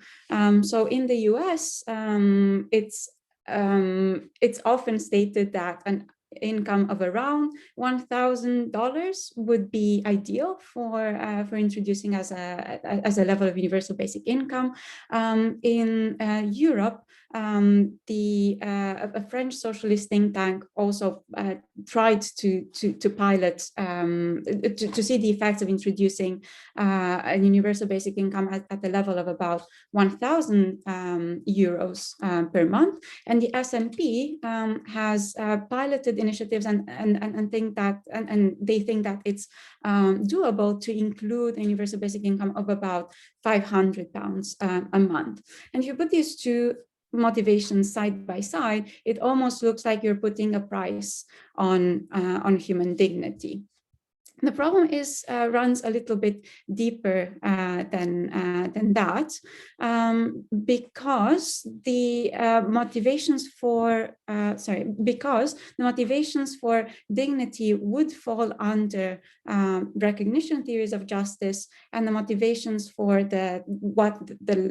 what is the appropriate level would fall under theories of redistribution. And these two approaches to theories of justice have aims that are thought to be in tension with one another. So recognition theories are preoccupied with precluding forms of second-class citizenship, such as degradation, humiliation, domination, and disrespect, whereby persons are regarded as inferior.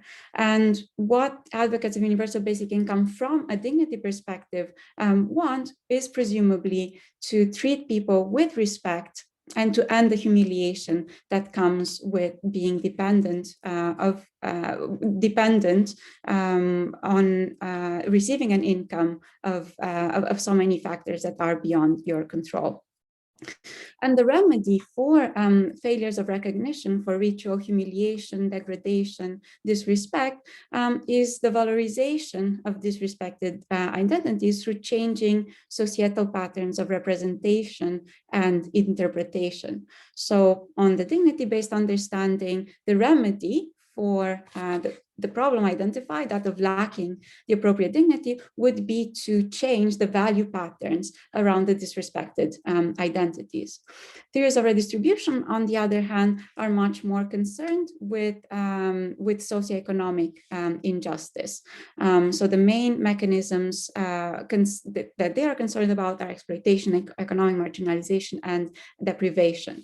And here the remedy is not so much to value the identity and difference of someone in an affected group, but rather to abolish the unjust stratification. So to abolish the group, for instance, suffering from the said redistributive justice as a group, much as Nancy Fraser puts it, much as Marxists claim that the task of the proletariat was to abolish itself as a class. And Fraser identifies the tension between these as a different logics argument for why you can't have a very easy fit between theories of recognition and theories of redistribution, even though she argues that you can put them together under the umbrella of the same theory of justice. She says they will always function as separate analytical frameworks. As Habermas puts it, the problem is that liberation from hunger and misery, which is the redistributive side, does not necessarily converge with liberation from servitude and degradation. Because, he says, there is no automatic developmental relation between labor and interaction. So in our case, dignity would be something that has to do with how individuals interact with one another. And then the level of the grant is something that is geared at problems of ending hunger, misery, and other problems of the labor market. But these two have no relations with one another. And a way of illustrating this tension for UBI in particular would be to think about what happens if you do connect the two and you manage to satisfy the demand for dignity at a particular time by giving people a certain cash amount, so fixing the basic income level at a level that is sufficient for ensuring everyone leads dignified lives. Well, assume that in the next second, the expectations for what it means to lead a dignified life start to change, so that the resources you've identified as sufficient for the threshold at time T1 will, in the very next second, turn out to be insufficient because the social expectations have increased. So this is a way of illustrating Habermas's point that there's no automatic developmental relation between labor and interaction.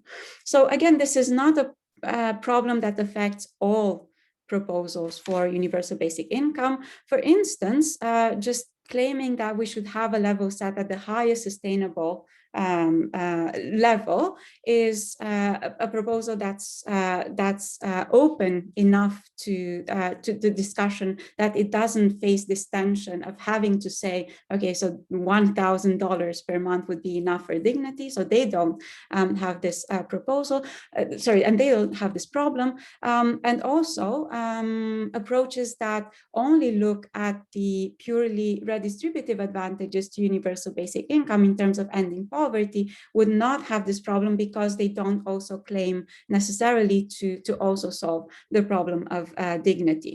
So not all proposals are affected, but just a subset that I think is a quite interesting subset of proposal is affected. So how do we solve this problem? My proposal is to draw on Adam Smith's dictum of appearing in public without shame, which he talks about in The Wealth of Nations, where he says that the linen shirt is strictly speaking not a necessary of life. The Greeks and Romans lived, I suppose, very comfortably, though they had no linen. But in the present times, through the greater part of Europe, a creditable day laborer would be ashamed to appear in public without a linen shirt, the want of which would be supposed to denote that disgraceful degree of poverty, which it is presumed nobody can well fall into without extreme bad conduct. So why should we want to have Adam Smith's dictum in particular? Well, for one thing, Adam Smith is interesting for a lot of things that have to do with political economy. So why not also apply him to universal basic income? But more specifically, some of the vocabulary here is, I think, very relevant to some of the debates in the philosophical literature on universal basic income. The focus on shame is important for the small but I think very interesting literature on universal basic income against shameful revelations and universal basic income as a means of achieving relational equality among citizens. The idea of appearing in public can also be linked to justifications for universal basic income from the perspective of a participation income. It's this idea of citizens participating, coming out into the public sphere and protecting that public sphere through means of universal basic income, among other things. And last but not least, what I really like about this idea from Adam Smith is its non-ideal theory focus. And this comes in the last part, which is what I'll be focusing a lot in the rest of the presentation, where he says that without this linen shirt, the person would be presumed to have exhibited extreme bad conduct at the previous point that led to the situation of now lacking a linen shirt. And it's this focus on misattributions of responsibility, which are very common in our societies, and many advocates of universal basic income want to combat these misattributions. And then Adam Smith says or implies that people should be protected from the assumption of bad conduct, which others are going to put onto them for lacking certain goods by just distributing these goods to people if the social expectations are such that these goods are thought to be a necessity, as he says, a necessary of life. But there are now two different ways of understanding this dictum of appearing in public without shame. There has been a distributive understanding proposed by Sen and Barry, which focuses on the question of which goods should be distributed. And on this reading, Sen, as well as Barry, connect the Smithian appearing in public without shame with the threshold for poverty. So Amartya Sen says, what is necessary to avoid shame requires a more expensive bundle of goods and services in a society that is generally richer. So this is the goods focus. And in a later work with Martha Nussbaum, he says appearing in public without shame should be considered a complex capability seen to give the poverty line a relativist character in the space of commodities. So this capability of appearing in public without shame is understood in terms of goods, purely which goods to distribute. And then what makes it interesting for Sen is that this poverty line receives a relativist character. But saying this also means that he's focused mostly on appearing in public without shame in relation to the poverty line. And this is pretty much how Brian Barry also understands the Smithian appearing in public without shame when he discusses it in the context of social exclusion, where Barry says that avoiding social exclusion requires being respectively clothed by the prevailing standards of one's society. And then he goes on to discuss how much money you would need to do that. But he's not focusing on poverty, but on the notion of social exclusion, which in the late 90s, and actually after Thatcher wanted to focus more on social poverty, on social exclusion than poverty, social exclusion was thought to encompass the same kind of concerns as poverty. The problems with this purely distributive understanding is that it loses sight of the issue of shame. And that is important because you can see how some of the initial tension that we talked about can reemerge on a purely distributive understanding.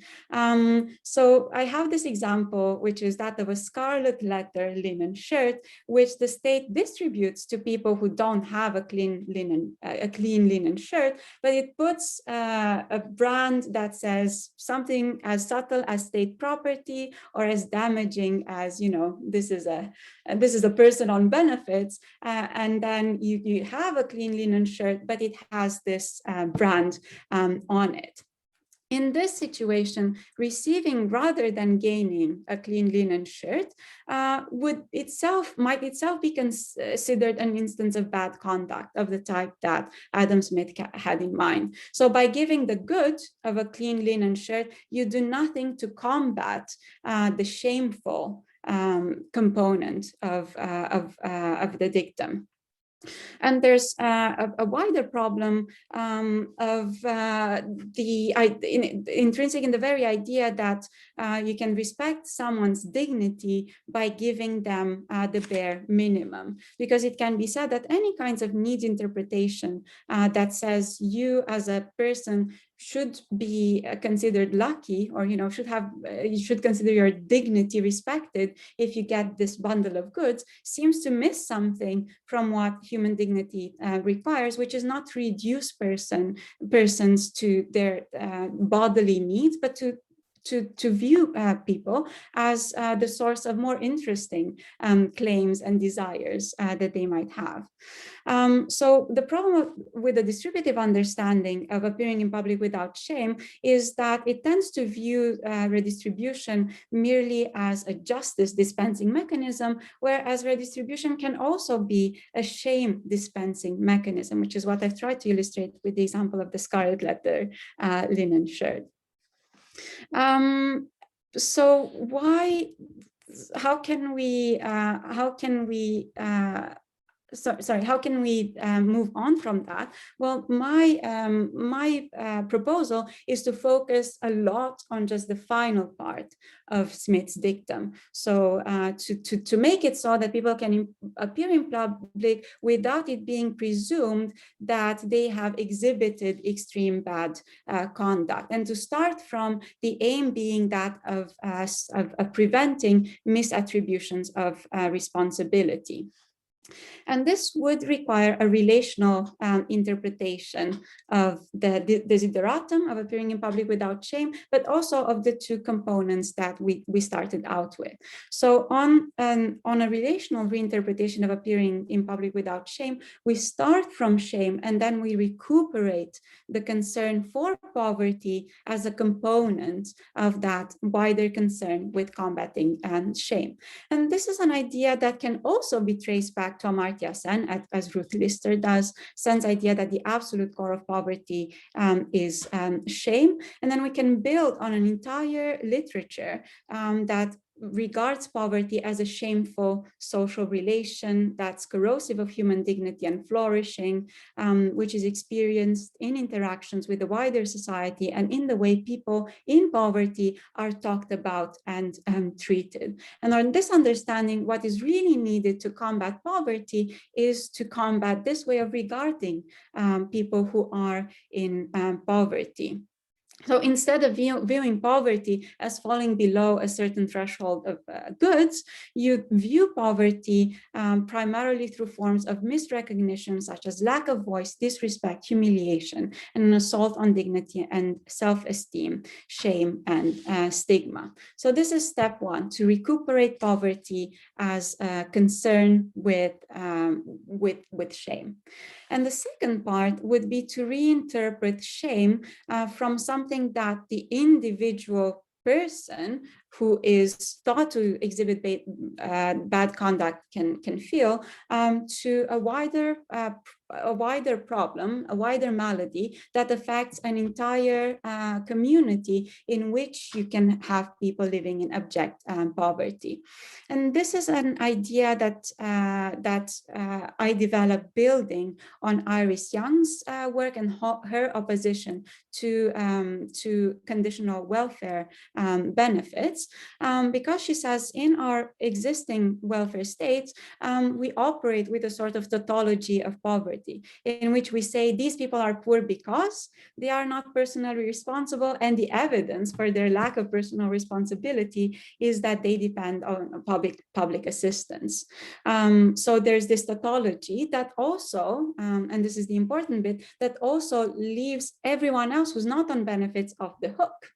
So the better off, who don't need assistance, are thought to be morally responsible, because being morally responsible requires nothing other than that one does not depend on public largesse.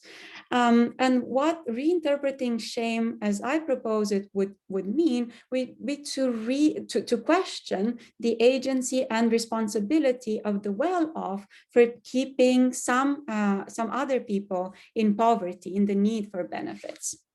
And this is, and with this I end, and this is how universal basic income can help this reinterpreted desideratum of appearing in public without shame. First of all, universal basic income can function as a recognition policy that radically challenges the separation between deserving and undeserving recipients. And it does this through having an unconditional desideratum. And this is, I think, the part that gives people dignity regardless of how you set any baseline. So even if you have the very smallest amount of universal basic income, by questioning the differentiation between the deserving and the undeserving recipients, the dignity desideratum is meant. But secondly, as a distributive policy that making the separation between recipients and contributors inoperable, universal basic income can also be said to have this effect. So this is not operating so much with what people believe now, but it is something that would make these assumptions inoperable through the kind of policy, the kind of distributive policy that universal basic income is. And finally, viewing universal basic income as something that helps you to appear in public without shame, understood as appearing in public without there being shameful distributions, points to a transformative way of motivating the proposal. So this is something that I'm building on at the moment to try to develop a test for not having shameful distribution in society through adapting Dworkin's envy test to include the emotion of shame instead of envy in the first place, and then a concern for the distributions in society rather than your personal bundle of goods in the second instance.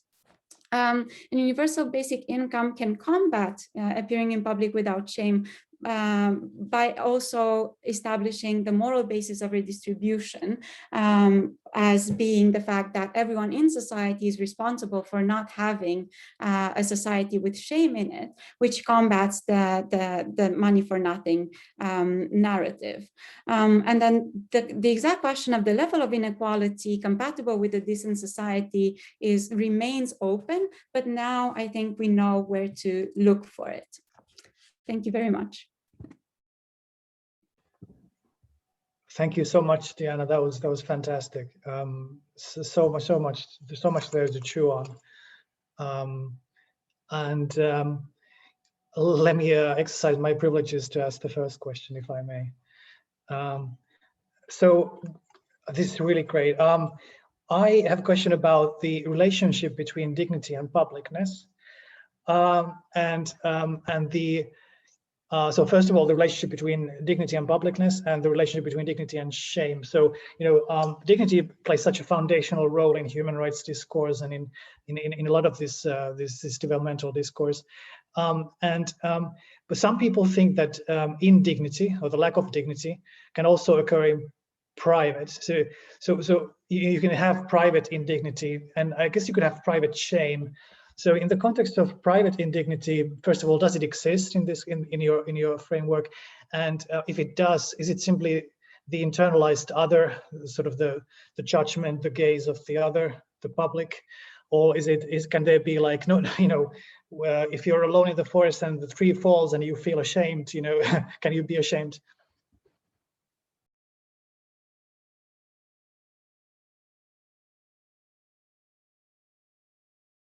Unmute yourself, please.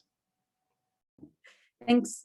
Yeah, no conference is ever complete without the speaker muting themselves accidentally. So yeah, thank you so much for this question, because it pushes me to define what I mean by shame. And this is indeed something I think is very important, but also at this moment a bit underdeveloped in my paper, because I do want to have a definition of shame that is a sort of term of art. So it's not the way we normally talk about shame. And this is another way in which I want to build on Dworkin's understanding of envy, which also works a little bit as a term of art, rather than having to go in the entire psychology of envy. And just like Dworkin, I would want to focus first of all on the distributive aspects, so the shame of poverty in particular, and then whether this is something that you can feel in private. I think this is a very interesting question, because I want to say people feel shame for the collective nature of the distributions of wealth in society, but then if you have, if you feel that privately, does that really make a difference? So that's something that I still have to determine, but it depends on how I choose to build on Dworkin. So if it is going to be a matter of individual feelings sort of playing out in this equivalent of an auction, then yeah, it's an interesting question what happens to them. But if I want to say it's only about these feelings which are publicly manifested, then I don't necessarily have this problem. But thank you so much, because yeah, I was wondering how to take the discussion further, and this is very, very useful compared to just me thinking about it. So thanks so much. Thanks. Okay, next up on the queue, Christian. I'm muting myself. Yeah, there we are. Good. Thanks a lot. That was very interesting, and it's definitely a lot there. So I've got 2 points, but the first is I'm not sure about this. The first is I'm not sure what this idea of putting a price on dignity, which role it played in the talk in the end. Also, because seems to be you're talking about mostly about sociological norms of appearing with dignity, which is, and putting a price on dignity is supposedly problematic if we're talking about moral dignity, so moral standing. So whereas for sociological norms, it seems relatively clear that, it just costs a certain amount to make people meet them. And then you've got all this, I think, very well taken stuff on what the target should actually be, whether we should always run behind the norm and pay, or whether we should try to change the norm, as it were, right? So maybe it seemed to me that's a bit of a red herring, perhaps. And the main question based on this is, I'm pretty much fully on board with the norm-changing power of unconditional and universal redistributive schemes. But it seems to me I would say it's a different distinction that's doing the work. You're saying at the end, it seemed to be it's one between, UBI might render the distinction between receiving and contributing inoperable. I'm not so sure about this, but it seemed to me the issue is more targeted redistribution. Hey, poor person, here's something that's only for you because you're so poor. That's humiliating, versus just universal redistribution, universal schemes, the NHS, Scandinavian welfare states, right? So was lots of of evidence there as well, right? That there's nothing shameful to be on benefits if your whole society is on benefits. right? But that doesn't make the distinction between contributing and receiving inoperable. Because if, again, I think Scandinavians correct me, but I think that's a pretty important distinction also in universal welfare states, where people say, look, you get unconditional stuff, but we are looking at you, we are policing whether you're actually doing your bit, whether you're working, whether you're contributing as you should. Yeah. Thanks so much for that. Thanks so much for that. Yeah. So, do I need to include putting a price on dignity? Maybe I'm trying to capitalize so much on this would be a nice tagline, and maybe I don't really need it because saying, well, we have Adam Smith, let's apply that. That would be enough. But I happen to think that in the political discourses that we encounter around universal basic income, there is this hodgepodge of motivations, and that some are in tension with others. And this one about saying, well, it's about dignity, and then £500 a month is one tension that I wanted to draw out. Also, as a way of showcasing the importance of philosophical insight around these issues that now, as Kai Standing was saying earlier, have become mainstream, universal basic income. And I think this is a distinct danger of people taking whatever motivations they encounter in the philosophical literature and then putting them all together, even though they actually come with different frameworks. So that's something that I wanted to highlight. But if it damages the paper, I don't know, because I agree with you that I don't, strictly speaking, need it, but I was trying to make the point. So if people find that unconvincing, I might just take it out. But that was what that was about. And then about the norm changing power, I think you're right that it's the fact that you don't have targeted benefits in the end that makes it inoperable, and that I could actually distinguish this from the point about giving and receiving. So the targeted benefit, that would be the second component I was talking about. But the distinction between giving and receiving, I think there's something to that one as well, because you don't have, you at least don't have this hierarchy between the good ones who are contributing and then the ones who are on benefits and are not really contributing or not that much. But the idea there is that to accept universal basic income, you have to accept that there's no hierarchy between people with respect to this. But then if once you do that, you can also take that bit further. Maybe you're right that, maybe universal basic income is doing enough once people accept it for challenging the idea that those who are recipients are undeserving, and maybe it doesn't necessarily take us further in norm change. So I'll have to think about that, because I think you might be right. Emil? So this is the problem about being the third one in the queue that Christian and Otto kind of asked. I wanted to ask, if you're not shamed about receiving, about being given help, then you're being shamed about the way that you use it, right? The Daily Mail headline of the Ferrari user who got something from welfare benefits or whatever.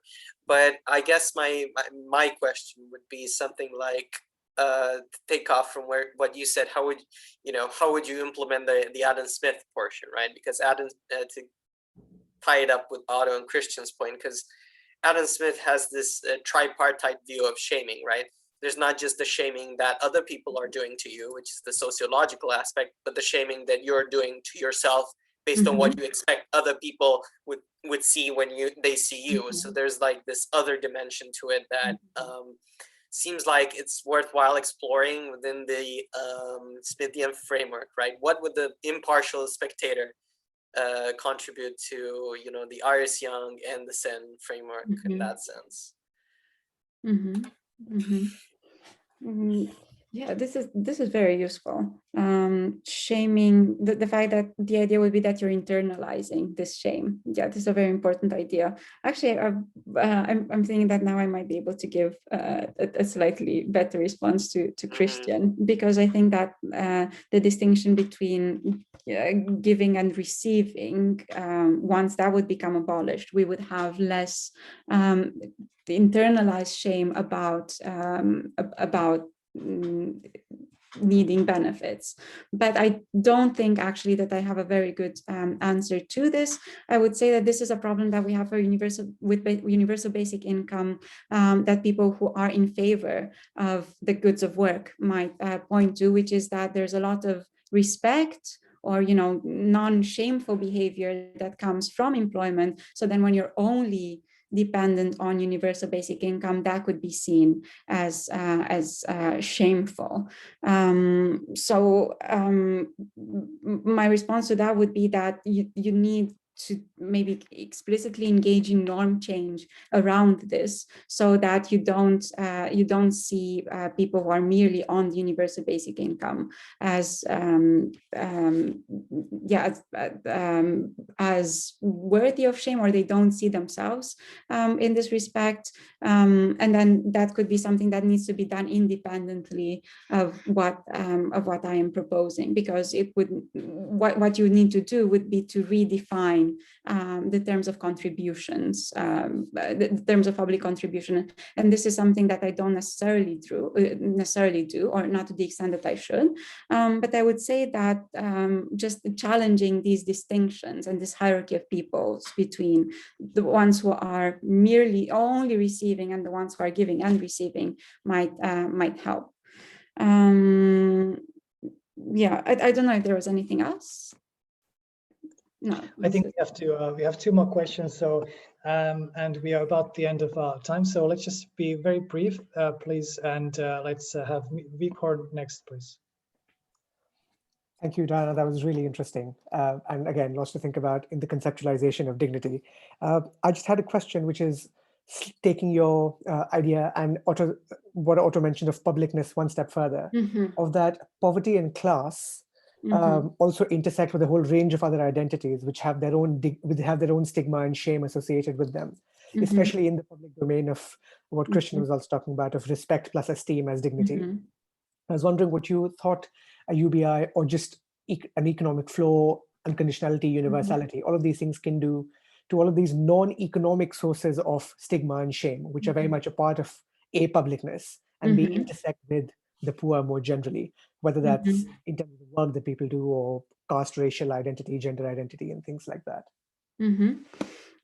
That's a fascinating question. And actually my interest in universal basic income comes from working on disability. And I see universal basic income as a means of combating these hierarchies between those who are able to work and those who are not able to work, because you put the source of dignity somewhere else. And I think that there are a lot of groups that could benefit from universal basic income for that reason. I also think that why that's the case has to do with appearing in public without shame quite a lot, and this recognition-based understanding of universal basic income. This would go a bit outside the remits of the paper, but since you've asked, I will give you a little bit of my Weltanschauung on universal basic income, which I do think acts as a corrective to capitalism. And I think that a lot of the groups who are suffering in terms of dignity under capitalism are that happens as a result of in the first instance denying them certain opportunities, and in the second instance blaming them for not having those opportunities. So I think that universal basic income could help combat this narrative, not as it should, which would be probably head on to just say your attribution of responsibility is way off, but just in not making it operable anymore. So as a kind of non-ideal theory solution, I think it would help. Thank you. Very good. And our final question from Colin. Yeah, can you hear me? Yeah. Yeah, I know we're out of time, so I'll try to be as quick as I can about this. I guess this has been touched on by some of the other questions, but why do we need the shame part of this at all? Shame has to do with an internal self-relation. It's a question of reflexive attitudes. and the way you feel about yourself as a result of things you've done or the way other people treat you. My intuition is to say that dignity isn't really about that, at least the kind of dignity that matters politically. It's much more about the way in which you do or fail to trigger certain kinds of reactive attitudes in others, and whether others are willing to forego certain kinds of benefits for themselves for your sake, or something like that. And when that's done with a degree of respect as opposed to contempt, then bingo, you've got all the dignity that you want, right? And different people are going to take that psychologically in different ways. That there may still be some people who, as a personal matter, are in fact shamed by UBI. But why does that matter? Or alternatively, why wouldn't a society that accepts human dignity and embraces UBI for that reason, why shouldn't it be perfectly prepared to say, look, we're giving this money gratis to these people. They should be ashamed of themselves for any number of reasons, but we precisely disregard that. That's what it means to respect them. Whether they feel shame about their existence or not is neither here nor there. The point is that we forfeit something that's of value for them, of value to us, for their sake. And it's that respect that engenders the dignity. And I don't really see why one needs then to internalize that at all, or relate it in any particular way to people's self-relations, because those self-relations, people respond to these external treatments in such a variegated set of ways. It's not clear that it's necessary. I think the main dignitarian case for UBI is the one that Guy Standing gave at the beginning, which is that if you add all these conditionalities, then it's very difficult not to be indulging pity. And that's contemptuous, right? But different psychologies are gonna, some people may be shamed by that, some people may not be, right? So why do we need to go internal? Why do we need this reflexive component at all? Why can't we just do it relationally, as you said you were, and leave it at that?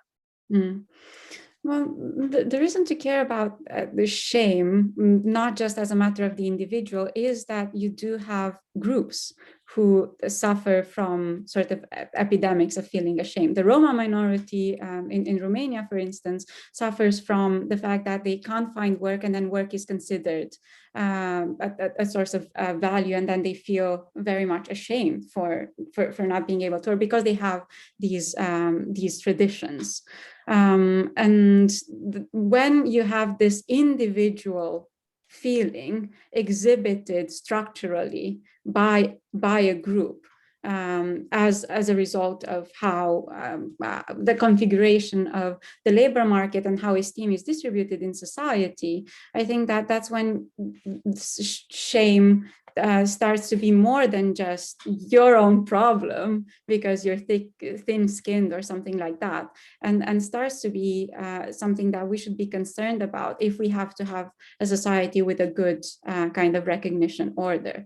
But in this, I wouldn't want to make too stark a distinction between shame and dignity. So this is maybe where using shame as a term of art comes in, because it is a relationship, which means that it's not always the case that the person that either component of the relationship is completely responsible for the outcome. So it could be that you have a very respectful relation going on, and one person still feeling ashamed internally, maybe for no reason.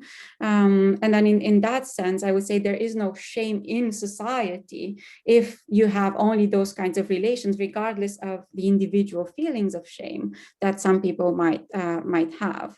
But even then, I would say if you have an epidemic of shame for some group, that signals a more structural problem. But to answer your question, I would say once that structural problem is solved, the fact that you have these outliers, individuals who still claim that they are feeling ashamed by one thing or another, shouldn't be of that much concern.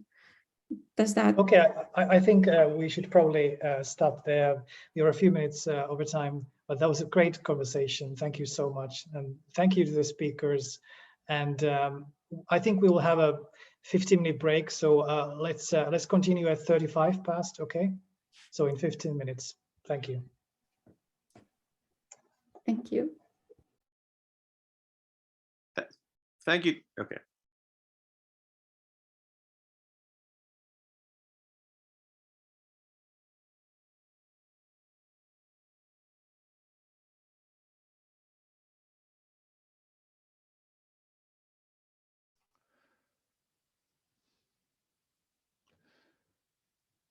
Should I open my slides quite now or later? If you want to test them, you Yeah. you can do that.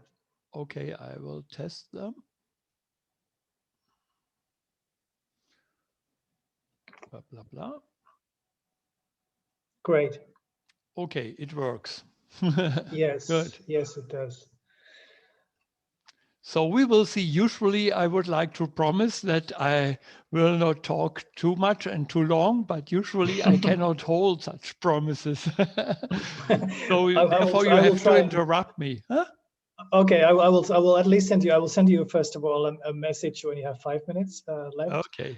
And then yes, I will intervene in gradually drastic measures. Intervene a lot. No Okay. problem. Okay, we will see us. Yeah, see you in a bit. I'll take a bit of a break myself. Mm-hmm.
closed, and therefore it's a coercive system.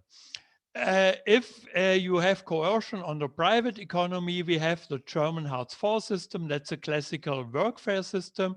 We have also a solidarity basic income system in Germany, which is perhaps based on Tony Atkinson's participation income.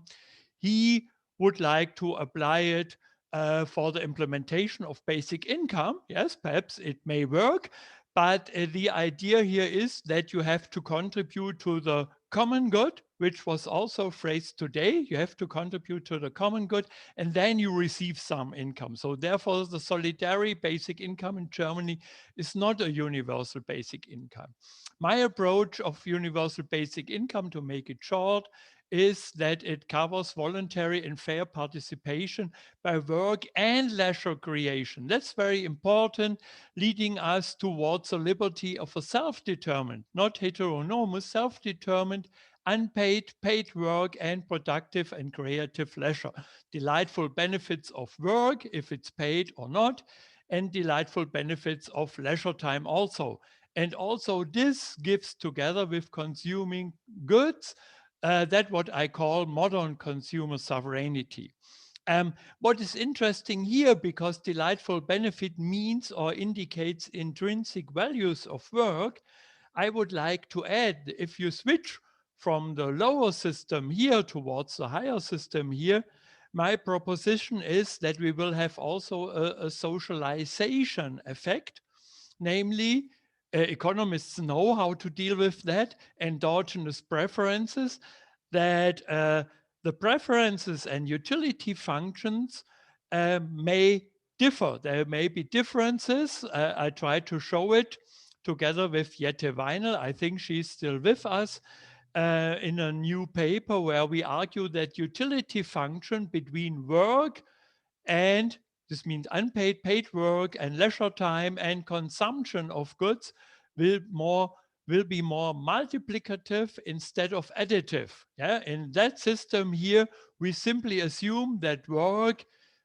has to be compensated, you know, mainstream economics, due to the negative effects of effort on utility, and positive because you can realize consumption. And here we have a multiplicative effect of consumption, unpaid work, paid work, and creative leisure time. So to be, because I don't have to move into that model, that's only that you see that usually I deal with that, yeah. I will switch to the NBI immediately after one additional pre-word, so to speak, because the NBI concept, behind the NBI concept are these arguments, but you don't need them explicitly. That's why I like our NBI concept. Inside crisis, you can leave away creativity, delightful benefits of work, common goods, and so on. You may discuss it a little bit, but you may also rely on, say, mainstream arguments of economic policy, social policy, environmental policy, and so on. One additional remark here, why I think that basic income is now very important, because due to the other arguments which drive us towards universal basic income as a gradual reform, like ideas of the climate bonus in Germany, the basic pension, for example, in Germany, the well-known pilot experiments and experiments I'm with, so-called lab experiments on social contracting on UBI, is now that we can show that crisis will implement, I hope so, basic income ideas more forcefully and with more speed. And the argument of UBI in normal times, that you say, okay, let us try to calculate social budget offsetting, for example, implementing UBI with 1,000 euro per capita, yeah, leads to a large difference of more than 120 billion euro you have to cover compared to our a formal incidence approach where we said, okay, for children only 500 and some other corrections, then we have more or less 0. Yes, you can manipulate these numbers. Yeah, it doesn't make really sense as long as we do not know enough about the delightful benefit adjustment process when individuals move more and more towards creativity based on UBI. That's not inside these budget offsetting calculations. I will apply such a budget offsetting calculation nevertheless, but you will see how it will work. I will not explain this here. Who is interested in detail can contact me. Now, let's move to the idea of NBI. Before that, I would like to show you that in crisis, we have the following Corona aid measures. We have the state aid measures, which go to the entrepreneur, which may go to a landlord, which may go to employees also, based on the fact that they have a lockdown of their income. If it is profit or if it is wage or dependent income or whatever it is, it doesn't matter. Yeah. But the state aid measure, at least in Germany, therefore I call it the German case, and I think it's more or less the same in all countries applying this Corona aid measures. They argue we have to support them so that they can pay their rent, yeah, to the landlord, and that they can pay interest rates and redemption to the bank and to the individuals who are the capital providers. Yes. So the idea is, and what is my very critical argument, my crucial critical argument here, we are in a system, and I think it was in the first contribution where it was mentioned, yeah, with the rentier capitalism, that we organize state aid measures so that we rescue unearned unearned income. Yes, with the rents, the landlords, and the banks. Yeah, that's what we rescue. Yeah, and that's a big issue. Why? Because this is a very large redistributive machinery. Yeah, because we simply accept it due to our capitalist notion that we have to give money to the individuals here, usually to workers, to the owner of a restaurant and so on, because his income was 0 under the lockdown, that he can pay rents and interest rates and redemption. That's how we think it usually. So if I am a landlord or the capital provider, yes, an earner of unearned income, I make this. Yeah, I said, perfect. Yeah, the capitalist system is rescuing me, not rescuing these guys because they have to give the money to me. They don't give the money so much that you survive if you are in that position. Yeah, of the restaurant owner or of the worker. They give the money so that the rest of the system works, and this leads us toward big improvement, increase of inequality towards unearned income. And it was so surprising for me because unearned income was always defeated by the basic order liberalists, yes, that many conservative order liberalists accept this system. So now, the basic problems of this traditional emergency measure, and these are is implying now my basic criteria of an emergency and a recovery basic income system, is first that we have with these systems here specific problems. The first problem is unforeseen contingency. Yes, even in our statistical departments, mainstream economists report that we live now in a world of high level of uncertainty. Yeah, but they do not move back to the consequences.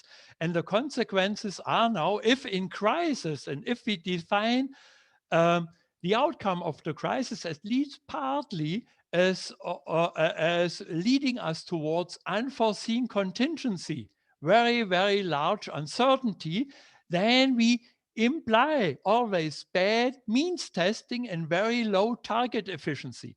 Nevertheless, our measure, our ad measure is still based on means testing, yes? They look, how many individuals did you hire before Corona? Yeah, and then they had then they will leave you with a sheet with 10 criteria. Yeah, and if you fulfill them, then you receive the money.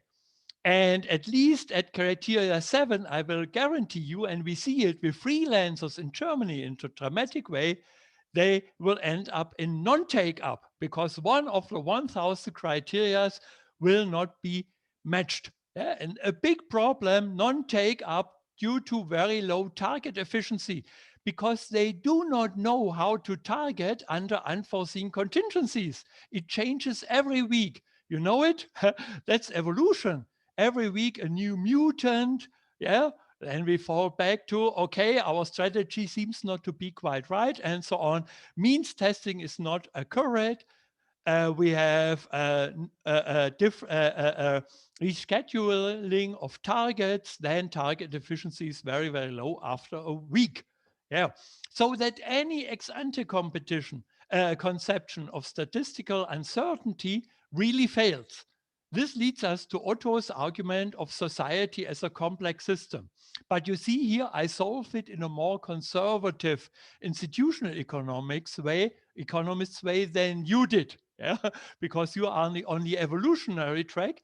I'm more on the institutionalist track of Williamson, Ostrom, Buchanan, and so on and so forth. For me, that's enough. You see, the next argument is the low reliability of lacking predictability for the citizens. The questions are, we have a lot of insolvencies. In Germany, by the way, we don't have it because they gave them a cash, so to speak, a nearby cash solution. Insolvency rules, yeah, are omitted. Yeah, we wait to apply them for after Corona. Yes, if we would apply them as we did in our competitive system, many entrepreneurs would be now in insolvency. Yeah, but because we do not apply insolvency rules now, many mainstream economists said we have zombie entrepreneurs, yes, which wouldn't survive in a competitive system if we would not have the crisis. So therefore, we help more individuals than necessary. You see, it's very confusing. We have omission, very interesting, of system relevant groups. We have the problem in Germany that we do not switch to care economy, yeah, and to a caretaker system. We simply announce it, 200 euro more for everyone, but that's all. We do not switch from the competition system towards the care economy system. Yeah, we have not learned the story up to now that we have to take care more about care economics. Yeah. Another thing is the time-consuming bureaucratic effort for these emergency measures. You all know that bureaucracy, and I think not only in Germany, fails in enforcing the rules of the state aid measures. Yeah? A big problem. Why? Because they do not receive the informations they need, yeah, to organize target efficiency and rightful means testing. It does not work. Yeah? And you will see in the end, my argument is we are now in crisis. We are now living in a society where half of us is now under the heavy pressure of the so-called workfare system. Yes, a lot of our part of the society, of the citizens, are now in the workfare system of the German Hartz IV, yeah, under crisis. Yeah, they are under a means testing, and now they see that it does not work. I think a very important experience on which we should recur definitively more. Yeah. So you see here, there are many incentive and steering instruments. On the other hand, due to that bureaucratic effort, who were partly suspended and weakened. For example, in Germany, asset checks of the workfare system are suspended, yeah, for the German workfare system, for Hartz IV. Now you don't have, you show all your assets, that they calculate the benefits from the government against your assets, yeah. For example, in Germany, usually you have to sell all your assets because you receive support from the state, because you are called asset rich. Yes. Now they suspended it because they cannot control it and because they don't have the time to control it. This moves us more and more. And here we see it. Others, another contribution mentioned this, towards cash transfers, towards cash programs. Yes. We see it in Germany. More and more checks of the workfare system are suspended during the crisis, at least implicitly. Why? Because means testing and targeting does not work. So my basic argument here was the distributive argument of the unearned income, yeah, which relates to capital and wealth. Clearly, this leads us towards an inequality, and based on this, on unfairness, which Guy Standing called at the beginning rentier capitalism. Yeah, I introduced this here. This was my first adding to my slides. That's exactly the problem of Guy Standing, and you will see how I would like to solve it, how I would like to solve it, how I would like to solve that, and also how I would like to solve that, what some of you called reduced inequality effects of the wealth gap. That was another contribution, yes? Reduced effects of the wealth gap. My argument here, beside psychic costs, I do not integrate psychic or psychological costs because I'm not a behavioral economist too much. If you add them, then you will see my NBI concept is even more important. You see here my fourth argument, that solidarity or fairness orientation instead of competition orientation, yes? Although many would argue, now this is an ordoliberalist who fails because ordoliberalists always believe in competition. In crisis, I do not believe in competition. I believe in solidarity. And even our Ministry of Economic Policy now believes in that. But you see, we are socialized, especially in Germany, as a society, believing more or less in competition. Yeah. By the fact that's a male argument. Yeah. For gendering, you can also argue on competition versus solidarity and versus care, yeah, then you move more and more towards the solidarity care argument against competition. And I asked my ministry, do you think that individuals switch overnight because we have a crisis towards solidarity only because you propose this moral situation? It does not function. We need enforced solidarity. And my argument is that basic income is enforced and forceful solidarity. You will see it. So the emergency basic income, which I call net basic income, you will see in a minute why, is a specific ex post governance concept. Yeah, society as a complex system. I argue due to unforeseen contingencies, we cannot apply ex ante target efficient measures. Under certain uncertainty, we need ex post governance, where we argue our knowledge about the future is so rough that we need a simple system. And my argument is that this simple cash system, which may work, is only, especially as an emergency basic income, the net basic income here. The argument you see, by the way, Otto, is also to you. You see the argument here is that instead of paternalism failure with target inefficiency of the ex-ante governance system and the related interest groups who would like to become system relevant, that's the big problem. Everyone wants to show that he is system relevant, yeah, because then he receives more money out of the common pool of the aid measure, yes, for realizing high payments, yeah. We need a privilege-free payment, and this is the NBI. Now here you see my NBI argument, the net basic income approach as a social policy measure, which I presented at a petition to the German parliament in October 2020. My argument was, if you have the lockdown and the dismissal of payments of income, profits, and so on here, yeah, then my argument is it's allowed to have an artificial lockdown also on rent and on interest payments and also on redemption. Yeah. My argument is if there is a lockdown, we need this lockdown also. Yeah. So that you do not distribute necessarily towards these persons here away from that persons, because everyone finances ad measure. And why does it work? It works because we have the net basic income. Net basic income means we have to guarantee a participatory level of consumption expenditures only, yes, minus this means full participatory income, say 1,500 euro, minus payments for rent, minus payment for interest, minus payment for redemption. Yes, therefore it's relatively cheap. You will see it, it's relatively cheap. And these persons here show then their enforced solidarity because they receive also net basic income, yeah, and they do not receive the money of the prosperity time from these persons here, yes.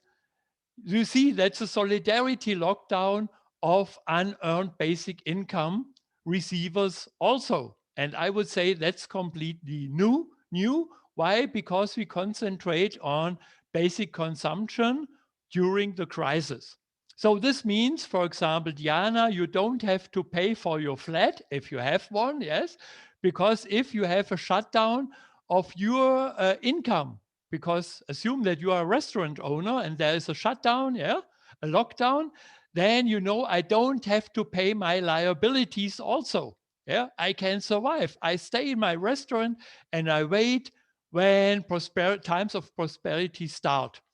And the landlord, yeah, and the bank, they will say, oh, I earn less than before that, yeah. But every worker at the band and any landlord also receive the basic income, yes. So therefore, it's a completely solidaric system. So to see that it is not only so-called a new kind of social policy during the crisis, but that it has to do with economic policy and, for example, educational and also environmental policy, let's have a look at this example, namely the promotion of training positions. In Germany, we have Corona measure promotion of training positions, 2,000 euro per year for every entrepreneur who is training someone. Yeah, but the entrepreneurs, yeah, reported that due to their liabilities, there will be a lockdown of their business nevertheless. So there will be no trainee inside their firm. Yeah, so it doesn't function. You see, it's an option which doesn't function. Even now, after the government has doubled the cash from 2,000 to 4,000, entrepreneurs do not react. You see here now, the argument of the training promotion with NBI is because everyone here receives NBI. We have also a lockdown of interest and rent payments from the entrepreneur towards the bank, towards the landlord, and so on and so forth. Everyone receives NBI.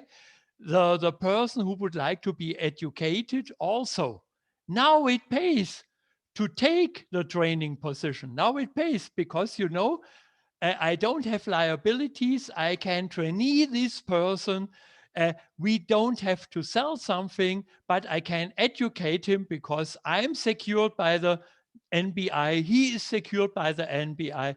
And all of the persons which are behind my liabilities, they also receive NBI.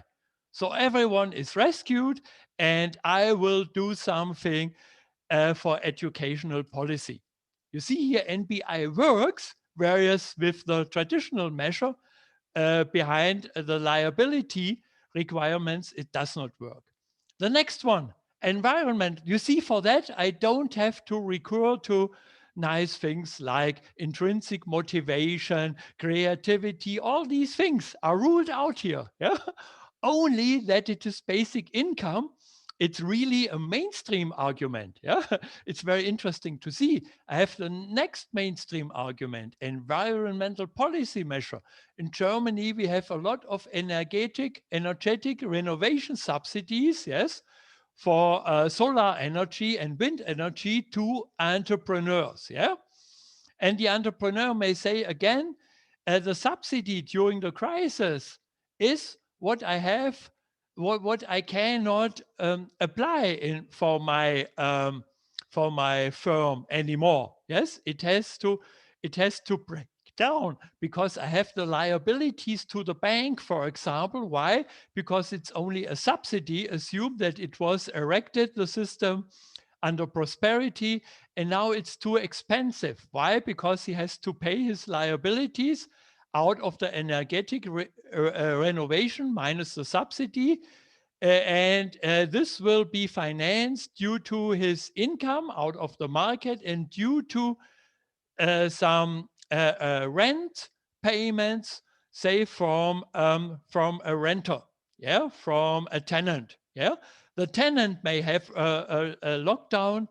I may have with my firm a lockdown. Yeah, so that the tenant cannot pay. Yeah, but I have to pay the liabilities. It does not work. Yeah, so therefore, energetic renovation may come to an end. Now with NBI, I know that the tenant is supported, I am supported, and the capital provider is also supported. We can organize a net basic income lockdown also here and also here. So therefore he can say, okay, now the energetic renovation subsidy works, the program holds, I will still go ahead with energetic renovation during the crisis. That's good for environmental policy, I would say. So in the end, how many minutes do I have? Okay, good. So now financing it. That's so up to now, that's the argument of the net basic income during crisis. Yeah. Now, one argument is because the net basic income is cheaper than a usual participatory UBI, yes, because we switch, for example, from 1,500 towards the average of consumption expenditures, which is in Germany for adults between 500 and 600. With new measures in Germany, we even can increase it. So therefore, I have old numbers here. Yeah, the update shows that I can switch now from 550 to 700 without an exploding NBI budget.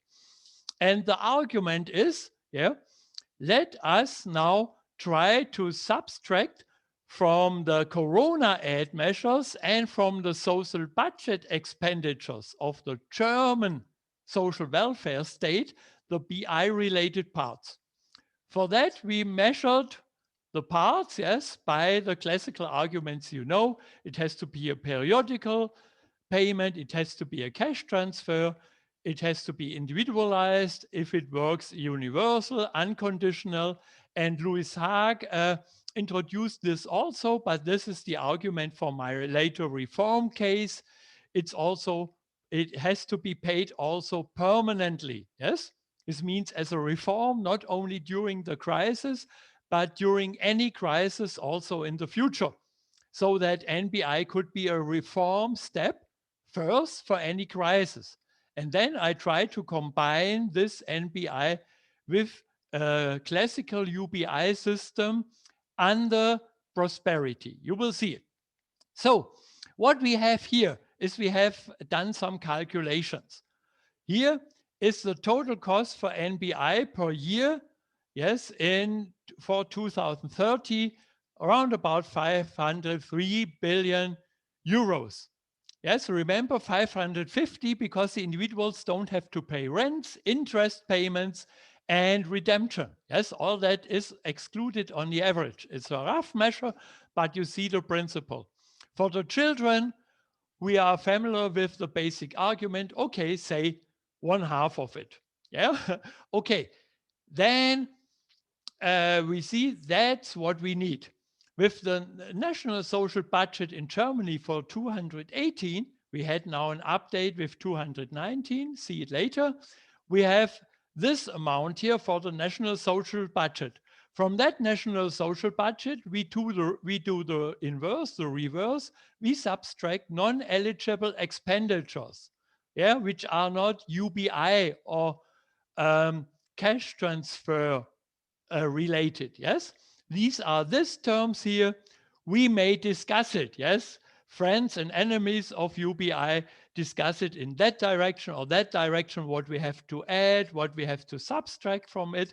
But the principle is clear. Here you see this amount, 560 billion, and then the BI social related budget is around about 666 billion, yeah? So we have done the same with Corona emergency aid based on this, yeah, taking into account the supplementary budget for Corona aids and the special funds of the federal government as well of the federal states, and also some parts inside the credit, yeah, support, which was very interesting, which may be also related to UBI, yes, because these are credits you don't have to pay back in the end, yes, then you know this is in the end a cash transfer, yeah, because no one will enforce the redemption or repayment after the crisis. So this is for the new measure, for the updated measure. You see here 173 is more than 150. We added, and then, thank you, and then we have a positive difference, yeah, of 115 billion euro.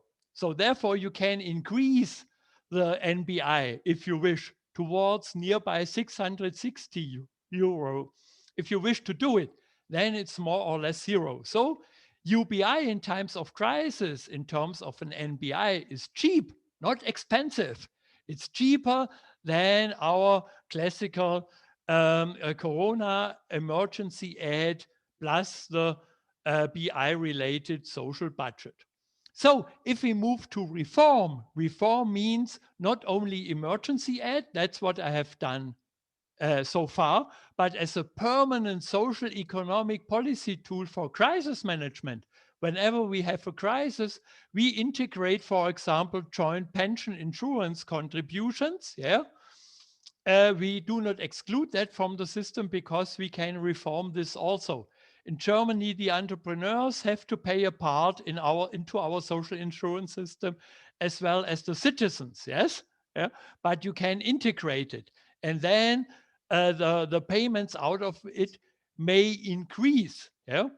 So that you see here the BI-related social budget may increase tremendously if you have more time for reform than during the crisis we have it at the moment. We cannot reform this and other parts, just like the youth support and so on, yeah?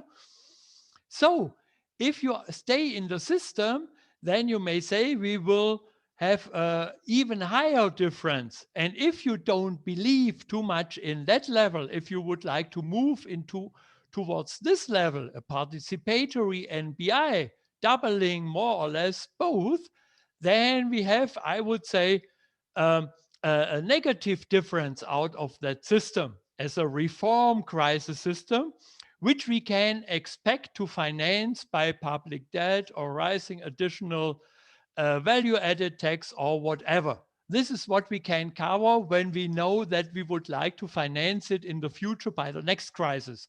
For that, we can organize a debt pool or financial pool or whatever.